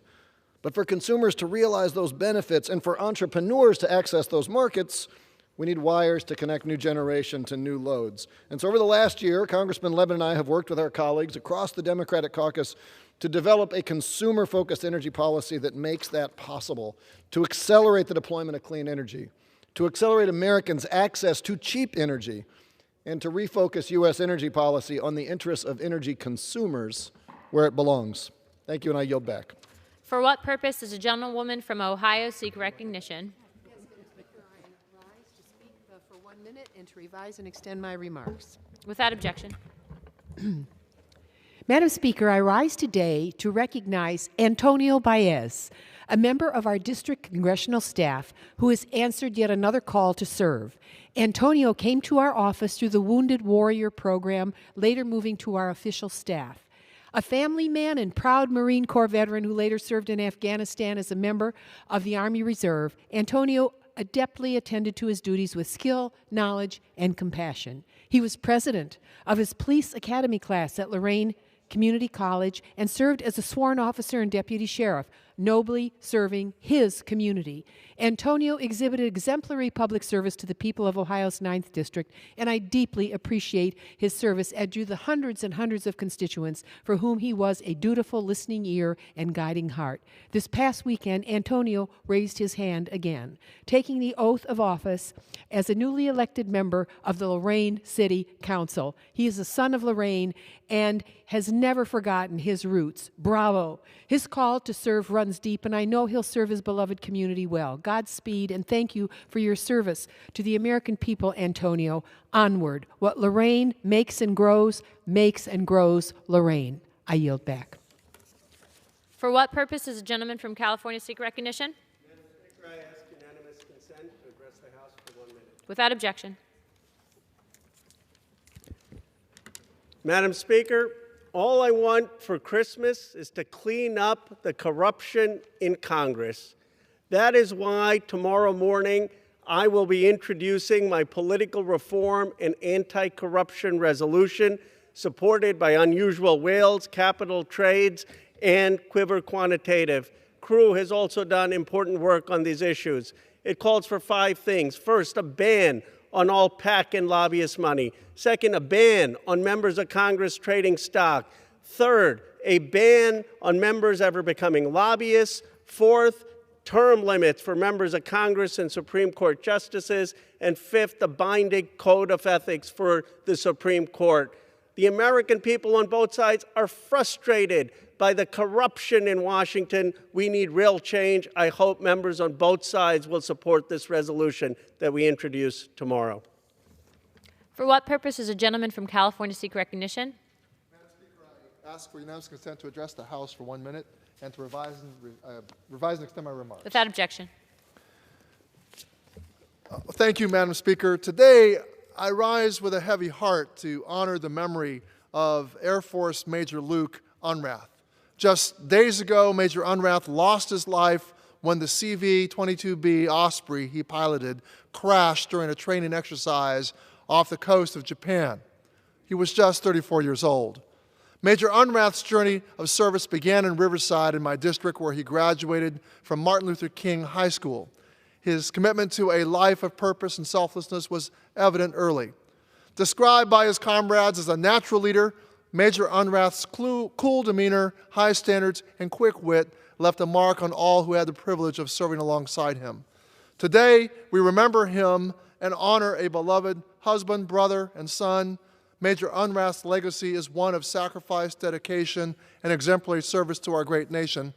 May Major Luke Unrath rest in peace, and may his memory inspire future generations to uphold the values of service, integrity, and courage that he so nobly embodied. I extend my deepest condolences to the Unrath family, and I yield back.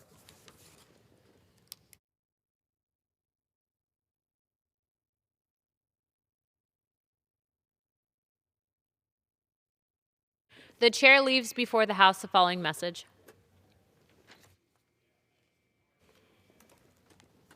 To the Congress of the United States, Section 202D of the National Emergencies Act, 50 United States Code 1622D, provides for the automatic termination of a national emergency unless, within 90 days prior to the anniversary date of its declaration, the President publishes in the Federal Register and transmits to the Congress a notice stating that the emergency is to continue in effect beyond the anniversary date.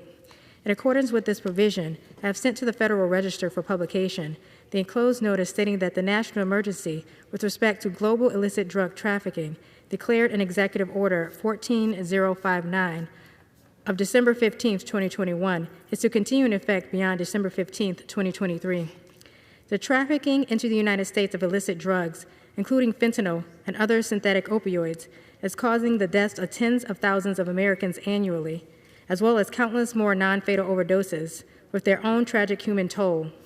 Drug cartels, transnational criminal organizations, and their facilitators are the primary sources of illicit drugs and precursor chemicals that fuel the current opioid epidemic, as well as drug-related violence that harms our communities.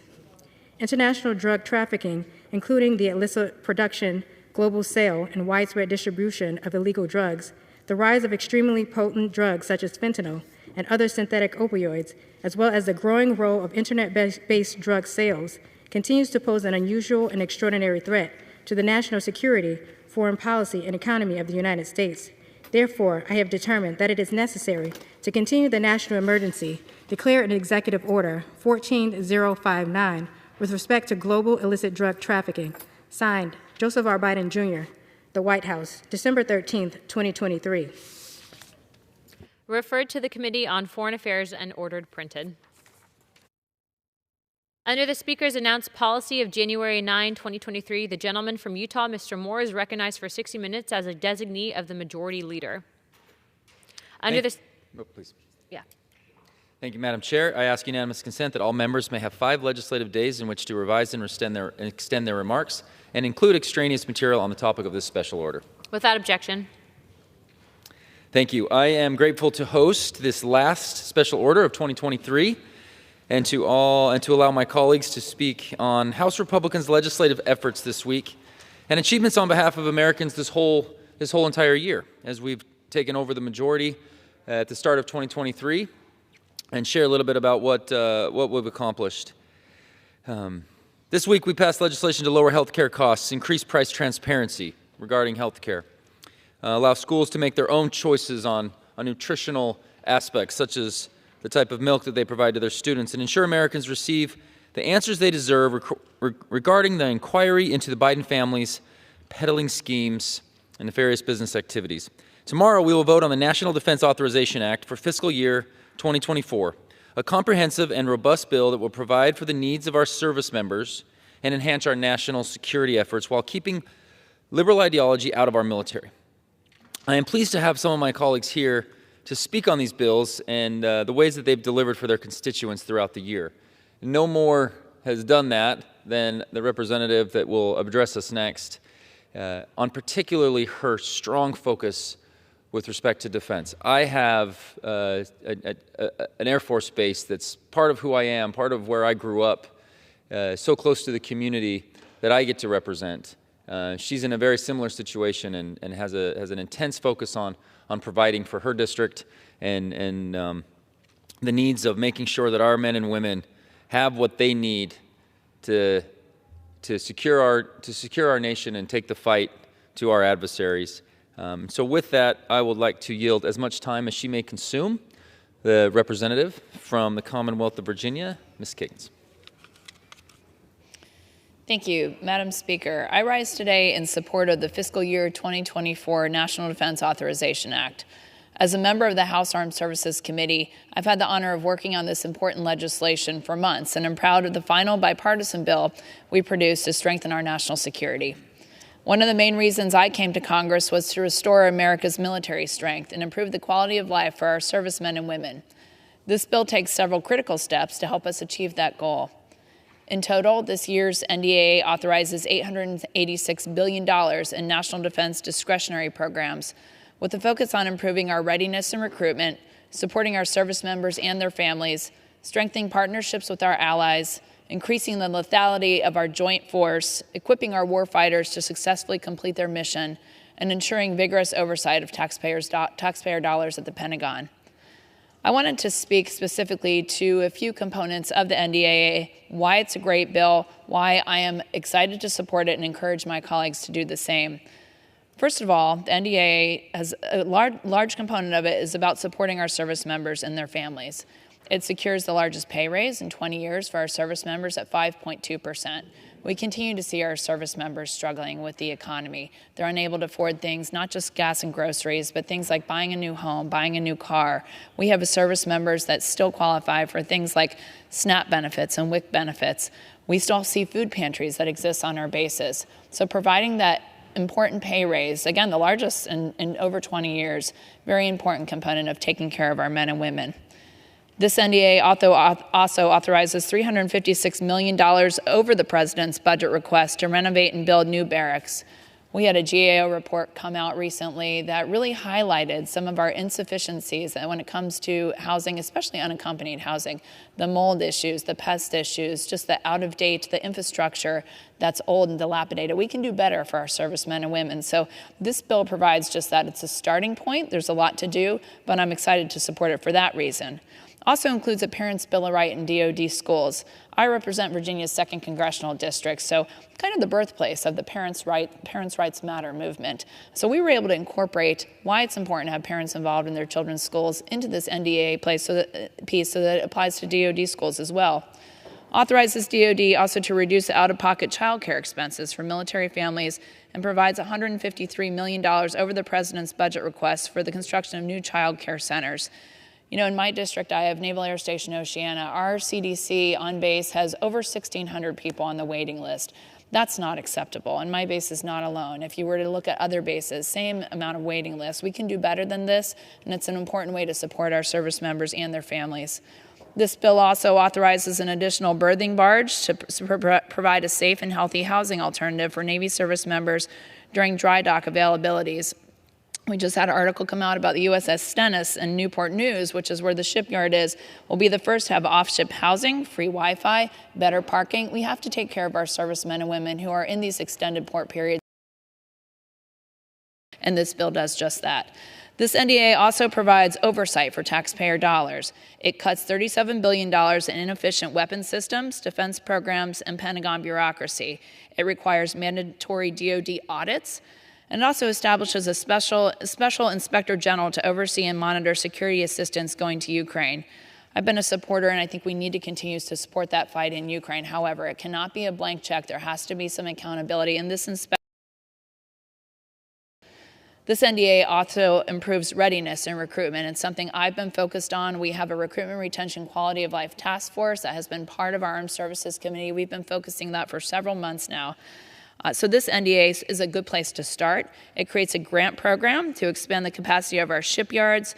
We see that we are behind in our shipbuilding capacity. We know that China is outpacing us. China is rapidly approaching the number 400 ships, while we are hovering just under 300. So important that we invest in that shipbuilding piece and additionally supporting our ship repair industry. This bill also increases the number of junior ROTC programs and instructors at U.S. high schools. That's such an important part of our recruiting for us, for our armed forces. I want people to be in our great Navy and Army and Air Force and to join our great military. It's a great way for people to have jobs and education benefits and health care. And there's no better place to advertise for our military than starting with our young people. So putting that investment in the JROTC programs is so important. And this NDA does that. Also extends military recruitment and retention bonuses and special pay authorizations. We've got to stay competitive with civilian jobs that are out there. I know there's a lot of competition in workplaces, and this NDA will help the military to stay competitive. Also rejects the Biden administration's efforts to reduce the size of our Navy by protecting 4 battle force ships with years of service life remaining. The president had asked to decommission 8 ships, and we reduced that number to 4. We really can't afford to decommission any ships, in my opinion, but we cut it to 4. We have to make sure that we are providing oversight, and that money, that investment that we're putting in ship repair, we need to watch that our ships are getting repaired and they're getting repaired on schedule, because we need every single one of them. This bill also establishes an enlisted training pilot program at community colleges, offering more educational opportunities for our enlisted servicemen and women. Prohibits DoD from contracting with any CCP or Chinese-owned or controlled company operating in the U.S., such an important piece of national security. This NDAA also strengthens partnerships with our allies. We need our friends now more than ever. This bill fully funds our Pacific Deterrence Initiative. It provides for the implementation of the AUKUS agreement with Australia, unlocking over $3 billion in Australian investments in the U.S. submarine industrial base. Authorizes over $987 million in Indo-PACOM commander priorities, which were left unfunded in the Biden budget. It strengthens training and advising for the military forces of Taiwan, and extends authority for the transfer of weapons systems, as well as precision-guided munitions to Israel. This NDA also protects our own national security. We do have some border wins that we were able to get and secure in this NDAA. Fully funds the deployment of National Guardsmen in support of Border Patrol activities, extends the Pacific Deterrence Initiative to enhance U.S. deterrence and defense posture in the Indo-Pacific region. Funds initiative at $14.7 billion, an increase of $5.6 billion over the budget request. It prohibits the DoD from reducing the number of intercontinental ballistic missiles below 400 or reducing the responsiveness or alert status of the arsenal. I'm also proud that my colleagues from both sides of the aisle supported my effort to include critical provisions from my Sailor Standards of Care Act in our nation's most important defense bill. These provisions will directly benefit service members and their families in Hampton Roads and throughout the country by improving our service members' quality of life, by increasing access to mental health care. As a nurse practitioner, focusing on mental health care, especially for our military members and especially for our veterans, has been something that I fight for every single day. So we had provisions of the Sailor Standards of Care Act get into the NDA and into the conference version, which we will be voting on tomorrow. Some of those provisions are that it examines reimbursement rates for mental health care providers under TRICARE. When I meet with mental health care providers in my district and throughout the country, really, they have that same concern. They want to be reimbursed. There's not enough of them. We want them to be partners in care for our military members and our veterans, so we need to make sure we're providing that reimbursement and we're providing it in a timely manner. This bill also directs the Navy to look into constructing and managing a dashboard to track quality of life programs and their utilization rate. So we're looking at things like health care, child care, spouse employment, housing, that we're making sure we're providing the best services we can, again, for our military. This bill requires a report on the feasibility of expanding TRICARE for Life to include a benefit for the Silver Sneakers program, mimicking the existing benefit that's included under some of our Medicare Advantage programs. We had constituents that asked for this program. They want to utilize public gyms and recreations facilities, and so we'd like the TRICARE program to cover it for our older adults who would love nothing more than to go exercise. This bill also assesses the feasibility of providing additional mental health resources to limited duty sailors. You know, in Hampton Roads, we saw an increase in the suicide rates for sailors that we took out of the workplace, that we took out of the mission, and we kind of had them in a waiting area. So we are looking, in this bill, we are looking at, how long is that taking to medically process people out? Are we providing those mandatory mental health screenings? Are we taking care of them? Who's providing that care? This bill is going to look at expanding that care so that chaplains can do it, corpsmen can do it. There's a shortage of mental health care providers, so really holistically looking at how are we providing that mental health services to our servicemen and women and providing them with the best mental health services that we can. The harsh reality is that the world is a dangerous place. The United States and its allies are facing unprecedented and rapidly evolving threats across the globe. China is outpacing us in warship production. China has 350 ships and quickly moving to 400 ships, compared with our 293. Iranian proxies have attacked American bases and troops stationed overseas over 46 times since October 17th. Israel is countering the most horrific attack on the Jewish people since the Holocaust. North Korea launched its first military reconnaissance satellites into orbit last month with the help of Russia. Russian aggression continues in Ukraine, with Putin threatening to go after NATO member countries next. Now more than ever, we must prioritize and project American strength across the globe. This legislation goes a long way in achieving that goal.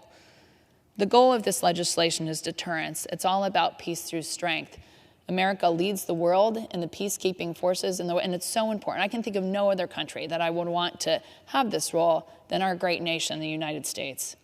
In closing, Madam Speaker, the fiscal year 2024 National Defense Authorization Act ensures our military can remain the best in the world. It refocuses our nation's efforts on advancing military readiness and quality of life to make sure our men and women in uniform are ready to fight tonight. As a former Navy helicopter pilot, as a third-generation veteran, military spouse, and mother to children who serve, I will always be the loudest voice for our military men and women in Congress. I urge all of my colleagues to support this critical legislation. Passing this year's NDAA by a wide bipartisan margin would send an important signal to the men and women defending our freedom that those of us in Congress will rise above our differences to prioritize their needs and our national security above all else. Thank you, and I yield back. Thank you, and I appreciate the comprehensive view of the defense bill that we're going to be finalizing tomorrow. The Senate is currently voting on it right now, actually, and this is one of those amazing things that Congress finds a way to get something done. We get something done for our servicemen and women. Not only you talk about TRICARE, not only talk about TRICARE and how this, the housing and the health care issues that our servicemen and women face, with rampant inflation going on and the ability to they get squeezed more than anybody. They don't exist in the private sector. They can't go to their boss and ask for a raise. They're serving our nation, and they're getting squeezed by the same type of fiscal policy that has created this type of inflation. So our bill does and addresses so much of that, but it also goes at the lethal aid that we need to defend our nation, the deterrence that you talk about. Particularly with my district, the F-35 program is so key and important, and the naval shipyards that you work on. So thank you, Representative Kiggins, for the work that you do. Thrilled to be a part of something, and at this time of Christmas, to show our servicemen and women that that their representatives care about them and want them to be successful. And we look forward to finishing up that process this week. So thank you. I'm going to spend some time tonight talking a little bit about always the fun question that we get to talk about. I remember lobbing this question over to the Democrats when they were in the majority quite often. What have you accomplished? You do a bunch of messaging bills, and none of it gets passed in the Senate. And now that we've had the opportunity to be in the majority for less than a year, as it comes up on the end of the year here, it's good to take a moment to think about what have we accomplished.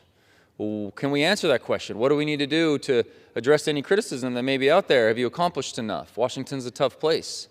And I look forward to getting this as a chance to look back on the year and share a few wins. Try to articulate it here a little bit, but there's always a unique context. And the part that I keep reflecting on is I came to Congress in January 2021 and have been here 3 years. What's important to look at is from 2023, juxtapose that with 2021. President Biden was in the White House. The Senate, for the last 3 years, have been controlled by a Democrat majority. And for the first 2 years of my time here, we have had I would call it a triple majority, when you have the White House, Senate, and the House in one-party control. 2023 versus 2021. Immediately as we entered into the 117th Congress, after the Georgia Senate flipped, which I think was a surprise to the Democrats, was a surprise to Republicans. We'll work to rectify that. But within a month and a half, with budget reconciliation, where it does not have to go through the Senate filibuster because we didn't have the majority in the House, there was a $2 trillion bill passed immediately. A $2 trillion bill that was masquerading as a COVID relief bill. We had addressed the COVID relief bills in bipartisan approach prior to that. There was a $2 trillion bill that got passed. No offset spending, completely additive to the national debt. And within months after that, we saw the fastest increase in inflation that we have seen in 40 years. To the point where you basically wipe out an entire family's salary for a month of each year with the amount of inflation that happened so quickly. Right? That doesn't just happen. That happens because of monetary policy. When you add and you load the system with that type of spending, you immediately get inflation. And that's not a Republican saying that. It's not just a Democrat saying that. That is the way economics works. When you load monetary policy and you have so much money chasing so few goods, prices for the American, particularly middle class and lower income Americans, skyrockets. Okay? So just being in the majority, what's taken place in 2023? We curb trillions of dollars of spending. When the majority at that time, the Democratic Party, had the White House, House, and Senate, they can virtually pass any type of fiscally related, budget-related bill that they want without having to go through the Senate filibuster to reach compromise. They can pass a bill on party lines.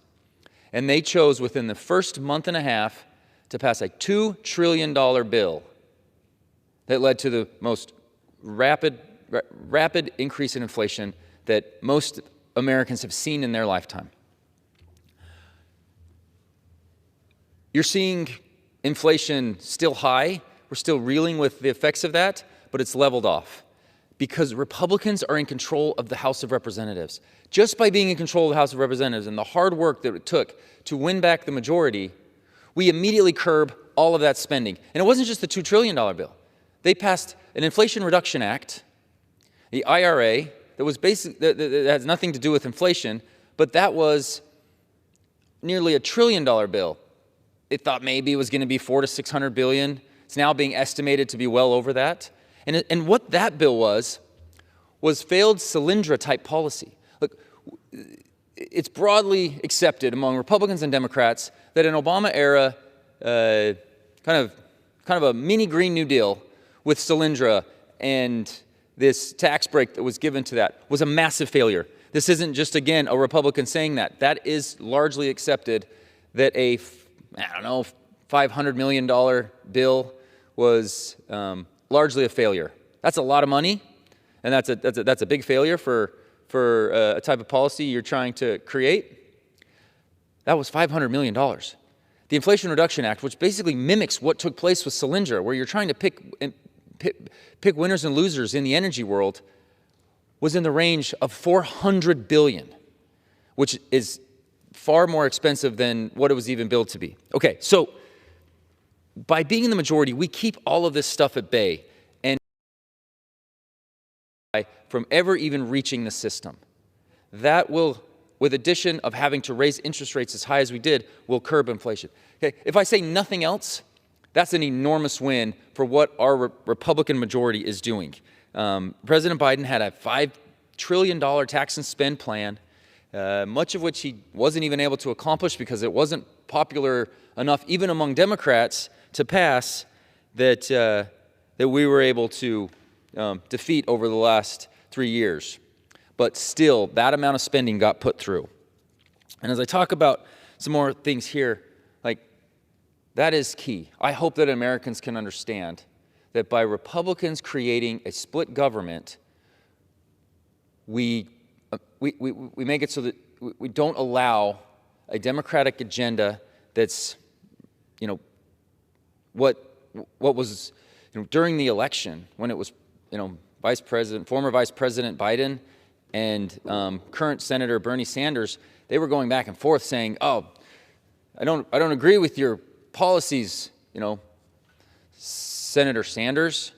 I'm the more moderate candidate. I will be smarter with fiscal responsibility."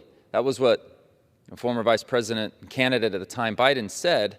And as soon as he got the White House, House, and Senate under one-party control, they basically implemented a Bernie Sanders-type approach. He probably wanted several more trillion. But to put a $5 trillion tax and spend policy together it was catastrophic, and every single American felt it. Okay, so I could go on and on about the fiscal side of things, it's clear that in order to get our inflation under control, Republicans in the majority is the best thing that we have going for us in the House. We level off that spending, and we try to curb that back down, and I'm hopeful that we can continue to be successful at that. I have a father of 4 young boys. I'm terrified of their future with the amount of money that we're borrowing for our national debt.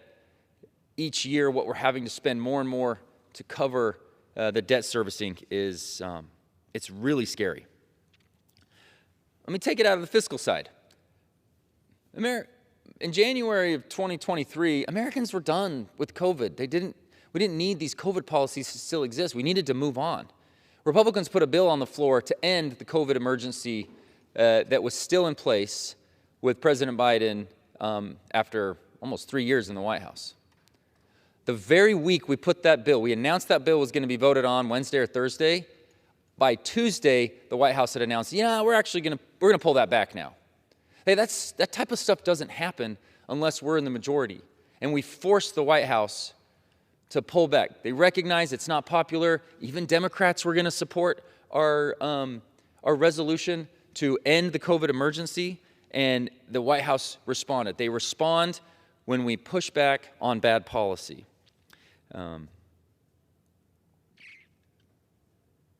These things are simple examples, but as you can see, we are in a position to be able to force the Biden administration to accept common sense policy. Another one, Chairman Comer, remember representative from Georgia, Andrew Clyde, they put together some very sensible, well thought out resolutions to push back on the direction that Washington, D.C. was approaching some of their crime legislation and how they were dealing with basic crime in the city. And all of a sudden, we didn't know how it was going to play out, but they put that up. Democrats recognized it. They actually read it, and they thought, you know what, this actually makes a lot of sense. We can't be this soft on crime. And just by us putting forth that legislation, the White House came out and said, yeah, you're right. We're gonna sign that into law. This doesn't happen that often. Like usually, there's just a kind of a, yeah, well, you know, if the Republicans suggested in the House, we're just gonna veto it. No, we're putting forth common sense policies that the American people broadly agree with, and by doing so, we're forcing the Biden administration to come on board. How many times did President Biden say, no, we don't, clean debt ceiling. We're doing a clean debt ceiling. We're not going to address anything in the debt ceiling. Well, the debt ceiling gives us an opportunity to address our fiscal state of our nation. And Republicans stood firm. We put together a really strong bill and sent it over to the Senate and let the White House know that we're going to demand significant changes in our trajectory. So that was met with months and months of inaction from the White House. And what took place after they started negotiations?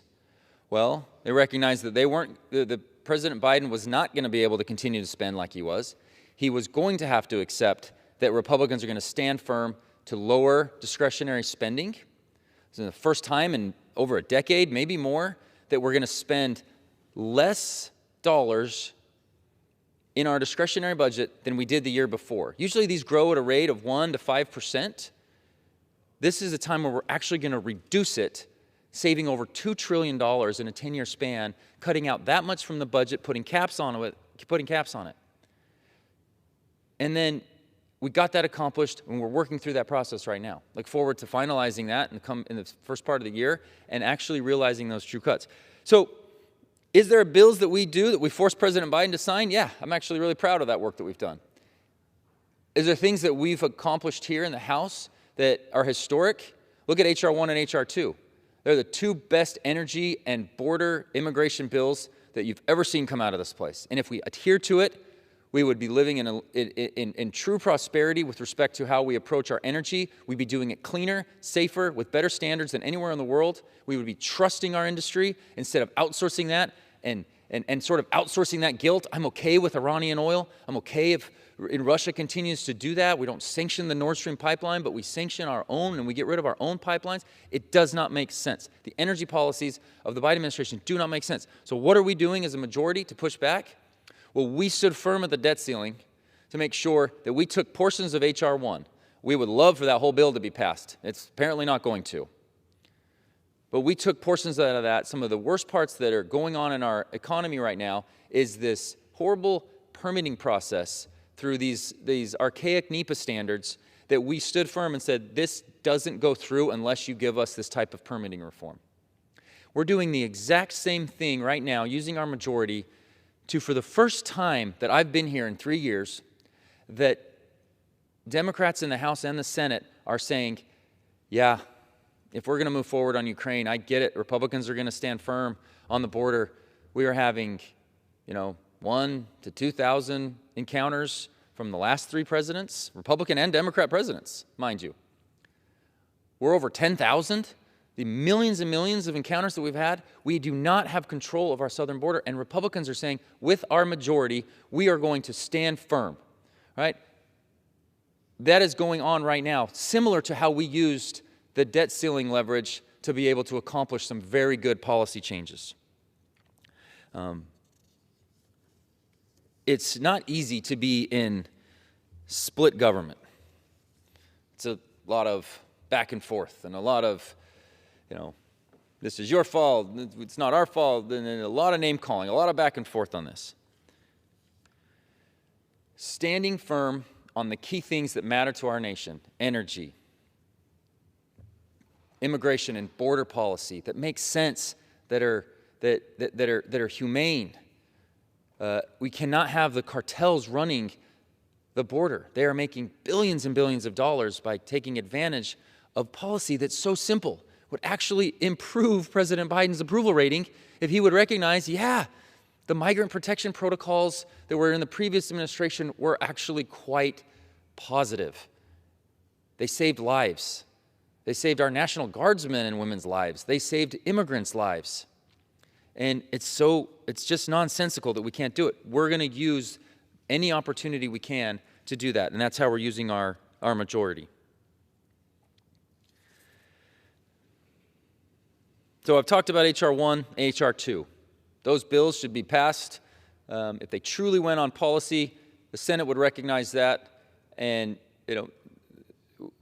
we would have much better outlook for some of the key things that we're doing. But it's not a reality, I get that. But what from those bills can we make sure that we get done? That's the stuff that we're working on. That's where we're pushing our majority. Another one that I've been heavily involved with is, I think back 3 years ago, it was considered a conspiracy theory that there was any nefarious business dealings going on with Hunter Biden. The media wasn't reporting it. Social media entities were kind of squashing it. They were suppressing this information. This was all during an election year. Fast forward 3 years, you've now got Hunter Biden showing up, not willing to show up to a deposition, but he's here saying, I did a lot of wrong things, and admitting fully another 9 indictments that have just come out. Would have been more if the investigation wouldn't have been slow played, so that the 2014 and the 2015 tax crimes, weren't covered under a statute of limitation or limited from that statute of limitations. There would be significantly more to be able to prosecute Hunter Biden on. The American people 3 years ago thought that that was just a hoax. If we're not in the majority, if Republicans are not in the majority, there is no admission that what Hunter Biden had done with his business dealings was illegal. There would have been no subpoena power to be able to share that, right? So in the Ways and Means Committee, we have jurisdiction over the IRS, and some very brave IRS whistleblowers came forward and provided some testimony. And we have to keep that completely quiet. We're not publicizing this. These are private meetings. We're not there trying to get clicks because of this. We got hold of this testimony, and we had to be mum about it. We couldn't say a word. From Thursday the week before all the way until Thursday the next week, I wasn't allowed to say a word about it. But we knew on that Thursday we were going to be releasing the whistleblower testimony that basically claims that there was an investigation into Hunter Biden, that the Department of Justice was slow playing it, was giving preferential treatment. There was inconsistencies on how they're prosecuting or moving forward with this investigation. That was to take place on Thursday, where we're going to release all this information. Okay? For the last 3 years, there could have been a plea deal announced with Hunter Biden. It was Tuesday morning. This was to be released on Thursday, but Tuesday morning, all of our phones blew up with a notification that said, Hunter Biden just went into a plea deal. I called our committee and I said, did we know about this? We're set to release this information, the whistleblower's testimony, on Thursday. Did we know about this? No, we didn't. This just came out. It immediately reminded me of why it's important for Republicans to be in the majority, or what we're doing with this majority. We said, look, we got to end the COVID emergencies. We're going to put a bill on the floor, and within a day, when the White House realized we were going to put a bill on the floor, they decided, you know what, let's end the COVID emergency measures. Well, fast forward to June when this whistleblower information was going to be released. There was all of a sudden a plea deal on Tuesday before we were going to release it on Thursday. Now, what's happened since? We released that information. It's very credible information. They have gone and they have been vetted over and over again. The information they provided is disturbing. It shows illegality. It shows a connection from Hunter Biden to whatever, to what extent President Biden, maybe vice president at the time, former vice president in his time from 2016 to 2020 before he ran, to what extent is he involved? There's alias emails. There's WhatsApp messages. Okay? This reeks. The American people recognize that. The vast majority of people say, okay, there really was corruption going on here. And that was to be released on Thursday. We released it on Thursday. That plea deal has fallen through. There has been significantly more allegations and indictments that are going to be posed to Hunter Biden. It was clearly a plea deal that was not sound. And now that the whistleblower information is out there, that we used our Republican majority to release to the public to let them make the decision, we all of a sudden are changing the way that Americans know what's going on with their government. So I get a little frustrated when I hear, oh, what are you doing with your majority? We are creating government accountability. Go look at the commitment to America that we started off, that Speaker McCarthy pushed hard to get ready to go for when we took back the majority. And you can go down the list from energy, pro-growth tax policy, immigration and border, and government accountability. And then also, we created at the first of this term a competitiveness against China. It was very bipartisan, very sincere, no messaging along with it, and they just put out a report on how to go about doing it. Now, our Ways and Means Committee is working with GSP to incentivize closer allied countries to bolster them up, get them involved in our trade agreements so we can move away some of our manufacturing from China. These are the ways that we're creating productive way forward on how we are on leveraging our majority to deliver for the American people.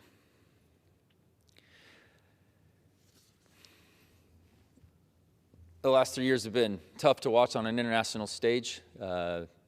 National security, foreign policy is something that I get heavily involved in. I have a background in it, and I love seeing our nation, work to solve some of these problems. Our allies in Israel know that they have our support. This has largely been bipartisan, and I've appreciated the dialogue that it's created with our colleagues. Ukraine is in a tumultuous place with their with the regime of President Putin and what he's done. They have been able to fight back with our assistance. We need to make sure that we don't let, the reality is that we have a border major problem. The fixes are actually quite simple. I still remember talking to Vice President Pence and the process that went through to create a simple policy that said, look, make your asylum claims, but you have to remain in Mexico during that process. That alleviates the pressure at the border, that disincentivizes the cartel activity so they have no real leverage down there. Now they're lying to people saying as soon as you get across the border, you just get lost in the system, but you'll be in America and all will be well. And that's a lie to those immigrants that are coming here hoping for a better future. It's a simple fix. That's all we're asking for, and we're going to require it as we move forward on supporting our friend and ally, Ukraine. But we're taking control. We're making sure our government works, and we're using our majority to solve problems. And so there's a whole bunch of things additional on this chart. And as I look back, I'm extremely proud of the work that we've done over the last year. I'll end with a National Defense Authorization Act. This would authorize $886 billion for critical national defense priorities. That's an increase of $28 billion over the fiscal year, while we are still finding wasteful cuts within the entire discretionary budget. This bill sets the standard for the readiness and modernization improvements that Congress needs to make sure that our defense has what they need to excel. This includes a 5.2 increase in service member basic pay to account for inflation. It can't account for all of the inflation, but like I started with, as we try to level that off using our Republican majority to squash massive funding measures that go off from the Biden administration, we are trying to also increase what we can provide to our servicemen and women. It commits $360 million to bolster housing assistance and child care support for military families and funds crucial military construction improvements across the country. It accelerates advanced radar and technology development to address emerging threats to our homeland, provides DoD with a multi-year procurement certainty to increase stockpiles of critical minerals and rare earth elements. And it funds the ground-based strategic nuclear deterrent. The bill also prevents land purchases by Chinese-backed entities and prevents DoD research grants from going to universities that partner with Chinese entities. The NDAA for fiscal year 2024 also includes several conservative wins, such as banning the teaching of CRT in the military, ending the bureaucratic DEI overreach, establishes a Parents' Bill of Rights for military schools, and preventing the military Green New Deal. Not where we need to be establishing energy policy. You can just grab H.R. 1 if you want to establish real energy policy. And this is all, these wins are with a Democrat-controlled White House and Senate. And talking to some colleagues about it, it's like, you know, these are significant wins. Like, when you really think about it, I didn't expect to have so much under such split government. And it goes back to, I remember our leader, Steve Scalise, had said, these are common sense policies. And when you cut through the politics of it, and we can build better relationships with our partners on the Democratic side of the aisle, you can really look through and say, oh, okay, yeah, this makes sense. Yeah, I'm kind of told by my media network this is bad, or some voices in my, back in my primary is, I can't support anything that a Republican does, and then they're like, wait, this is actually quite reasonable, right? Like, we need more of that. We're sincerely trying to push more of that, and that is why we've been able to accomplish so much with opposition of party in the White House and the Senate. And this is just the first 11 months of work. And we look forward to, I know that most of my colleagues look forward to, first, a Merry Christmas and a Happy New Year. I hope that we can get back to be with our families, but coming back ready to build on these wins and finish a lot of what we started, to get our fiscal house in order, make sure we have a strong defense, and deliver for the American people. And that's something that is what every single one of us, regardless of party, wants. We differ on the approach many times, but we want the same end goals. And I urge my Democratic colleagues to recognize that the stuff that we're putting forward is truly common sense, and to not let politics continue to get in the way. And as we approach how you navigate and get that done in a crazy political system like we have, that common sense will win out. And I'm really just thrilled, and I'm proud of my colleagues to be able to emphasize and show what we've done. And I look forward to again building on these, and as we wrap up the NDAA this week and look to finalizing the funding for much of this, let's continue to keep the American people at as the guide on what we want to accomplish, not our own personal political endeavors, but to truly know what's best for the American people, and we can do a better job of that. We as a Republican majority will continue to deliver with those types of common sense policies. And Madam Chair, with that, I yield back. The gentleman yields. Under the Speaker's announced policy of January 9, 2023, the gentlewoman from Illinois, Ms. Ramirez, is recognized for 60 minutes as a designee of the Minority Leader. Thank you, Madam Speaker. I ask unanimous consent that all members have 5 legislative days to revise and extend their remarks and include any extraneous material on the subject of my special order. Without objection. Thank you. So We're here talking about the work that we have done or tried to do in this past year. And this week is the last week members of this body will gather to work on legislative business for 2023. The last time I convened a special order hour, my colleagues and I came to the floor to talk about the impact that the debt ceiling would have on everyday working people. We said over and over that a debt ceiling agreement that shortchanged funding for vital programs shortchanges everyday people. And I find that much like in May, we're in the same place fighting to protect and to preserve the programs our communities need. And just like in May, I am here to remind this body why we were sent here and who sent us here. Our constituents. Let me be clear. Who sent us here? Our constituents. Not MAGA extremists, not lobbyists, and definitely not Donald Trump. This year, my colleagues and I at the Congressional Progressive Caucus have been fighting like hell for policies that protect people, including expanding health care for DACA recipients, addressing gun violence, securing protections for the workforce, and centering our policies around equity and justice. I am proud to say that we have been able to deliver for our communities, yes, even in the midst of chaos.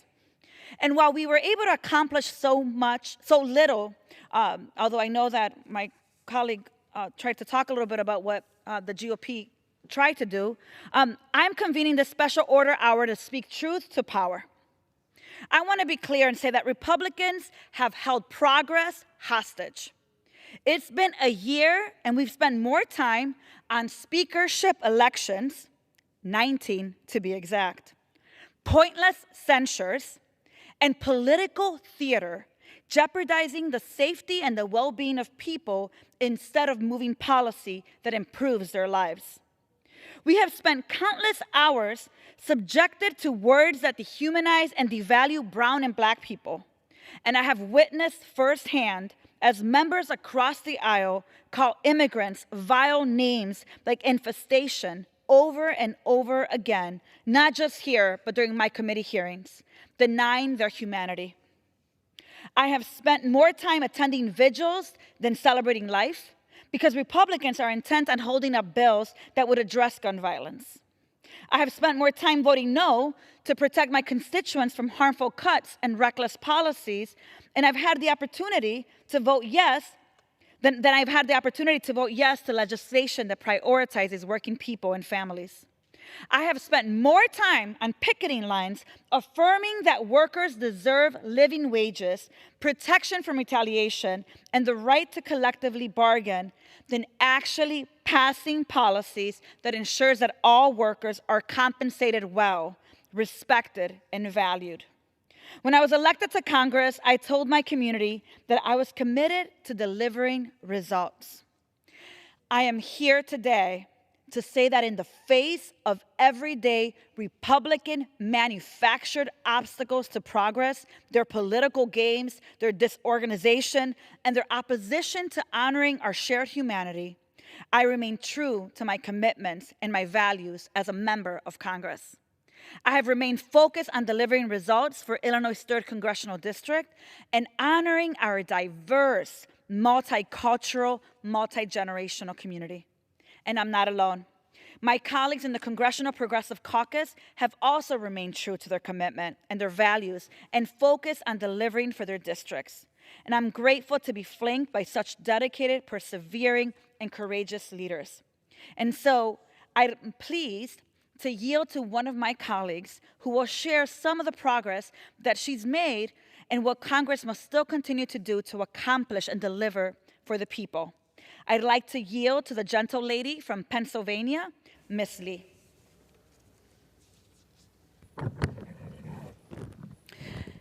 Madam Speaker, I stand here today because we are just 1 month from another government shutdown, and congressional Republicans have demonstrated once again that they're more concerned about satisfying their culture warrior base than actually addressing any of the problems their constituents face. But that hasn't stopped us from delivering for our districts. I'm here because the everyday working class people of Allegheny and Westmoreland counties came together to say everybody should have a livable wage, clean air and water, affordable housing, decent transportation, and health care.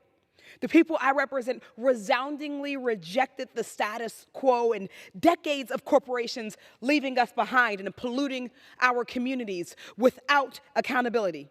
They demanded political representation that will actually try to solve the problems they face and not play political games with their lives. Our movement's detractors would, including those in Congress, many of them, will try to make you believe that people from working class backgrounds representing working class districts are too consumed by fighting national political battles and don't do enough to deliver for our districts. But let's be clear. Key priorities of the Biden administration, like the Inflation Reduction Act, would not have happened without progressives here fighting tooth and nail to ensure that our communities had what they needed to thrive. And despite Republicans' dysfunction, we haven't stopped fighting, even for 1 second.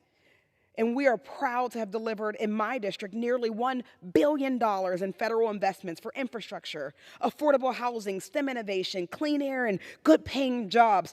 Because the people of Western Pennsylvania and across the country deserve leaders in Congress who've lived their struggles and work as hard as they do. Whether it was delivering $400 million from the Department of Energy Clean Financing Program to fund EOS, a battery storage manufacturer that will employ thousands of workers in PA12's Mon Valley in particular, or the over $150 million to improve transit in Pittsburgh, or helping to deliver $50 million for affordable housing in the historically divested Hill districts of Pittsburgh. Our movement in Pennsylvania is delivering on priorities that won't just improve our communities, but the lives of people across the country. We're demonstrating the power we can recognize when communities that have been left behind elect leaders that have actually gone through what they have. Throughout history, and particularly over the past 4 decades, working class people, disproportionately Black and brown, have been told our priorities are too radical, our needs are too unrealistic, and that our lives are expendable. Our movement stands in direct contrast to that, standing up to moneyed interest and fighting for our communities to be healthier, stronger, and more resilient. The wins we've secured that I've talked about today represent just a small part of what our movement has done while in elective office, and you can be sure we're not done yet. But on the other side, Republicans are demonstrating that they're fundamentally unserious when it comes to addressing the problems that their constituents face, and all of our constituents. Now Republicans are fighting battles so they can reconcile their internal struggle between satisfying their right-wing cable news culture warriors and their ultra-wealthy corporate donors. They're an embarrassment, and their constituents and our country will remember. I yield the remainder of my time back to Congresswoman Ramirez. Thank you, Congresswoman Lee. As you were talking, I started asking myself if our colleagues that are in the majority actually were serious about delivering for their constituents, then perhaps we would spend less time in censures. Perhaps we would spend less time fighting each other, doing whatever kidney elbow situation, arguing with each other and the corners and all the games and, all the other things they do, and actually pass legislation that helps people's experiences improve. Like legislation around housing, making it more affordable so that no one has to live in a tent. And it's interesting because Republicans seem to really care about homelessness when it's someone that's undocumented, that it's an immigrant or asylum seeker. But they have had the opportunity and leadership in these last 12 months to pass legislation to address housing, and instead they're cutting funds for housing. They say they care about families and women and their wives and their children, but they refuse to pass paid leave. They say they care and they're worried about health care. Where are they really? Because if they were worried about health care, we would be doing less of the crazy theater here, 19 elections for a darn speaker, and actually pass quality health care. Well, let's talk a little bit more about what they haven't done and we should be focusing on. because I know that the last member attempted to talk about the GOP accomplishments. I couldn't figure out which one accomplishment he was able to actually tangibly prove. But let's talk about housing. It's no secret that housing prices are skyrocketing. In Chicago, for example, we've seen a 5.7 increase in cost of rent in 1 year. And in some communities, it's as high as 20% increase. And as temperatures plummet, more people find themselves in tents, suffering cold nights in unsafe conditions, or just one paycheck away from homelessness. You would think that our colleagues would be concerned with government shutdowns, since so many people are just one paycheck away from homelessness. But while working families are struggling to pay rent, we face not one, but two threats of a Republican national shutdown. I have to say it over and over. This is what my constituents ask me about every time I go back home or message me.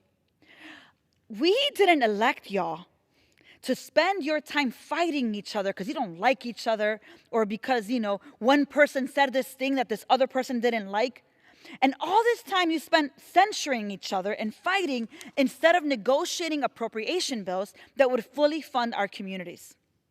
Yet that is what 12 months in Congress have looked like. The Republicans are leaving everyday American families literally out in the cold. In spite of Republican chaos, I, along Representatives Rashida Tlaib from Michigan 12, Ayanna Pressley from Massachusetts 7, Jimmy Gomez from California 34, and Greg Casart from Texas 35 are delivering when it comes to housing.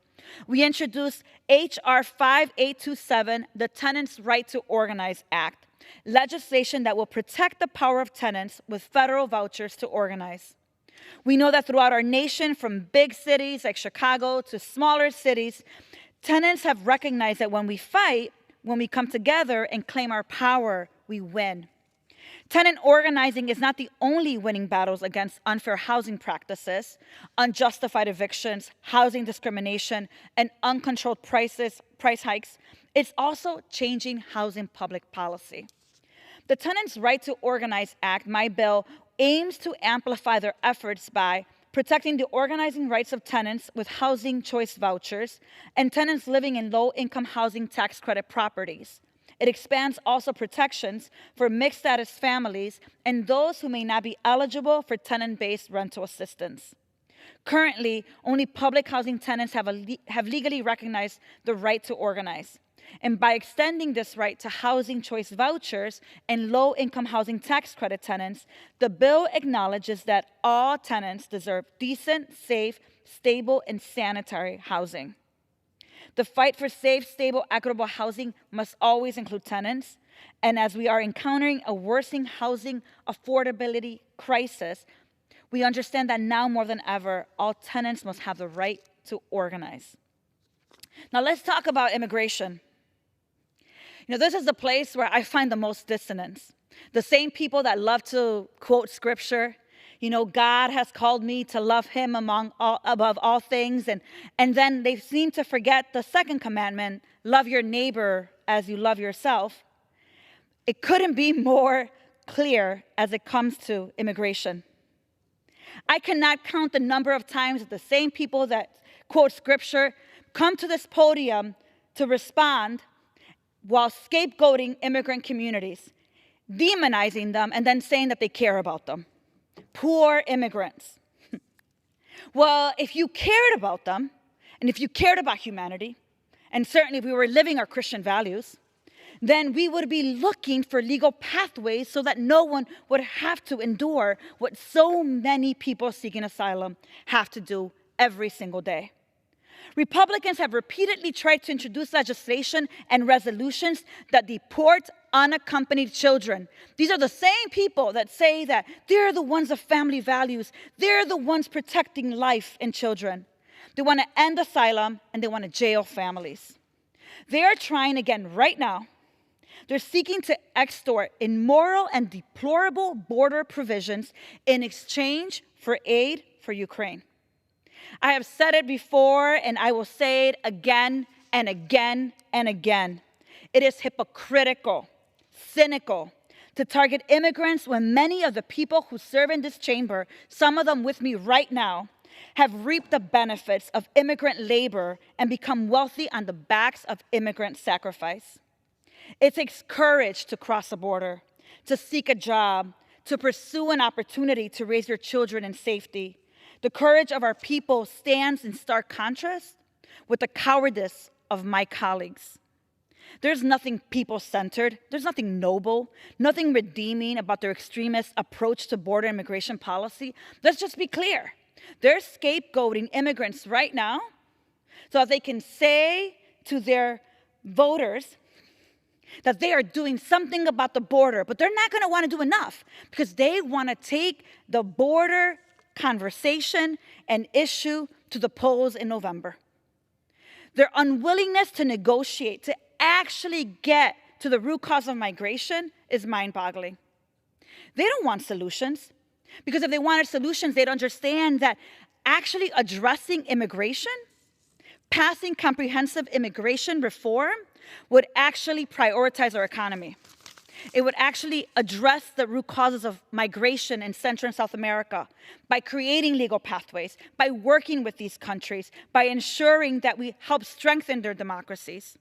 And yet, in spite of all the Republican chaos, a number of us have reintroduced the Dream and Promise Act, and we will work and work until we deliver it. You see, in spite of my Republican colleagues' inability to act beyond the border, we are here taking that first step in the right direction to give dreamers and immigrants in America an earned pathway to citizenship that reflects our values as a nation, a multicultural democracy of diversity and inclusion. We are here moving the needle to a real comprehensive immigration reform package that embraces our values as a nation. Now, let me talk a little bit more about that. 9.8 million job openings right now. 9.8. You go to your local grocery store, go to Aldi, because some of us shop there still, very proudly. You go to absolutely any other store. You talk about supply chain, and you realize that we don't have the workforce we need in order to address the issues of economy of the moment. Now, just imagine if the people that are here already, of the 11 million people living in the shadows, some of them for the last 30 years, if they were able to get a work permit, they would pay taxes, generating revenue for the federal government, helping address our issues of budget.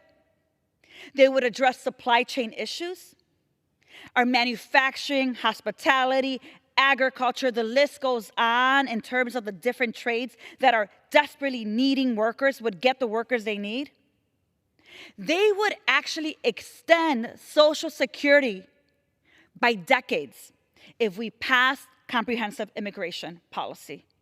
But that's not what we want to do. We are so insecure perhaps about our own selves that we are unable to see the bigger picture of economy for our country. The comprehensive immigration reform is a solution to economy.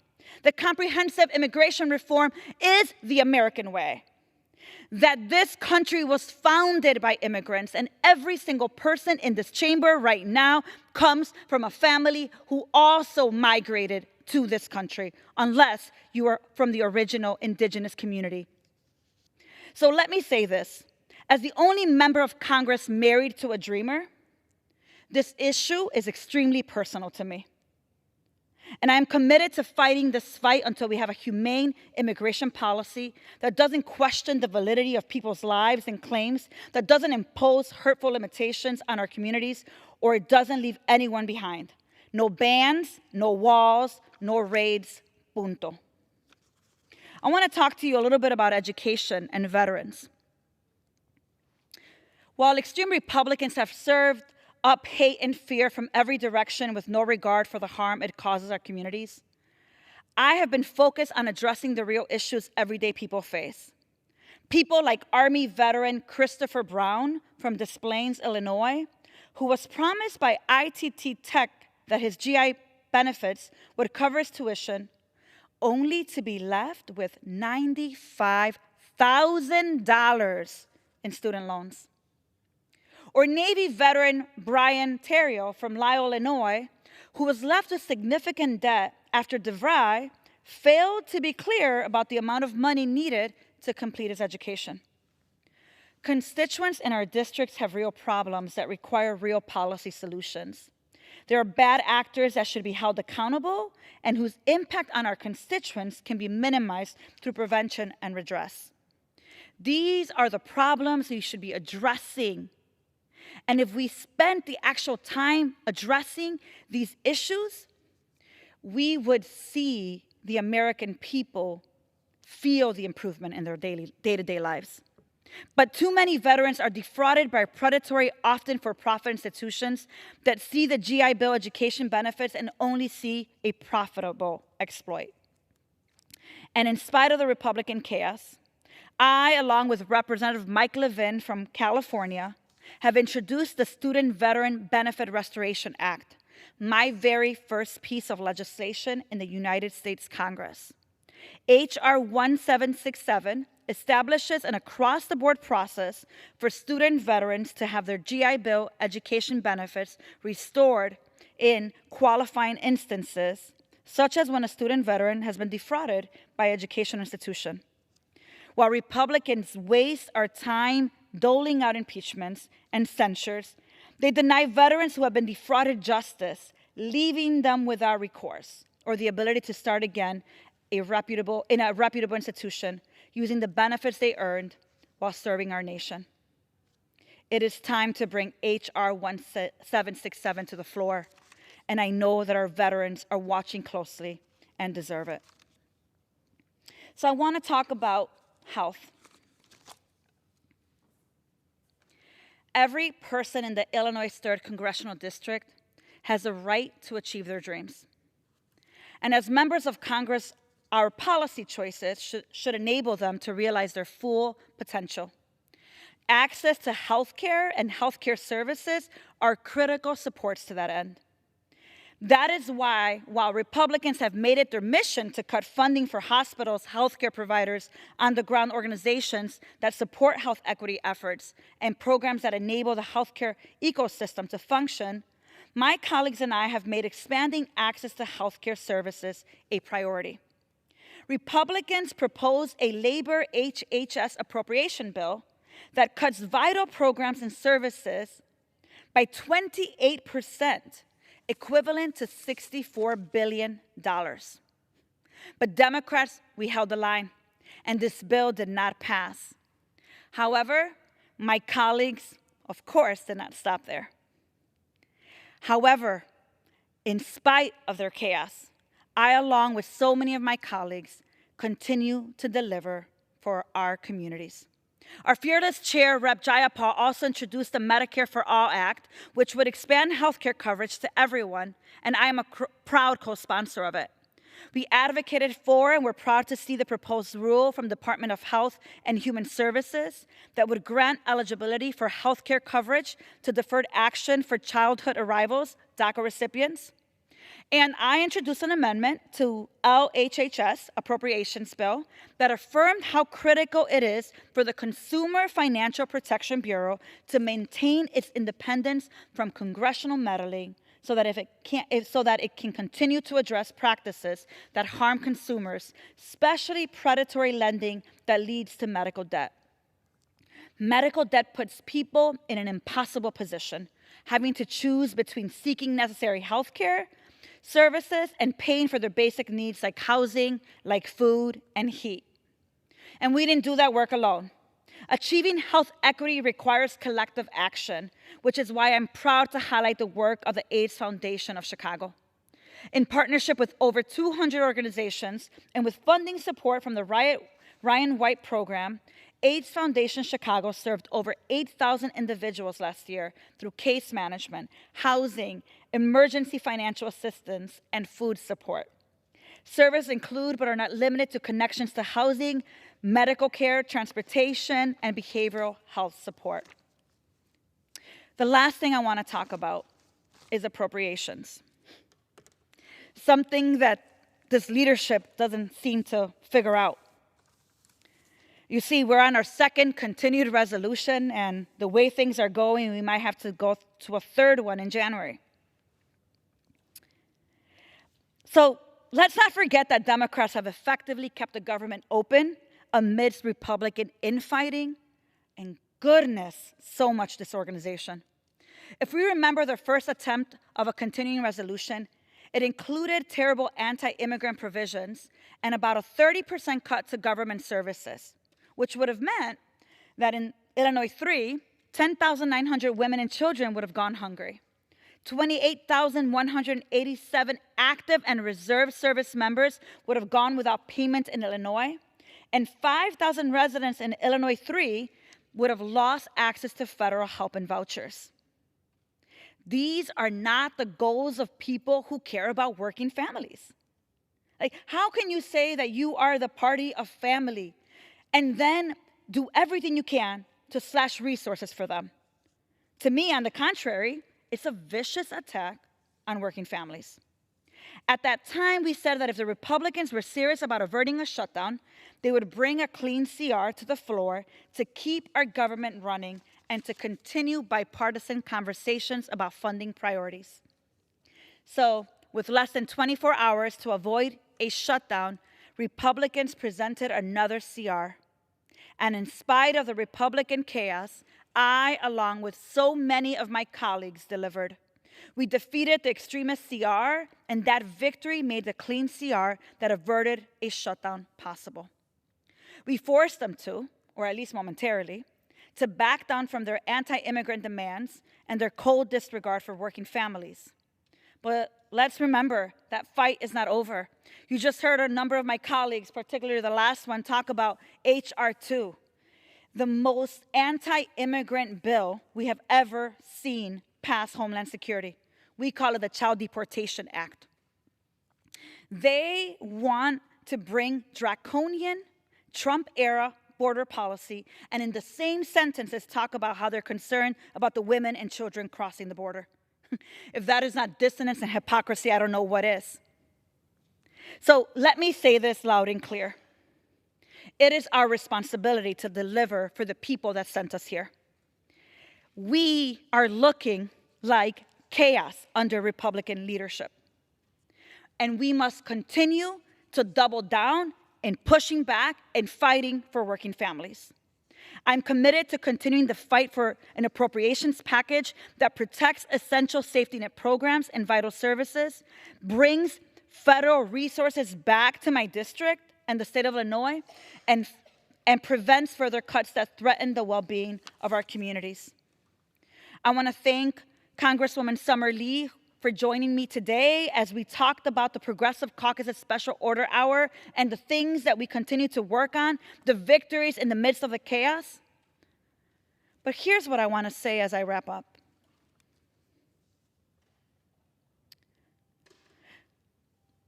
Two days ago, I got back from Guatemala and Honduras. I went on my first committee delegation trip. As I visited Guatemala as a United States congressperson,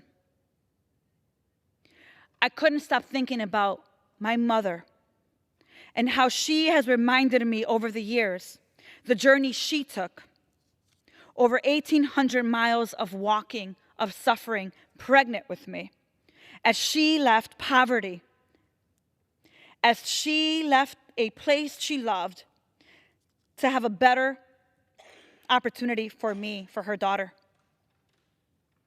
And I think about the moment that we are in today. You see, I am very proud that I am the daughter of Guatemalan immigrants. I am very proud that I'm the very first Latina of many to come from the Midwest. But I am more proud and honored to be able to be in this place, in this chamber, fighting every single day for working families, for women who deserve paid leave, for constituents across the country that deserve quality health care, for clean water, for clean energy, for affordable housing, for the ability of the American people not to have to worry about living paycheck to paycheck, or that senior in my district who calls me crying if the government shuts down and I don't get my Social Security check. At 74 years of age, I'm out in the street. These are the people that sent us to Congress. But most of my colleagues, while they're celebrating and partying and perhaps having many spirits as they're celebrating in their holiday celebrations and parties, be reminded why you were sent to this chamber. You were sent to represent the people who see your voice as their voice. So I will say to women of color, to immigrants, to the working class, to children and our youth, to brown and black people, to the LGBTQ community, to advocates and activists on the ground, organizations providing critical service, and to anyone who feels afraid or invisible right now. To friends and allies of the progressive movement, to my constituents in Illinois, I see you and I am fighting for you every single day. There have been hard days in Washington, D.C., where I have been the only woman, the only Latina, the only elected official with a mixed status family in rooms where people are making decisions that will impact my life and your life, that will impact the people I care about and the people you care about. And if there's ever a moment I falter, I think about my roots and I think about who I was sent here to fight for, and I find my footing again. My community is with me wherever I go, no matter how far away from home I might be.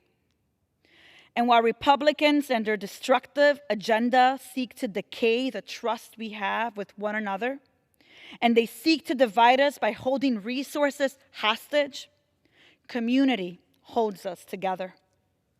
I refuse to allow Republicans and their obstruction of justice to stop my colleagues and I from achieving true progress. Because I believe that progress is possible and we can build a country that honors and respects the humanity and dignity of all marginalized people. I believe that seeking asylum is a human right, that housing is a human right. And in a country as rich as ours, no one should ever go hungry.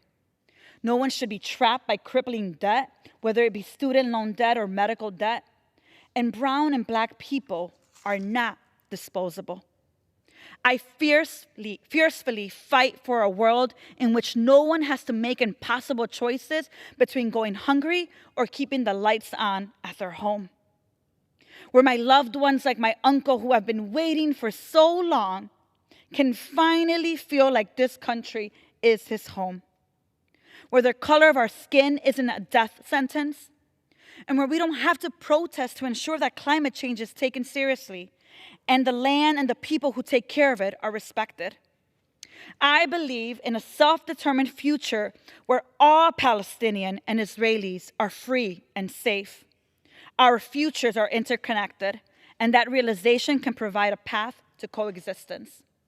A more just and loving world is possible. Progress is possible. And it is possible because of the collective movement we are building, a progressive movement that does not move in fear, but moves in courage. The work is nowhere near done. But whether Republicans like it or not, I am here to stay and do the work that secures the future of all people. May we be reminded in this new year why we are here, who sent us here, and the responsibility we have to represent our constituents. Thank you, and I yield back the remainder of my time. The gentlewoman yields.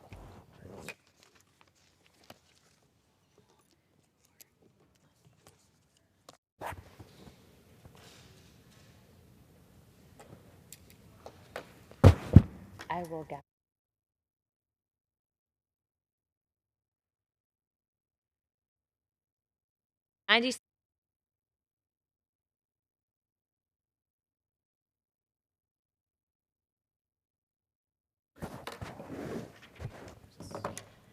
Under the Speaker's announced policy of January 9, 2023, the Chair recognizes a gentleman from Texas, Mr. Cloud, for 30 minutes. Thank you, Madam Chair. It's great to be here with you this evening. You know what every American wants, what every Republican wants, is a strong military. We realize that is our number one constitutional obligation. We want the most capable, the most lethal military in the world. We need them to maintain peace and security. When we do have to send them into harm's way, we want them to go with a clear mission, with every tool they need for victory. And then when they come home, we want to take care of the veterans. Make sure they're welcome, make sure they're cared for, make sure they have everything they need to succeed following their service to our country in uniform. Unfortunately, what we've seen lately is our military has, in many ways, gone off its primary mission of protecting and securing and preparing to continue to secure our nation, and they've gotten into social engineering. Indeed, teaching CRT and DEI and advancing things like gender ideology. We've heard about drag shows at military bases, taxpayer-funded abortion travel, taxpayer-funded transgender surgeries. And it's certainly affected our recruiting. It's affected our capabilities. It's affected our readiness and our ability to project power around the world. I was happy to support the NDAA as it left this Congress because it was focused, as it left the House and went to the Senate, because it was focused on getting our military back to its focus, its purpose of protecting and securing our country, of being that strong, lethal fighting force and getting out of what we've known to become this woke move toward the military that has affected our capability.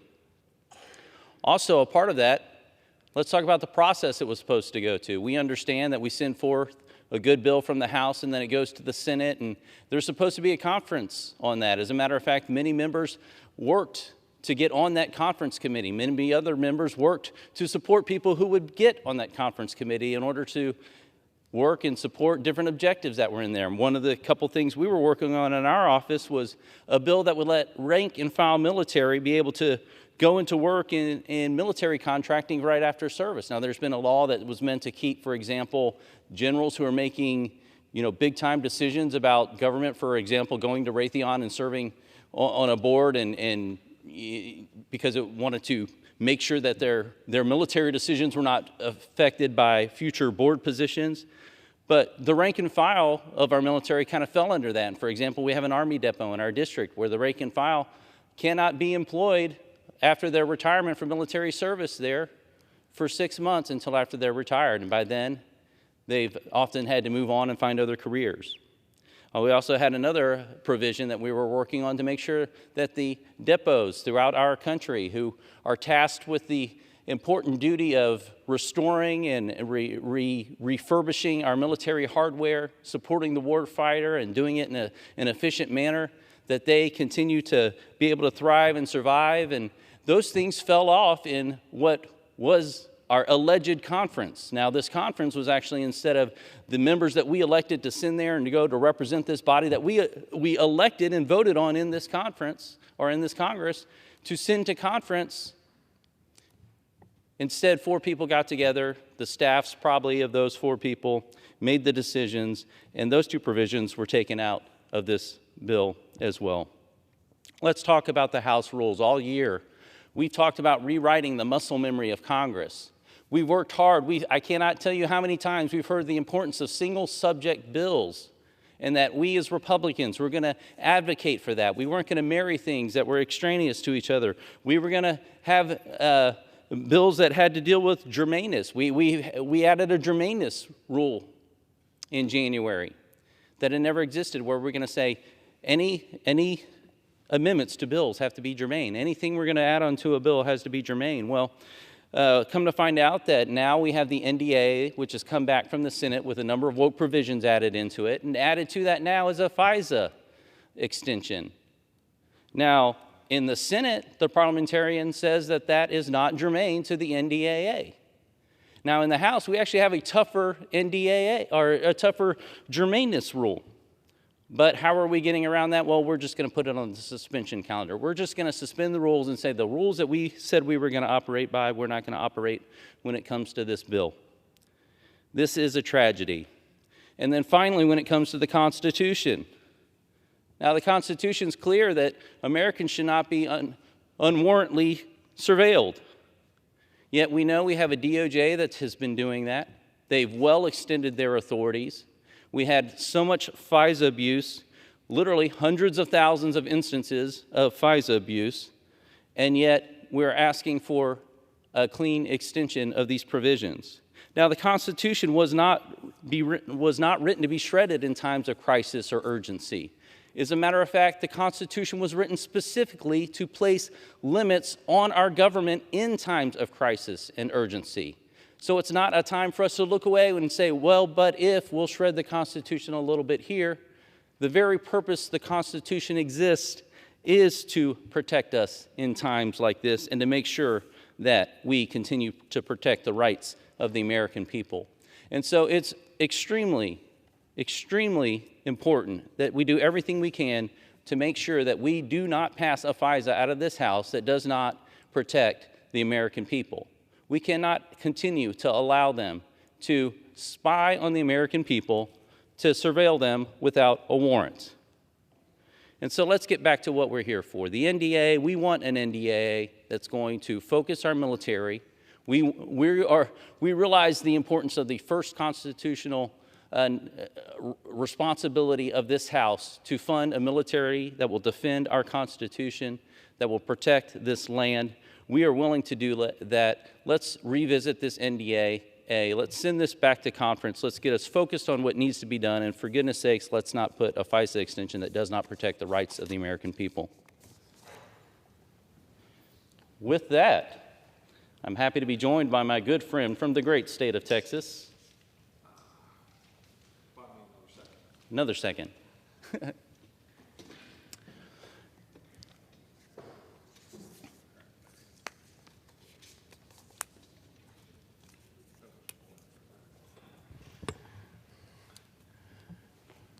Gentleman from Texas. Well, I appreciate my friend from Texas. I appreciate my friend from Texas yielding, and I appreciate his remarks because we share a committed interest in defending the United States and defending our military and ensuring that our military is able to do its job. Just in the last, I think, 24 hours, I saw that one of our generals put forward a report basically detailing the extent to which our recruiting levels and morale levels are low, that it's at a particular time of difficulty for them in terms of recruiting. And I think that for my colleagues, particularly on this side of the aisle, who I've been engaging with about the National Defense Authorization Act, which is, I believe, going to be on the floor tomorrow under a suspension of the rules, which means we're not going to go through regular order. We're not going to be able to amend it. We're not going to be able to have any real significant debate on it. We're suspending the rules of the House, and we're going to try to jam this bill through with basically trying to get 2/3 of the chamber to just say, let's get this done, let's get out of town, let's go home for Christmas and send it to the Senate. Well, that's wrong, because the problem is, to my colleagues who think we need to do this for our men and women in uniform, the truth is this is undermining our men and women in uniform. We're destroying the soul, we're destroying the culture, we're destroying the morale of those men and women who sign up to serve and who are frustrated. They're frustrated by being put in indoctrination classes on diversity, equity, inclusion. They're frustrated by critical race theory being pushed. They're frustrated by abortion tourism funding with taxpayer dollars and transgender surgeries. They're frustrated by being fired from their job because they dared to say no to getting a COVID vaccine. They're frustrated about the state of affairs when our military is being turned into a social engineering experiment instead of being committed to its core function, which is to defend this country when called upon to do so. That's the truth. And our men and women in uniform want change. They want us to stand up and change it. So what did Republicans do? In one of the great demonstrations of what a body can do with a bare-thin, razor-thin majority, we passed a National Defense Authorization Act in July that was a responsible bill that would fundamentally make sure our military is focused on its core responsibilities and would ensure that our military is able to do its job without being focused on engineering. And with that, I'm going to The gentleman yield will to the chair. suspend. Yeah. The chair will receive a message. Madam Speaker, a message from the Senate. Madam Speaker, Madam Secretary. I have been directed by the Senate to inform the House that the Senate has agreed to the reported committee of the conference to H.R. 2670, an act authorized appropriations for fiscal year 2024 for military activities of the Department of Defense and for military construction and for defense activities of the Department of Energy to prescribe military personnel strengths for such fiscal year and for other purposes. Gentleman from Texas is recognized. Well, I thank the chair, and I appreciate getting the message from those who delivered it. And, you know, to say, we had more people than just two of us on the floor. I'm pretty excited. It was a great night in the House chamber. This is fantastic. We had a great audience. It's not just speaking to the echo chamber, as it will. We had a couple up in the bleachers up there. But look, here's the thing. Republicans passed a responsible National Defense Authorization Act that will make sure our military is focused on its mission. You can see here, House GOP's bill, right?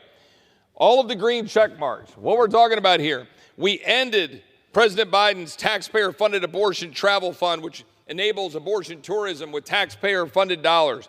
We ended taxpayer-funded gender transition surgeries. We ended Biden's radical climate agenda and the carrying out of his executive order, which will promote and push his radical agenda into our military so that we'll have a forced migration to electric vehicles and all of the mandates of the Biden executive orders in the Pentagon. It would protect service members who were discharged for refusing the COVID-19 vaccine. It would ban the drag shows and drag queen story hour on DOD installations, prohibit critical race theory. It would create an inspector general for the Ukraine aid. It would prohibit race-based admissions at our military academies. And it would eliminate the chief diversity officers and all of these positions that are divvying us up by race. But here's the thing. Senator Schumer and the Democrats created a bill that did none of those things because they want our military to be a social engineering experiment. Now, to my colleagues on this side of the aisle that said, Chip, you're just focusing on the social issues. That's not true. That's not true. COVID vaccines that force some of our men and women in uniform off of their duty, that's not a social issue. That's their job. They got shoved out of their job because they didn't want to have an experimental vaccine shoved in their arm. It is also not true if you go look through all of the things, for example, the Inspector General with respect to Ukraine, other issues, none of the changes that we embrace to try to get our military focus where it needs to be were embraced by Democrats. So then what happens? At the end of the year, when everybody's panicked, and they go around this town, and all of the defense lobbyists and all of the people that go around saying, oh my God, you got to pass the National Defense Authorization Act or the entire world's going to end and we're not going to be able to defend the country. Well, that's not true. Okay, it's not true. We believe we should pass such a bill, but that's not true. That's legislating by fear. But what you see here is this NDAA compromise, okay? National Defense Authorization Act compromise. Now, you think that went through some regular process we've been fighting for this year. Go to, quote, conference committee between the Senate and the House. Wrong. That didn't happen. There was a conference set up, but what happened is the leaders all got together, decided what they wanted to jam through before Christmas. They went to the conference and they said, take it or leave it. Basically, they said, take it. And then their conferees sent it back to us. 5 of them didn't sign it. That's the truth. So what did we get? Well, you see the red X's? You see the one green check bans critical race theory, which, by the way, hard to enforce, but okay, we got that. You got some weak reforms here with respect to the vaccine issue with COVID-19, and you got weak reforms with respect to the Inspector General of Ukraine. In other words, we got one piece of it. We didn't get everything we had put in there, and that's it. We didn't get the other stuff. But that's not what they're telling you. They'll go around and telling you, and they say, oh yeah, we ended the drag, queen story hour. That's not true. What they did is they're accepting the Defense Department's characterization of the rules they're going to follow. They didn't actually include the language that restricts it. So here's the way this town works. And then I'm going to yield to my friend from Georgia because I just want everybody to understand. This is the way this town works. You govern by fear. You go up to a deadline and you say, you must do this. Because I haven't got to the whipped cream with the cherry on top, which is this defense bill, watered down, that not one Republican should support. Let me be clear. There is no justification for supporting a bill that does not materially change the direction of our military away from being social engineering back toward its mission. But what did they do? They added the extension of surveillance, what we call FISA. Okay? What does that mean? You've read about all of the surveillance that has been carried out on American citizens. You know about it all through Carter Page. You know about the extent to which there's been rampant abuses by the FBI targeting American citizens, backdooring the ability to go gather information on non-Americans and use that to target Americans. It happened. They took January 6th names and they stuck them into the database, the database that was collected on these non-American targets. They put the names of January 6th people into the database. Oh, the FBI says, don't worry, we've fixed it. But man, can we really see what it was that they fixed? Can we really look under the hood? We're trying to pass reforms to what we call FISA, the Foreign Intelligence Surveillance Act. We should pass reforms right now before we leave town. If we don't, we should all be eating our Christmas dinner on the floor of this house. But no, what are we going to do tomorrow? We're going to take the National Defense Authorization Act with all of these red X's. Yes, it's true. All of you leadership hack staffers that are running around saying it's not true, come down and debate me on it because it's true. And they're going to add a FISA extension that will take it to April of this next year. And worse yet, the procedures under that will extend all the way until April of 2025.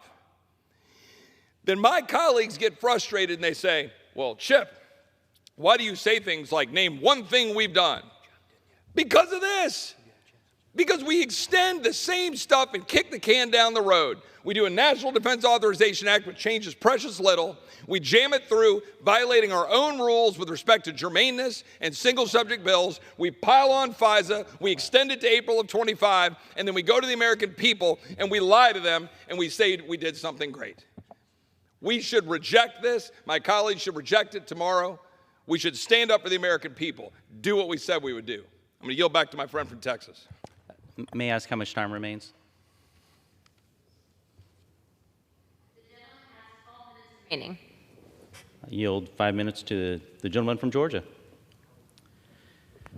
Thank you to my friend from Texas. Actually, both of my friends from Texas. What an incredible job they've done so far.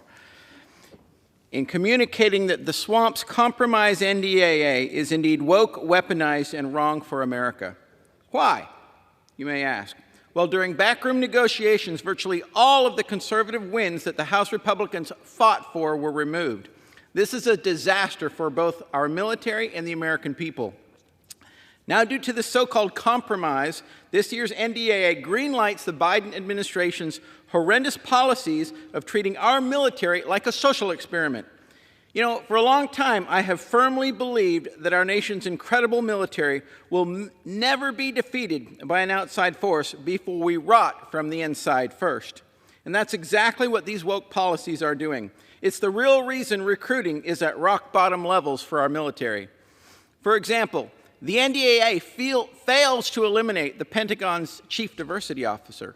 It fails to ban mask mandates on military installations and fails to prevent the Department of Defense education activity from teaching radical gender and racial ideologies. Not to mention, the NDAA allows Joe Biden's Department of Defense to waste taxpayer dollars on transgender surgeries, drag queen shows, and abortion travel. Abortion travel. Imagine that. The radical left will stop at nothing to advance the evils of abortion, even if their vile efforts violate federal law. Additionally, a vote for this year's NDAA is a vote to reauthorize warrantless surveillance on the American people. That's right. To make matters worse, a clean reauthorization of FISA 702, which has been dangerously abused to spy on Americans. Literally, last year, 278,000 times it was illegally used to spy on Americans, and it was attached to this year's National Defense Authorization Act. So let me be perfectly clear. The Fourth Amendment is not a suggestion, and I certainly will not be fear-mongered by the intelligence community in order to allow this egregious, unconstitutional abuse to continue. So either get a warrant or let FISA go dark, which means let FISA's authorization expire on 12/31. Furthermore, FISA's reauthorization should have never been attached to the NDAA in the first place. An extension of FISA is not germane to the NDAA, meaning this legislation violates our January agreement of germane single-subject bills. But since leadership plans to pass the NDAA under suspension of the rules, members will have no opportunity to raise the appropriate point of order against this non-germane matter. My colleagues, this is not how Washington should operate. Members deserve the opportunity to debate legislation and vote on these matters separately. That is what we agreed to in January, and that is the standard we must now follow. For all these reasons, I'm a hard no on the FY24 NDAA, and I urge all my colleagues to join me in taking a firm stand against this bad bill. As a 28-year Navy combat veteran, I'm disgusted by the Biden administration's ongoing efforts to weaken our great military with woke and weaponized policies, and I'm greatly disturbed by this body's blind acceptance of these nefarious efforts so they can go home early for Christmas. Our military, our nation deserve better. Thank you, and I yield back to my gentleman from Texas. I yield 4 minutes to the gentleman from Virginia.